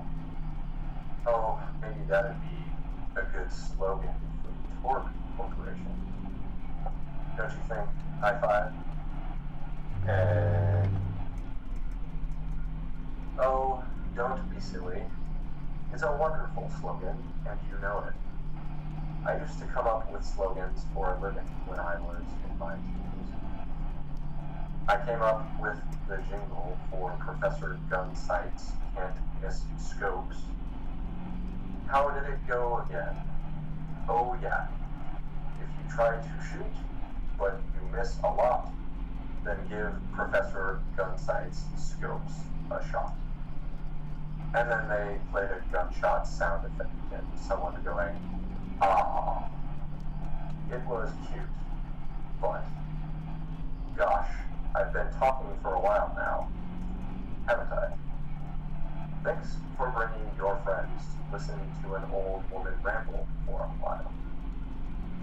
I can't tell you how great it is to have somebody new to talk to, especially a vault hunter. Oh, and one more thing. No, actually, that can probably wait. Just something about vaults and the end of the universe. Anyway, here. I always spoil my friends, just like I spoiled my grandson. Enjoy it. Conversation. Meedly, Mao. And that is the end of today's reading. This has been a strange tale of these so-called vault hunters. The bit about the end of the universe is slightly alarming, but I suppose that there's not much we can do about that. I'd like to thank our producer for sitting in today and reading the parts of the so-called Mr.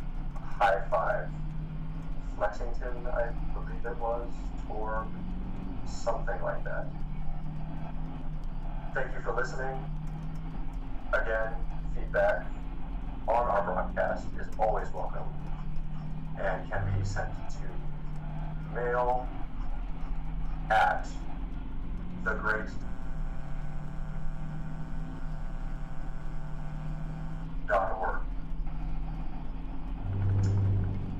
Join us tomorrow for another tale. We'll see you then.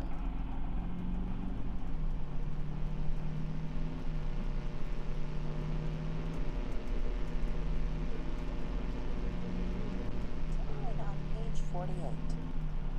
Still lots of fun shapes on this page left to color in. In the top left corner, there's a little diamond shape. I'm going to use my periwinkle on this one.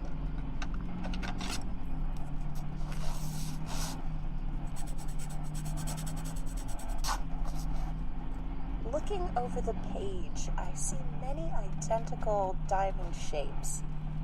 I'm going to fill those in as well.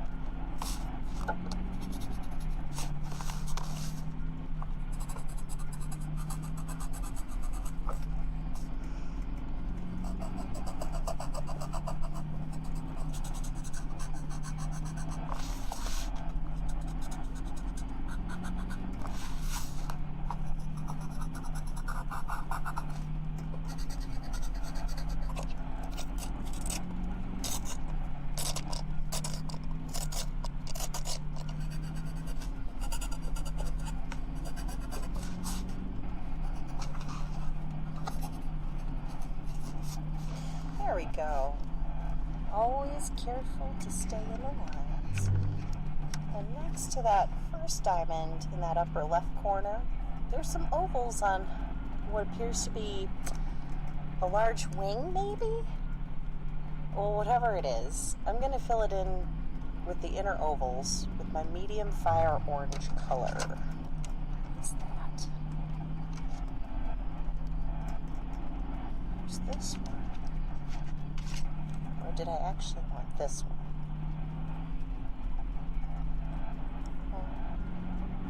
Let's go with that second.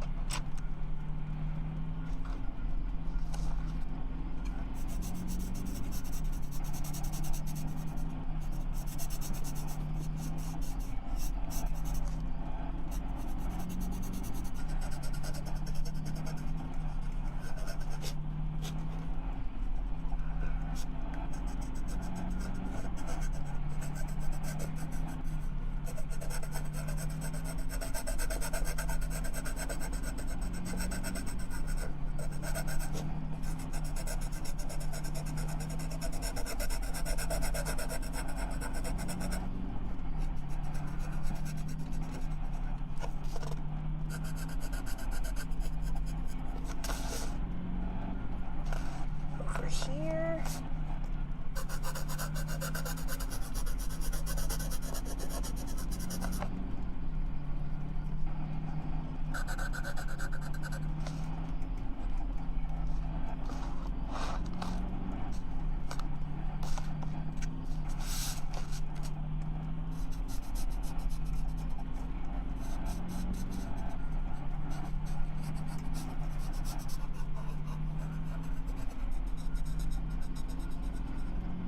I want that to be a little bit darker. So I'm going to go over it one more time.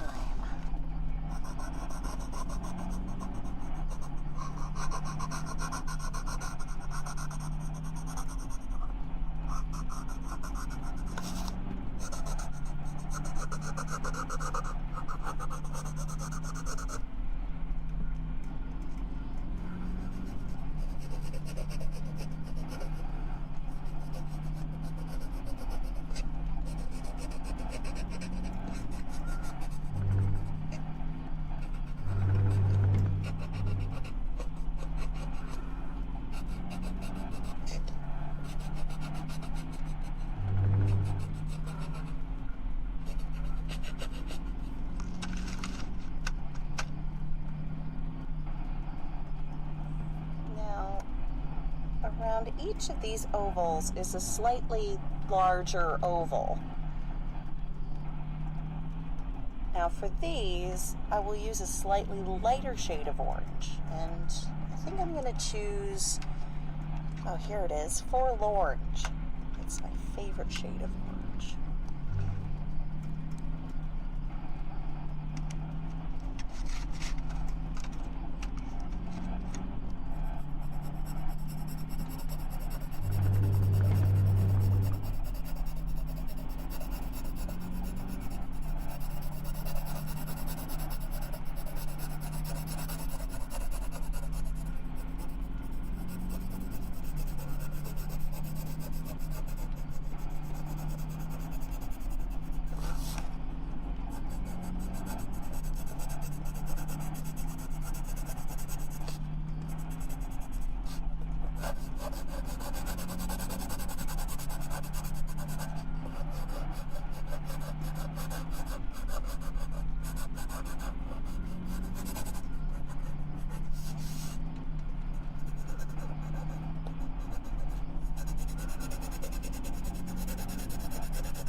Now here's a fun shape. Now looking underneath the first diamond, there's a heart shape behind it. So this one's a bit more complicated. For the outer part of the heart, I will use my fire truck red. For the inner heart, probably bismuth pink. And finally using the baby pink for the little rays of love coming out of the inner heart shape. Now while I'm at it, I'm just going to go ahead and fill in all the rest of the hearts as well.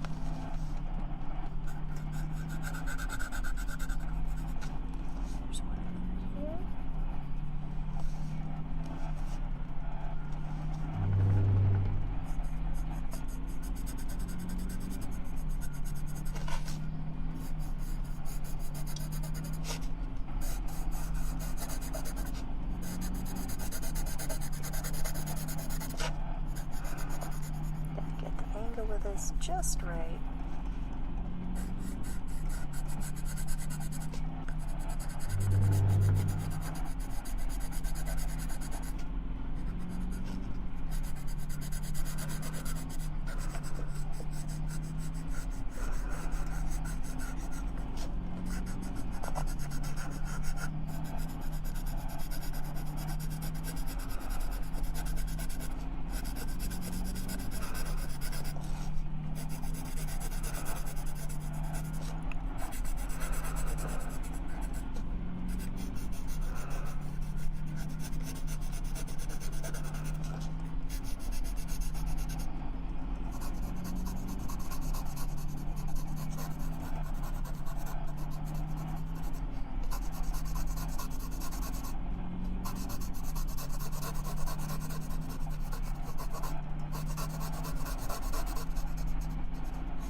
It's really starting to come together now.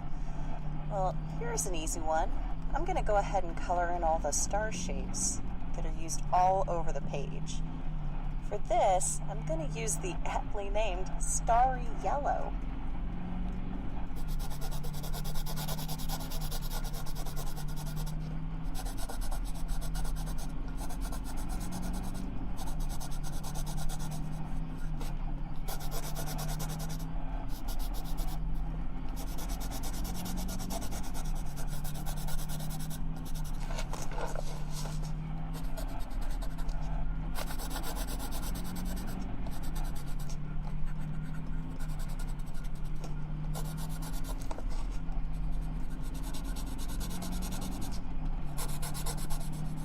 I'm going to go back in with my metallic gold colored pencil, add some shading.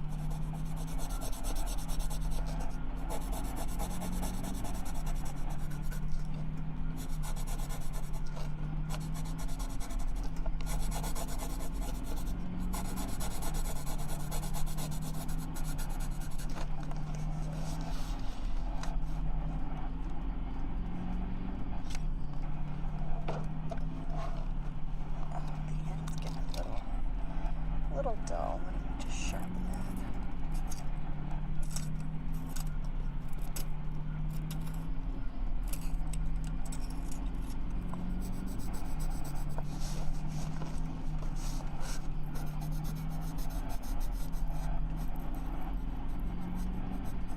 That'll make that easier.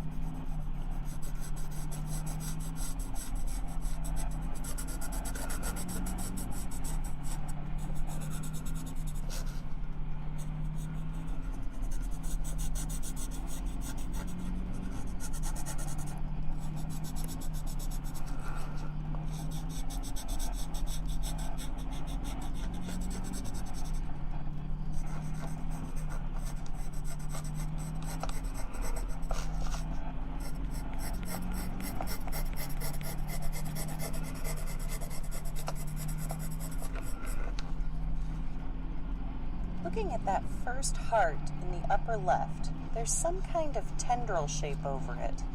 It's partially obscuring that heart. I'm choosing Incredible Green for this task.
I see 1, 2, 3, 4, 5, 6, and 7 more tendrils around our picture. Using that same Incredible Green, I'm going to color the rest of the vine-ish shapes now.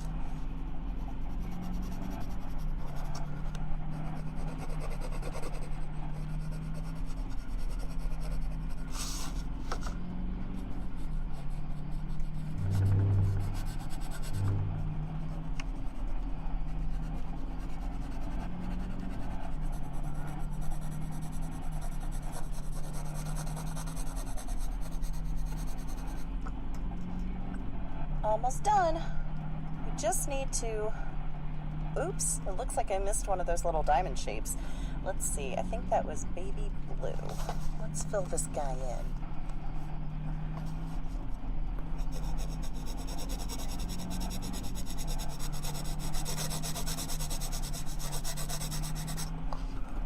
No, that doesn't look right. Oh, you know what? It was my periwinkle. Take out my trusty eraser.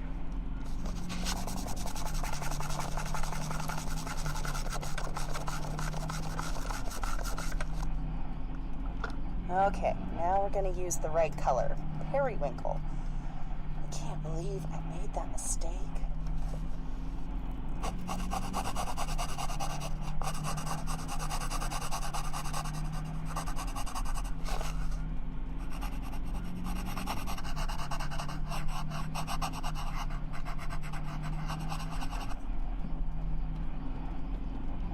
Much better. Now that all of the little shapes are colored in, I'm going to color in the background. Now, the background is the negative space that surrounds us all. Of course, this should be really, really dark. I'll use my blackest blue for this.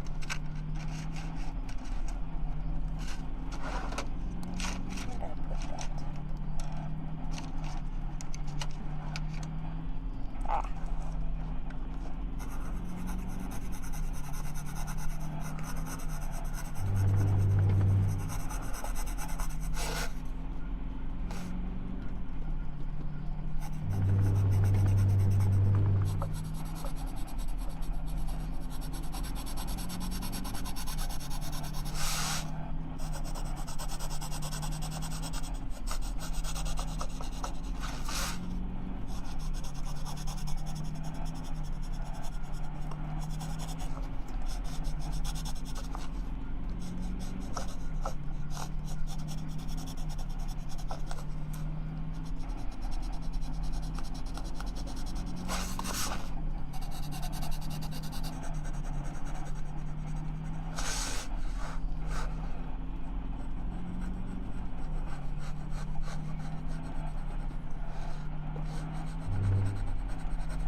Well, that's it.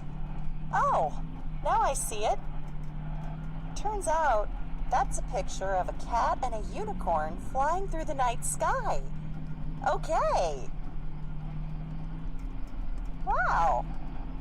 Well, page 49 is next. Let's start in the top left corner, as usual. So in the top left corner, I see a flower shape,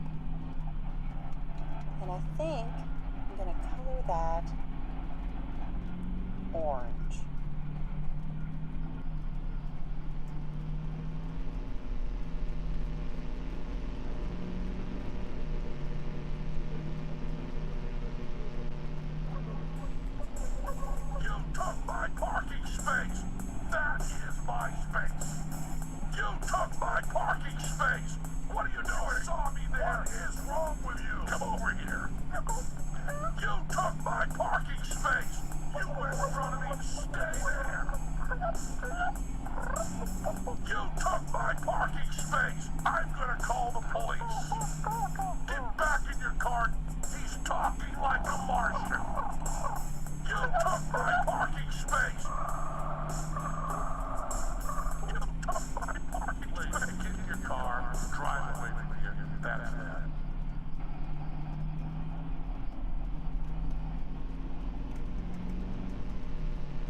Episode of Larry J. DeVille's Quiz 5 with your host, yours truly, Larry J. DeVille. And for those travelers new to the Larry J. DeVille's Quiz 5, here's how it works. I will give a quiz question, and then I will list all of the options for the possible answers, and you must wait until I list the final option before you say your answer aloud. I will give 10 seconds to give your answer, and the first person to give the correct answer gets a point. At the end of the game, which is only 5 questions long, the person who has the most points wins the game. Alright, travelers, let's get our hands right into it. Here is the first question on Larry J. DeVille's Quiz 5 with your host, Larry J. DeVille. Yours truly. Question number 1. The cottonwood tree, not to be confused with the Plains cottonwood tree, but the cottonwood tree is the state tree of what state? Is it A, Alabama, B, Alaska, C, Arizona, D, Arkansas, E, California, F, Colorado, G, Connecticut, H, Delaware, I, Florida, J, Georgia, K, Hawaii, L, Idaho, M, Illinois, N, Indiana, O, Iowa, P, Kansas, Q, Kentucky, R, Louisiana, S, Maine, T, Maryland, U, Massachusetts, V, Michigan, W, Minnesota, X, Mississippi, Y, Missouri, Z, Montana, AA, Nebraska, BB, Nevada, CC, New Hampshire, DD, New Jersey, EE, New Mexico, FF, New York, GG, North Carolina, HH, North Dakota, II, Ohio, JJ, Oklahoma, KK, Oregon, LL, Pennsylvania, MN, Rhode Island, NN, South Carolina, OO, South Dakota, PP, Tennessee, QQ, Texas, RR, Utah, SS, Vermont, TT, Virginia, UU, Washington, VV, West Virginia, WW, Wisconsin, or XX, Wyoming. You have 10 seconds to answer.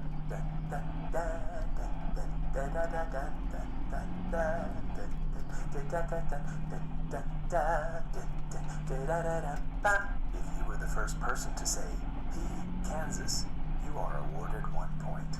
Rolling on with the next question on Larry J. DeVille's Quiz 5 with your host, yours truly, Larry J.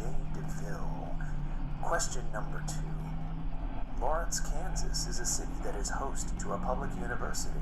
The University of, is it A, Alabama, B, Alaska, C, Arizona, D, Arkansas, E, California, F, Colorado, G, Connecticut, H, Delaware, I, Florida, J, Georgia, K, Hawaii, L, Idaho, M, Illinois, N, Indiana, O, Iowa, P, Kansas, Q, Kentucky, R, Louisiana, S, Maine, T, Maryland, U, Massachusetts, V, Michigan, W, Minnesota, X, Mississippi, Y, Missouri, Z, Montana, AA, Nebraska, BB, Nevada, CC, New Hampshire, DD,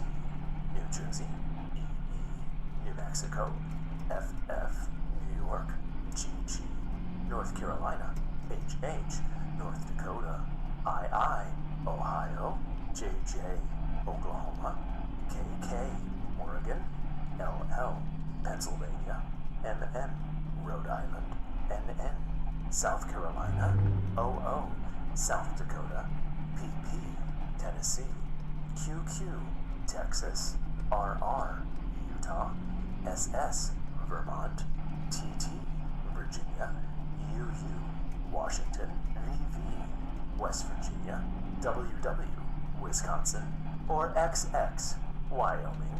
You have 10 seconds to answer.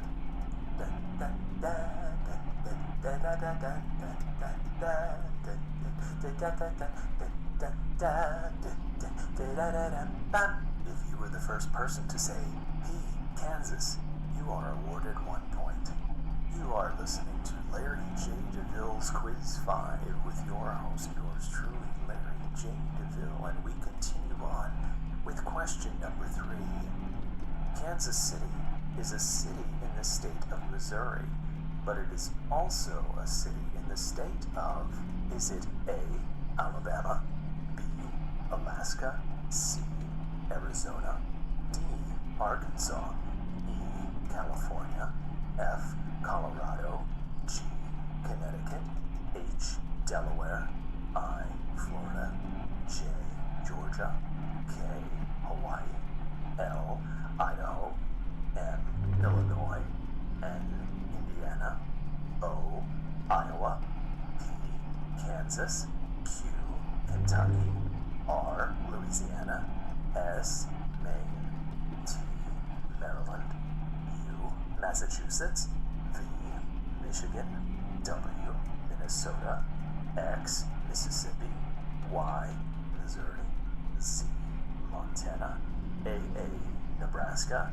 BB, Nevada, CC, New Hampshire, DD, New Jersey, EE, New Mexico, FF, New York, GG, North Carolina, HH, North Dakota, II, Ohio, JJ, Oklahoma, KK, Oregon, LL, Pennsylvania, MN, Rhode Island, NN, South Carolina, OO, South Dakota, PP, Tennessee, QQ, Texas, RR, Utah, SS, Vermont, TT, Virginia, UU, Washington, VV, West Virginia, WW, Wisconsin, or XX, Wyoming. You have 10 seconds to answer.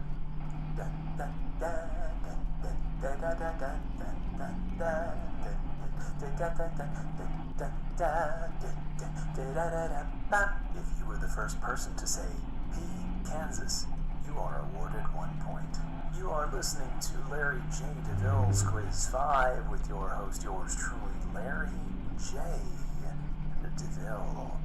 And we're going to continue on, travelers, with question number 4. Nebraska, Oklahoma, Missouri, and Colorado border which same state? Is it A, Alabama, B, Alaska, C, Arizona, D, Arkansas, E, California, F, Colorado, G, Connecticut, H, Delaware, I, Florida, J, Georgia, K, Hawaii, L, Idaho, M, Illinois, N, Indiana, O, Iowa, P, Kansas, Q, Kentucky, R, Louisiana, S, Maine, T, Maryland, U, Massachusetts, V, Michigan, W, Minnesota, X, Mississippi, Y, Missouri, Z, Montana, AA, Nebraska,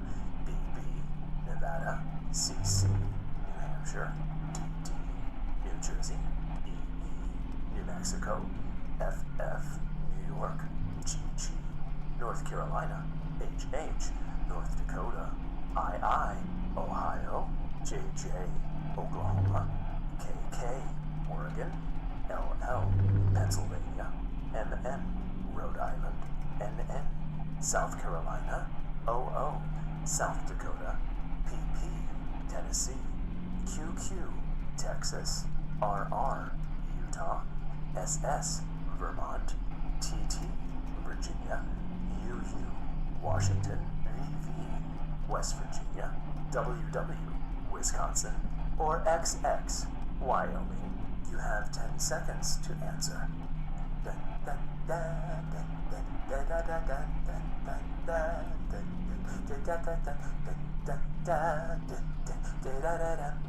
If you were the first person to say P, Kansas, you are awarded 1 point. Well, travelers, you and I are rounding third. Coming home. Question 5 is coming up next, but I feel like you and I made a connection today. Did you feel challenged? Well, if so, I am glad I was able to play a part in your journey of not just success, but significance. Okay, question number 5 today on Larry J. DeVille's Quiz 5 with your host, yours truly, Larry J. DeVille. The band Kansas was named after which state? Is it A, Alabama, B, Alaska, C, Arizona, D, Arkansas, E, California, F, Colorado, G, Connecticut, H, Delaware, I, Florida, J, Georgia, K, Hawaii, L, Idaho, M, Illinois, N, Indiana, O, Iowa, P, Kansas, Q, Kentucky, R, Louisiana, S, Maine, T, Maryland, U, Massachusetts, V, Michigan, W, Minnesota, X, Mississippi, Y, Missouri, Z, Montana, AA, Nebraska, BB, Nevada, CC, New Hampshire, DD, New Jersey, EE, New Mexico, FF, New York, GG, North Carolina, HH, North Dakota, II, Ohio, JJ, Oklahoma, KK, Oregon, LL, Pennsylvania, MN, Rhode Island, NN, South Carolina, OO, South Dakota, PP, Tennessee, QQ, Texas, RR, Utah, SS, Vermont, TT, Virginia, UU, Washington, VV, West Virginia, WW, Wisconsin, or XX, Wyoming. You have 10 seconds to answer.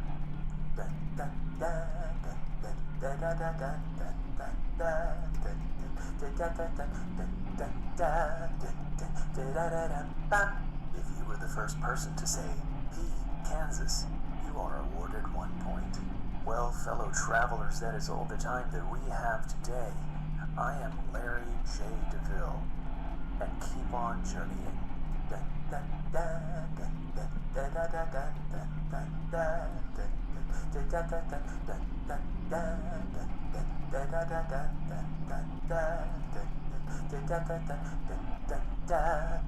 Da-da-da-da-bum.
Hello, and welcome to Origami with Kim.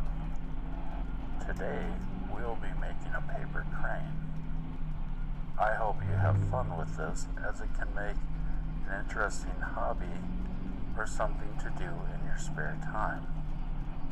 Origami is something that's best done on your own, as such mentioned hobby, since it's origami and not you or anyone else. Step 1. Find a blank square of paper. This works as if you use a paper that is completely square and suggested sizes of 4x4, 6x6, or 8x8. Alternate sizes include 3x3, 5x5, 7x7, and 9x9. The first thing you will want to do is to turn your paper with one end facing towards you and the opposite end facing away from you, much like a baseball diamond if you were standing behind home plate. Now, take the top part of the paper and pull it directly down to the bottom corner. Create a crease line just strong enough that you can see it, but not so strong as to rip the paper. Open the paper back up. Grab the left corner of the paper and match it to the right corner of the paper and create another crease, as we mentioned before. We should note here that this can also be done by matching the bottom to the top and the right to the left if you want to reverse the way in which it was done. Whichever is comfortable for you is the best to do. Now open your paper back up. You will now want to turn your paper so it makes a square. Take the top portion of the paper and fold down to the bottom portion, making a crease again. Now open the paper. Take the left portion of the paper and fold across to the right portion of the paper. As I stated before, this can be done top to bottom or bottom to top, left to right or right to left. The choice is up to you. Open your paper. At this point, you'll have a paper with many creases in it. What you want to do is to fold the top corner of the paper down to the bottom while folding in the left and right.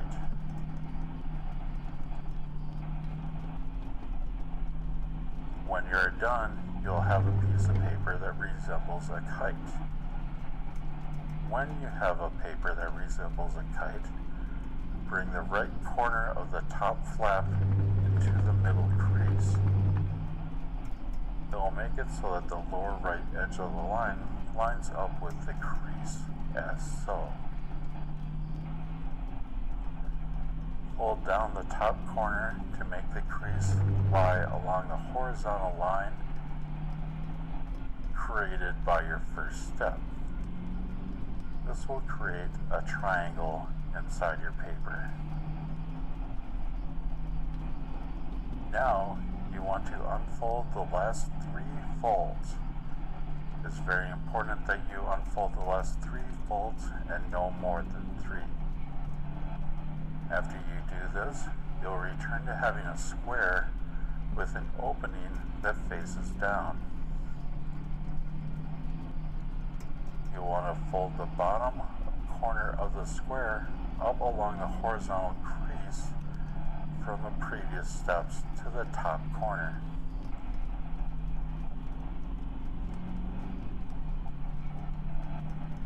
Reverse the two creases on the upper flap by folding it in the opposite direction that it naturally folds.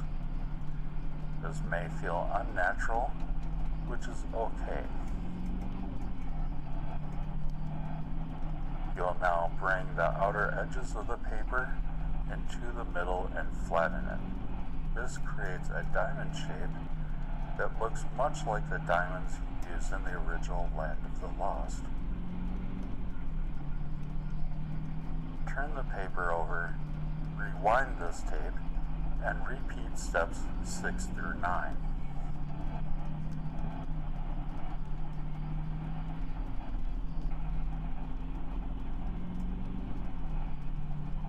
If you're not done with that, please take more time.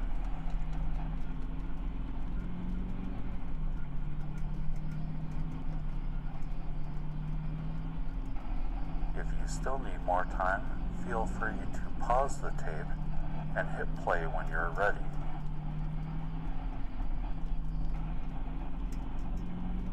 Good. I'm glad we're together on this. Now fold the outer edges of the diamond to the middle of the crease. Next, you'll want to fold the right flap over to the left, kind of like you'd turn a page in a book. Good job. Now turn over the shape and repeat on this side. Then fold the right flap to the left again. We'll give you a moment to get caught up.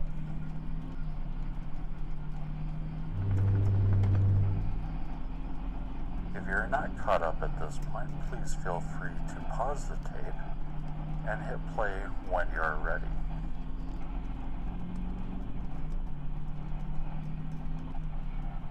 Good work. We're almost there. Now fold the bottom tip of the flap up to the top corner, turn over, and repeat on the other side.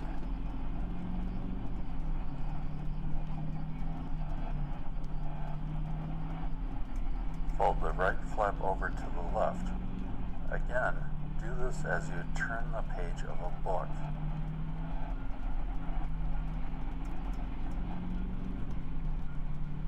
Now, turn over and repeat on the back. Now the head and tail are nestled between what will become the wings. Isn't that interesting? To create the head, fold the wings down so that they are perpendicular to the body. Now you'll see the head and tail coming out.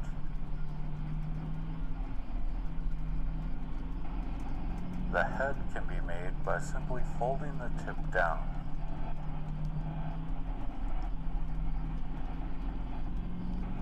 The tail can also be folded down for a slightly more festive look, although it is suggested that the tail be folded much further down than the head.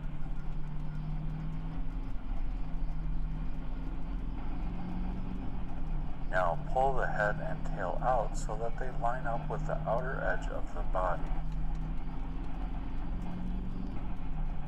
At this point, you can fold the wings out to both the left and the right.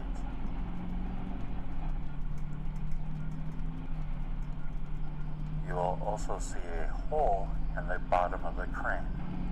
This allows you to blow into the hole and blow up your crane for a fun 3D look.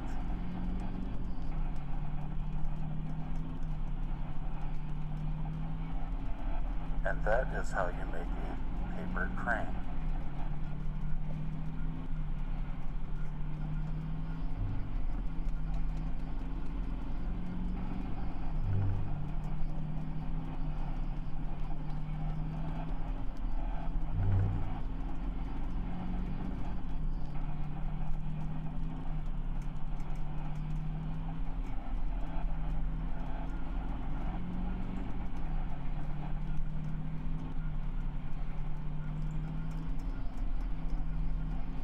Next, on Origami with Kim, we will make a jumping frog. This may be slightly more advanced than the other paper crane. As such, it uses a different sized paper.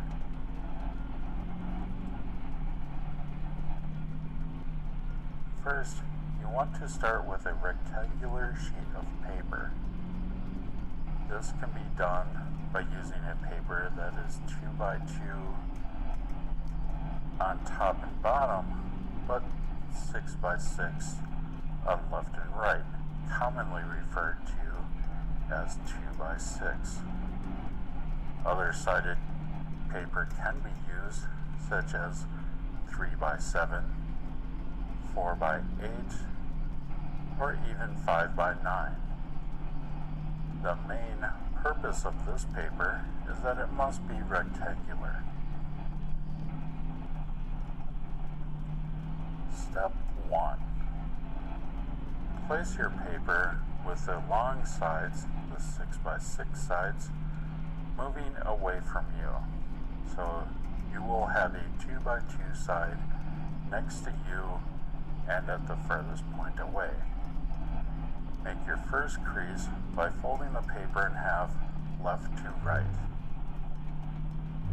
You'll want to press down and create a crease, but not so strong as to rip the paper. Once you're done with this, fold your paper back open so that you can see your crease. Again, this can be done left to right or right to left, depending on your personal preference. Now, looking at your paper from a triangle, grab the top right triangle and fold evenly down to the left side of the page. Please note, this will not go down to the bottom left of the page since we're working with a triangle but not a square. If it was a square, it would match up evenly. This will not.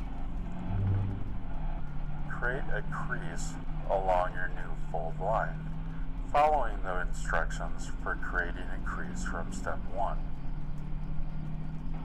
Open your paper and do the same with the other corner.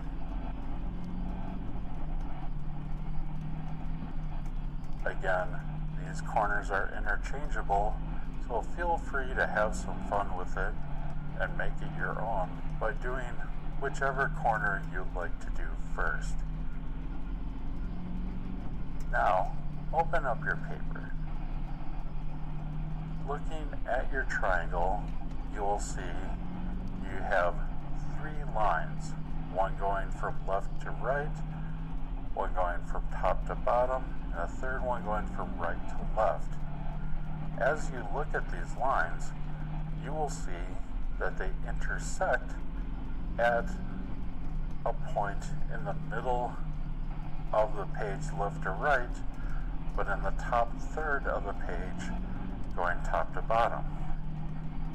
You will take the top of your paper and move it down to create a 4th crease intersecting that center point.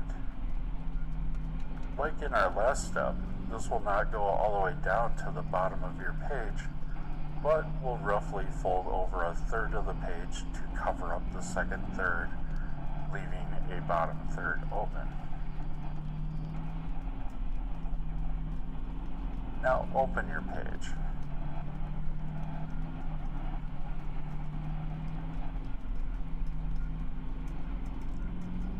Now, looking at your page as a triangle with many intersecting lines, you will take the line we just created on the left and right side and pull that in to the center, moving down the page.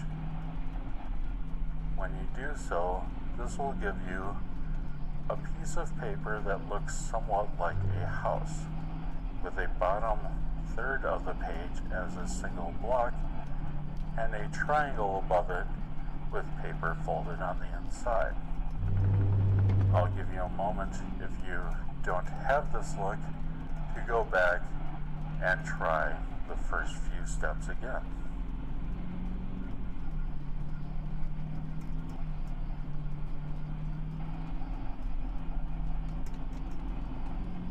If you need more time, feel free to pause this tape here, rewind as necessary, and play again.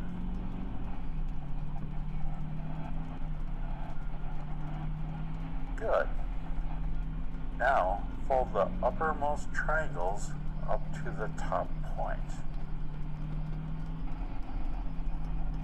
You'll then fold the sides into the center line. When you're done, this will give you a look of a triangle on top of two pillars.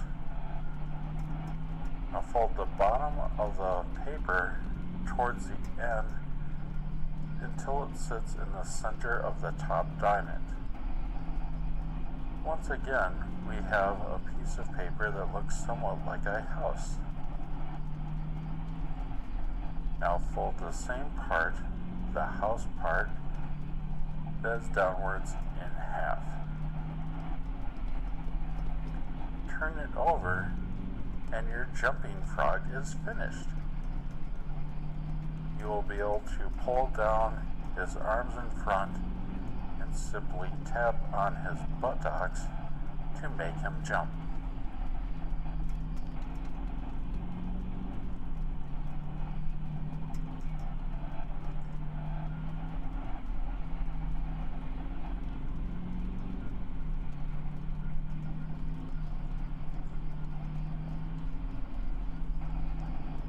And for our last origami with Kim, we're going to do one for the kids. Start again with a rectangle piece of paper. As a refresher on sizes, this could be a 2x5, 3x7, 4x8, 5x9, or other rectangular size. To start, you'll hold the piece of paper so the short end, 2x2, is both against you and away from you, with the long ends being a 5x5, 7 or 9 by 5, meaning 5 inches on the left, 5 inches on the right. Fold your paper in half left to right and make a crease. Be careful when making your crease not to make your crease too strong as to rip the paper, but you do want to make the crease strong enough as to be able to see the crease when unfolded. Unfold your paper. Again, as in previous origami, you can do this left to right or right to left in this scenario. You should do it as your heart desires. Now, looking at your square, fold the top to the bottom.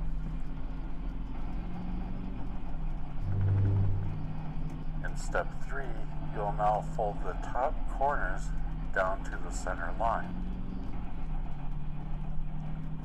You'll start to see the classic look of a hat.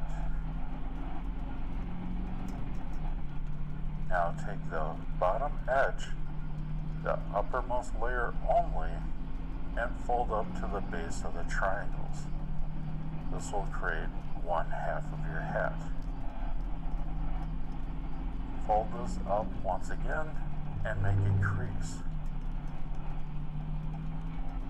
Turn the model over and repeat steps 4 and 5 on the other side. We'll give you a moment.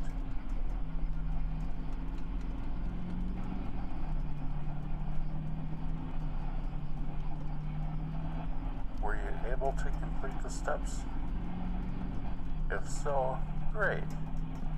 If not, please take a moment to pause the tape, go back and complete steps 4 and 5 on both sides, and then press play on the tape again. Now hold on, we're almost ready for any birthday fun with step 7 and our final step. You are now looking at a piece of paper with a triangle and a long rectangle on the bottom, which looks similar to a paper hat. In this final step, open out the hat to shape it. Your hat is now finished. Congratulations. I hope that you have had fun with Origami with Kim, and will come back next week and many weeks afterwards as we explore in our origami adventure. Thank you.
Welcome to Ready, Set, Puzzles, where we give you puzzles to think about on your drive or while you're doing activities, anywhere you have access to a radio getting through the work day. So, let's get started. Let's start with, I guess we'll just jump right into, I'm gonna grab a drink. Let's start with the answers to last week's puzzles.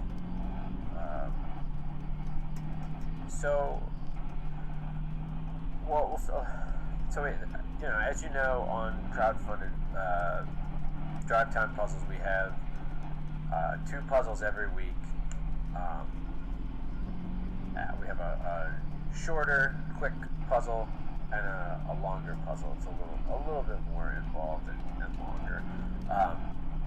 So we'll go over the answers for the last puzzle and for last time's puzzles, and let's start with let's change it up. We'll start with the short one from last week. So of all the answers we got, we got a few correct answers. And I mean, just basic arithmetic on this one. The correct answer was 7. A lot of people had 56. There's kind of one misstep that was a common mistake people make. Just a mathematical mistake that people made that would allow you to get 56 instead of the correct answer, which again was 7. So yeah, you got watch out for that error. You got to pay attention every step of the way. And it's an easy one to make if we always try to encourage you guys to try these puzzles. I mean, it's for in the car. So if you can try to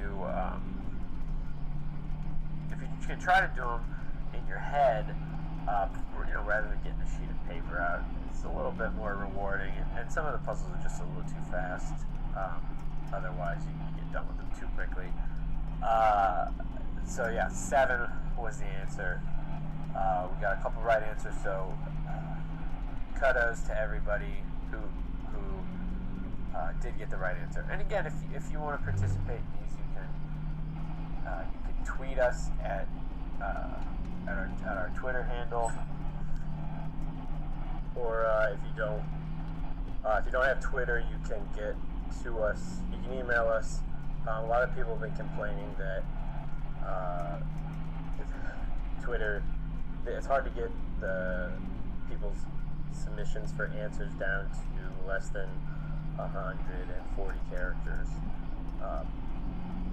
which is, you're required to do that if you're going to send us. I suppose you could send multiple. People do that, right? They send, when you put half the message, and then when you run out of characters, you just send another tweet. I actually saw something pretty clever. You take a picture, because you can tweet pictures, so you type it. What you do is you type it as a note on your phone, and you screenshot the note, and then you tweet that, and I don't know if that gets you any more characters, but or you can always email us as well your submissions. So that was the short puzzle for last week. And now let's talk about. There were a lot of questions about this one, which I really wasn't. It seemed pretty straightforward to me.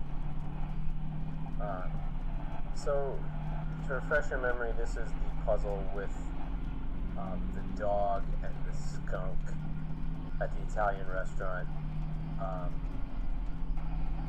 And again, the easiest way to do this one is you're going to want to make a grid. And it's your basic process of elimination. And so the answer, if you did it right, was the dog was sitting on a green chair and had the spaghetti on a red plate.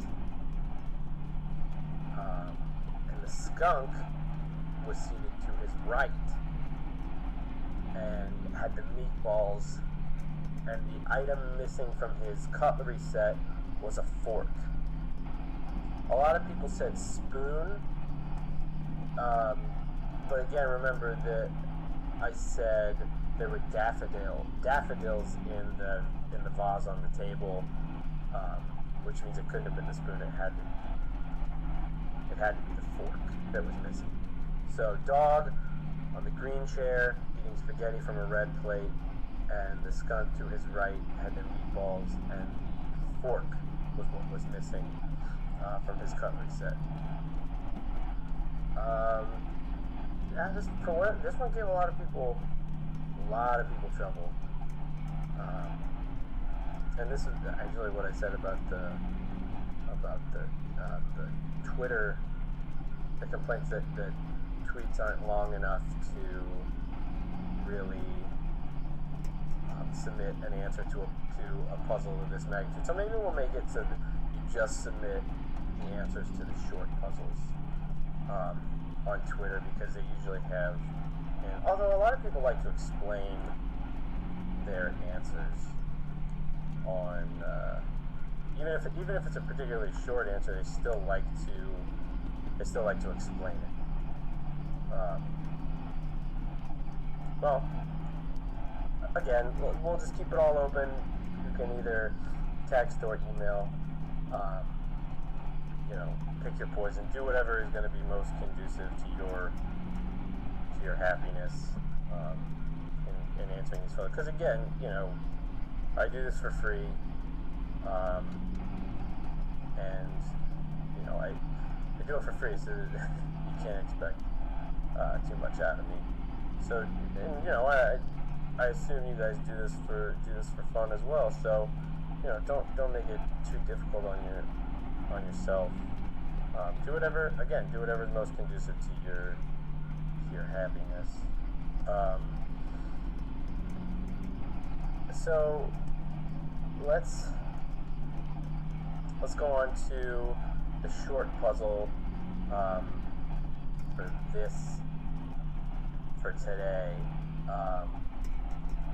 So today's short puzzle is going to be, it's just a basic probability,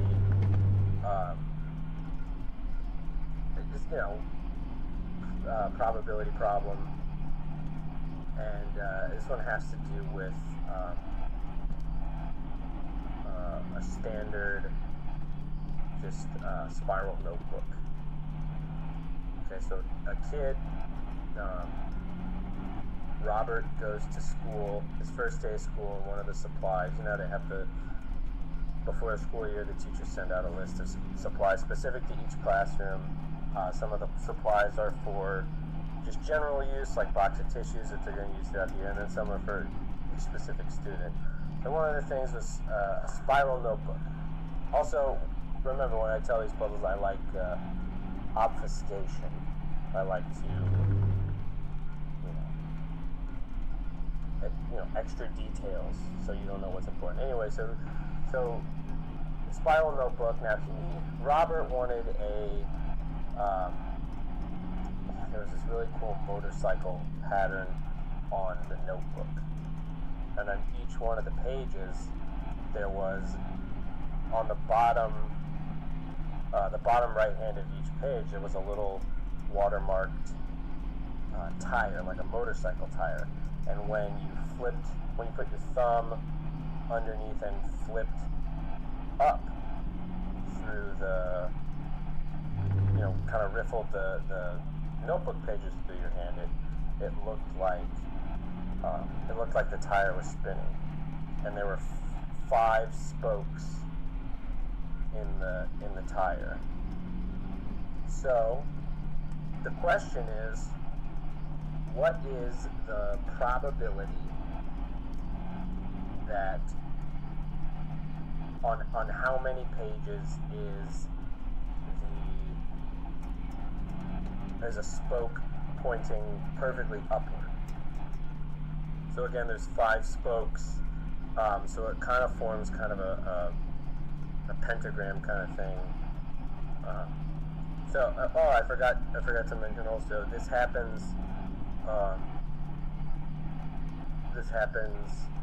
can happen with each one of the spokes. So it doesn't have to be, there's not one specific spoke that how often is this one pointing up, but any of the spokes. Okay?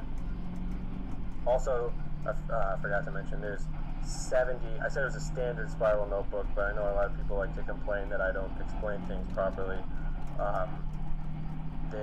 There's 70 pages on the notebook. 70 pages, 5 spokes. So what's the probability that one of the spokes is pointing upward? Okay? That's the short puzzle for this week. So let's go on to the long puzzle. So basically, I got a text message.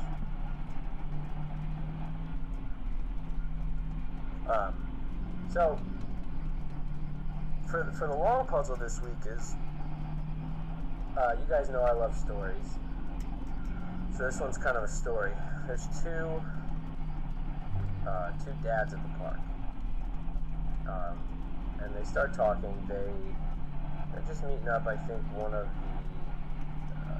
the dads drops his bottle of water, and it falls into some dirt. So he throws it away, or he recycles it. And he's kind of bummed that he doesn't have water. It's a hot day outside. So another dad, he has an extra bottle of water. So they start talking over their waters, and inevitably they start talking about their kids, because they're at a park and their kids are playing, and they never really address which kids. There are a lot of kids at the park. Which kids are whose? So they don't even know how many kids the other one has, and that's the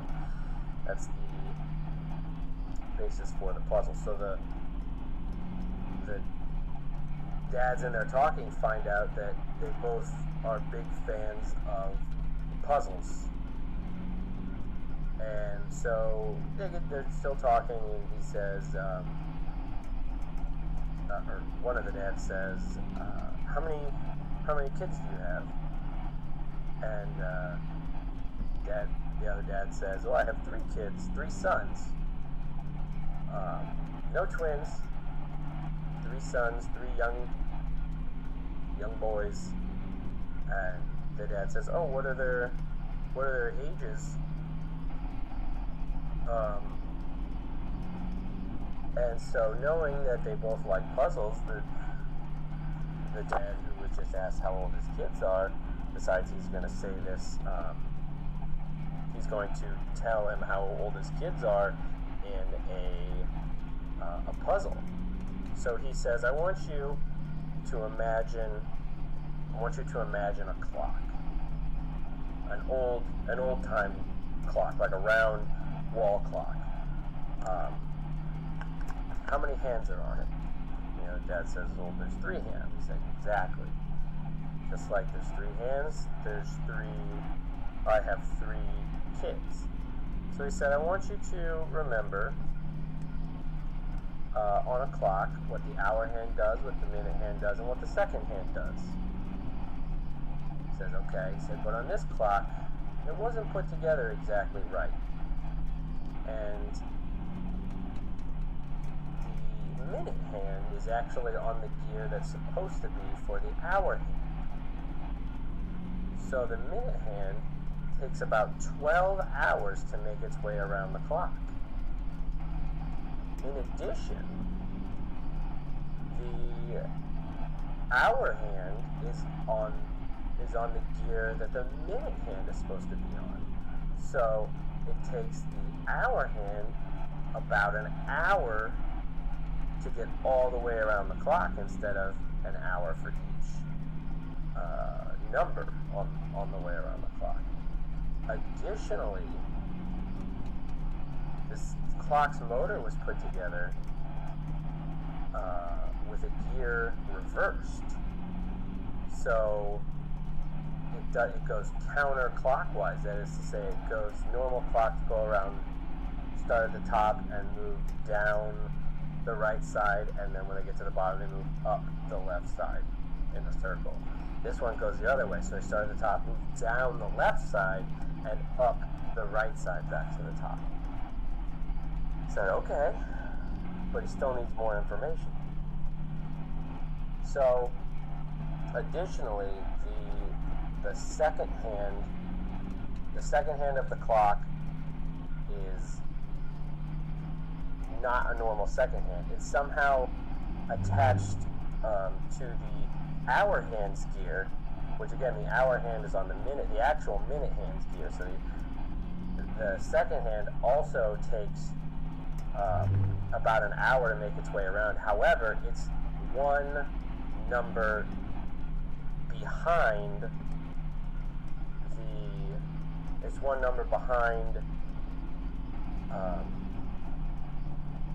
the hour hand.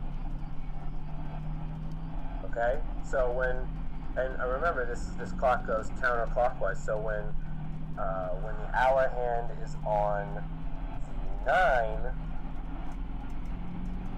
the second hand is on the 10. It's behind because it's going counterclockwise. So it follows it. It's always the same. That's called equidistant. It's always equidistant from equidistant. Sorry, it's always equidistant from the hour hand, which again is a minute hand, and they're going backwards. It's going counterclockwise. So in normal time, it would look like it's one digit ahead, but in this case it's behind because it goes the other way. And he says, okay, is that all? He said, no, one more thing. When this clock was being put together, it was put together at an angle. So what would normally, so where the 12 is, the motor was put in 90 degrees off.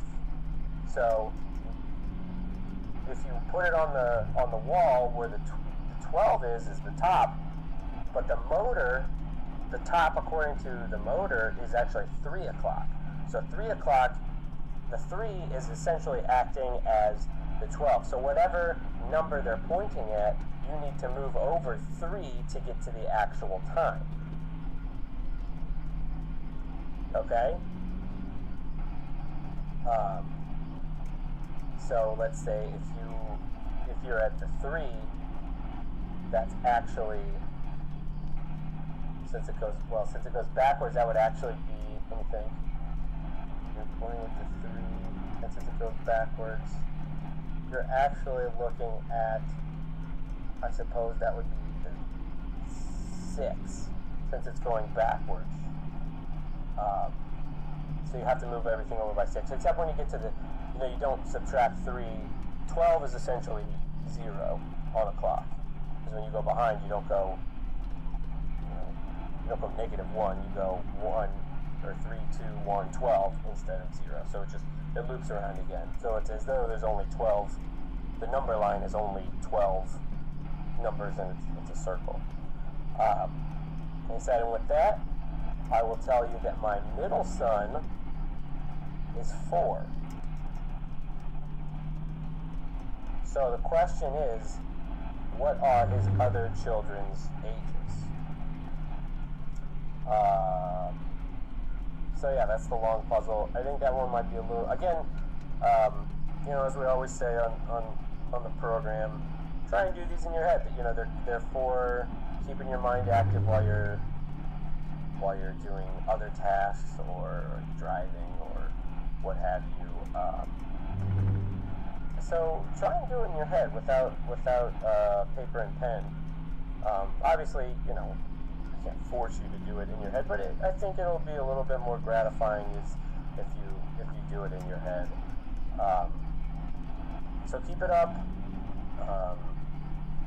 Keep working. This one is, I would say, on our rating system, difficulty S is probably about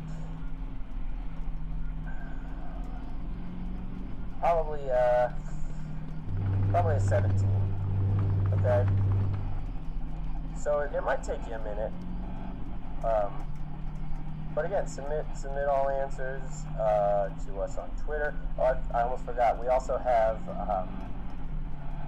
we found at a garage sale. We found an old time voicemail machine, or what do they call answering machine, with the little cassette tape. So it's not up and running yet, but we're gonna have a number you can call, and you can leave your answers verbally. Obviously, leave your contact information so that we can get you your call.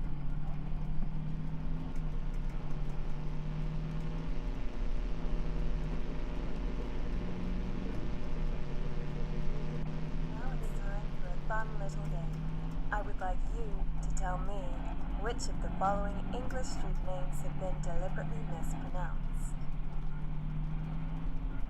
Magpie Alley, Swatham Heath Road, Fox Road, Montague Street, Eden Street, Thurlow Street, Darlington Street, Doric Road, Hermit Street, Cherbury Street, Station Rise, Littlebury Road, Camelot Street, Ashburnham Place, Bethwyn Cottages, Summertrees Avenue, Cannon Street, Avondale Rise, Fenwick Court, Edison Square, Guildhouse Street, Hungerford Lane, Pitcham Terrace, Wyvern Road, Reed Street, Bear Road, Penfold Street, Cavendish Avenue, Tennyson Court, Glamis Place, Queensdale Place, Chestnut Rise, Sunbury Lane, St. Matthew's Row, Roper Lane, Kinglake Place, Penrose Grove, Chivers Cottages, Selina Road, Digby Crescent, Gothier Lane,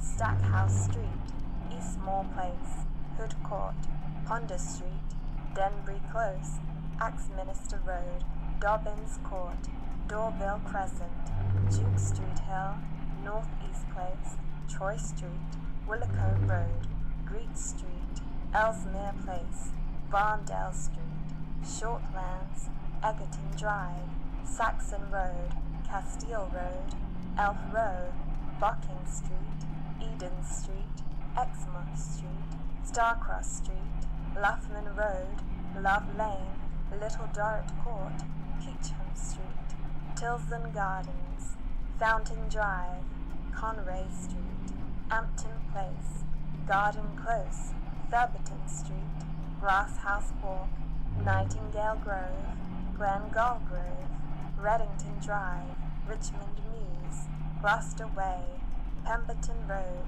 Stukely Street, Ensley Place, Gow Grove, Castlehaven Road, Adderley Street, Picton Place, Wheatley Street, Monmouth Street, Dragon Yard, Mossop Street, Borden Street, Grosvenor Avenue, Vale End, West Grove, Wilton Road, Half Moon Court, Tonsley Street, Wigmore Place, Harleton Street, Harrington Way, Gathorne Street, Stainsbury Place, Minette Road, Hopton Street, Monthorpe Street, Lascombe Street, Horse and Groom Court, Hyde's Place, Ivy Walk, Devonport Passage, Withern Way, Byland Place, Chesterfield Hill, Cranley Street, Plunder Street, Kniver Road, Bardsley Lane, Lancaster Drive, Landor Walk, Wolf Lane, Redguard Road,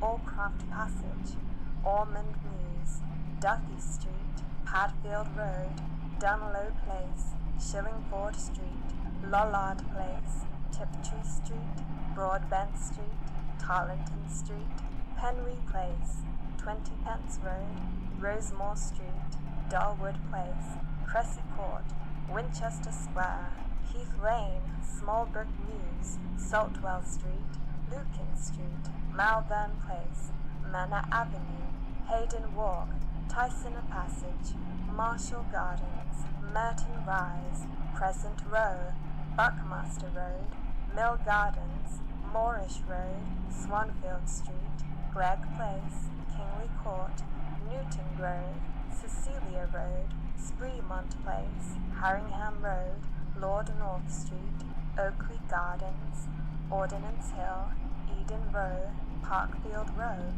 Waverley Crescent, Pear Street, Telegraph Hill, Mersell Road, Cyclops Place, Pratt Walk, Padbury Court, Cleaver Square, Princedale Road, Prospect Vale, Ram Cottages, Grotto Court, Regal Lane, Forest Close, Haggerston Road, Lapswood Walk, Regency Place, Hanging Sword Alley, Birkin Street, Richmond Avenue, Matilda Street, Rochester Walk, Lion Street, Rose Walk, Scriven Street, Wishford Place, Berryman Road, Rutland Walk, Ashfield Street, Leicester Court, St. Rule Street, Marsley Road, Southey Road, Priory Terrace, Modbury Gardens, Plough Mews, Stratherden Road, Trinity Crescent, Westcott Road, Grange Street, Saunders Grove, Seaton Place, Eversholt Row,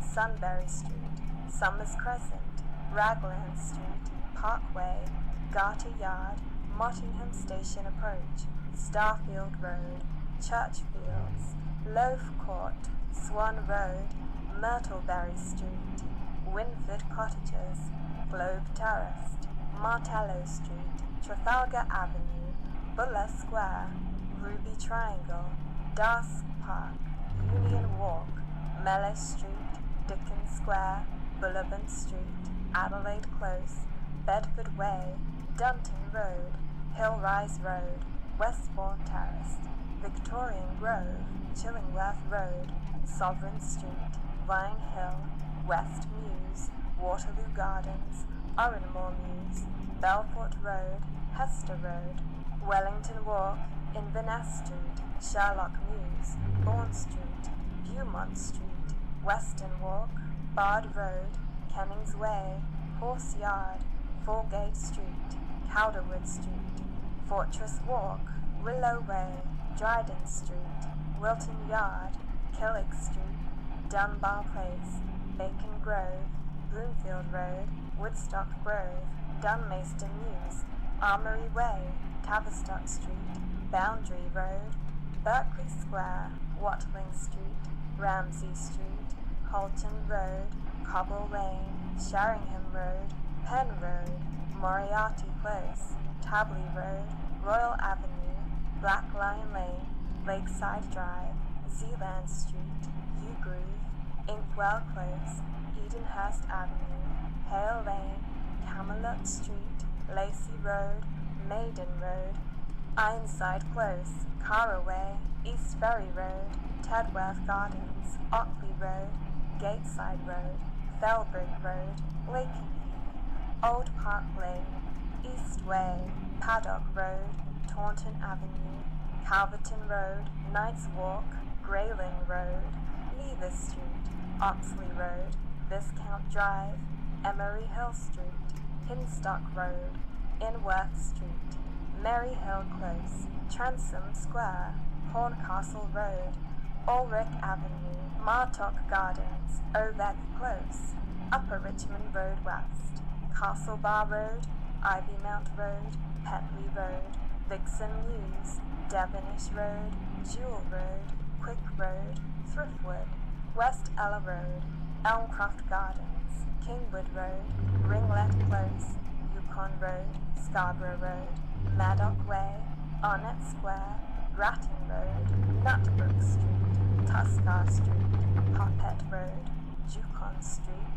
Deacon Way, Belvedere Drive, Pure Lake Mews, Tayport Close, Buckrell Road, Darblay Street, Cuthbert Road, Morden Lane, St. Swithin's Lane, Evandale Road, Jeffreys Walk, Zander Court, Vestry Road, Longstaff Crescent, Ashton Road, Blaisbrook Close, Junction Place, Parish Lane, Lighterman Mews, Raverley Street, Ellery Street, Addington Square, Wise Lane, Templar Drive, Hever Croft, Parkwood Mews, Silvermere Road, Castletown, and North Cross Road.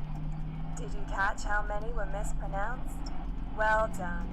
Bonus points if you also spotted how many of these places are in fact in London. Tune in next time for the exciting United States of America version.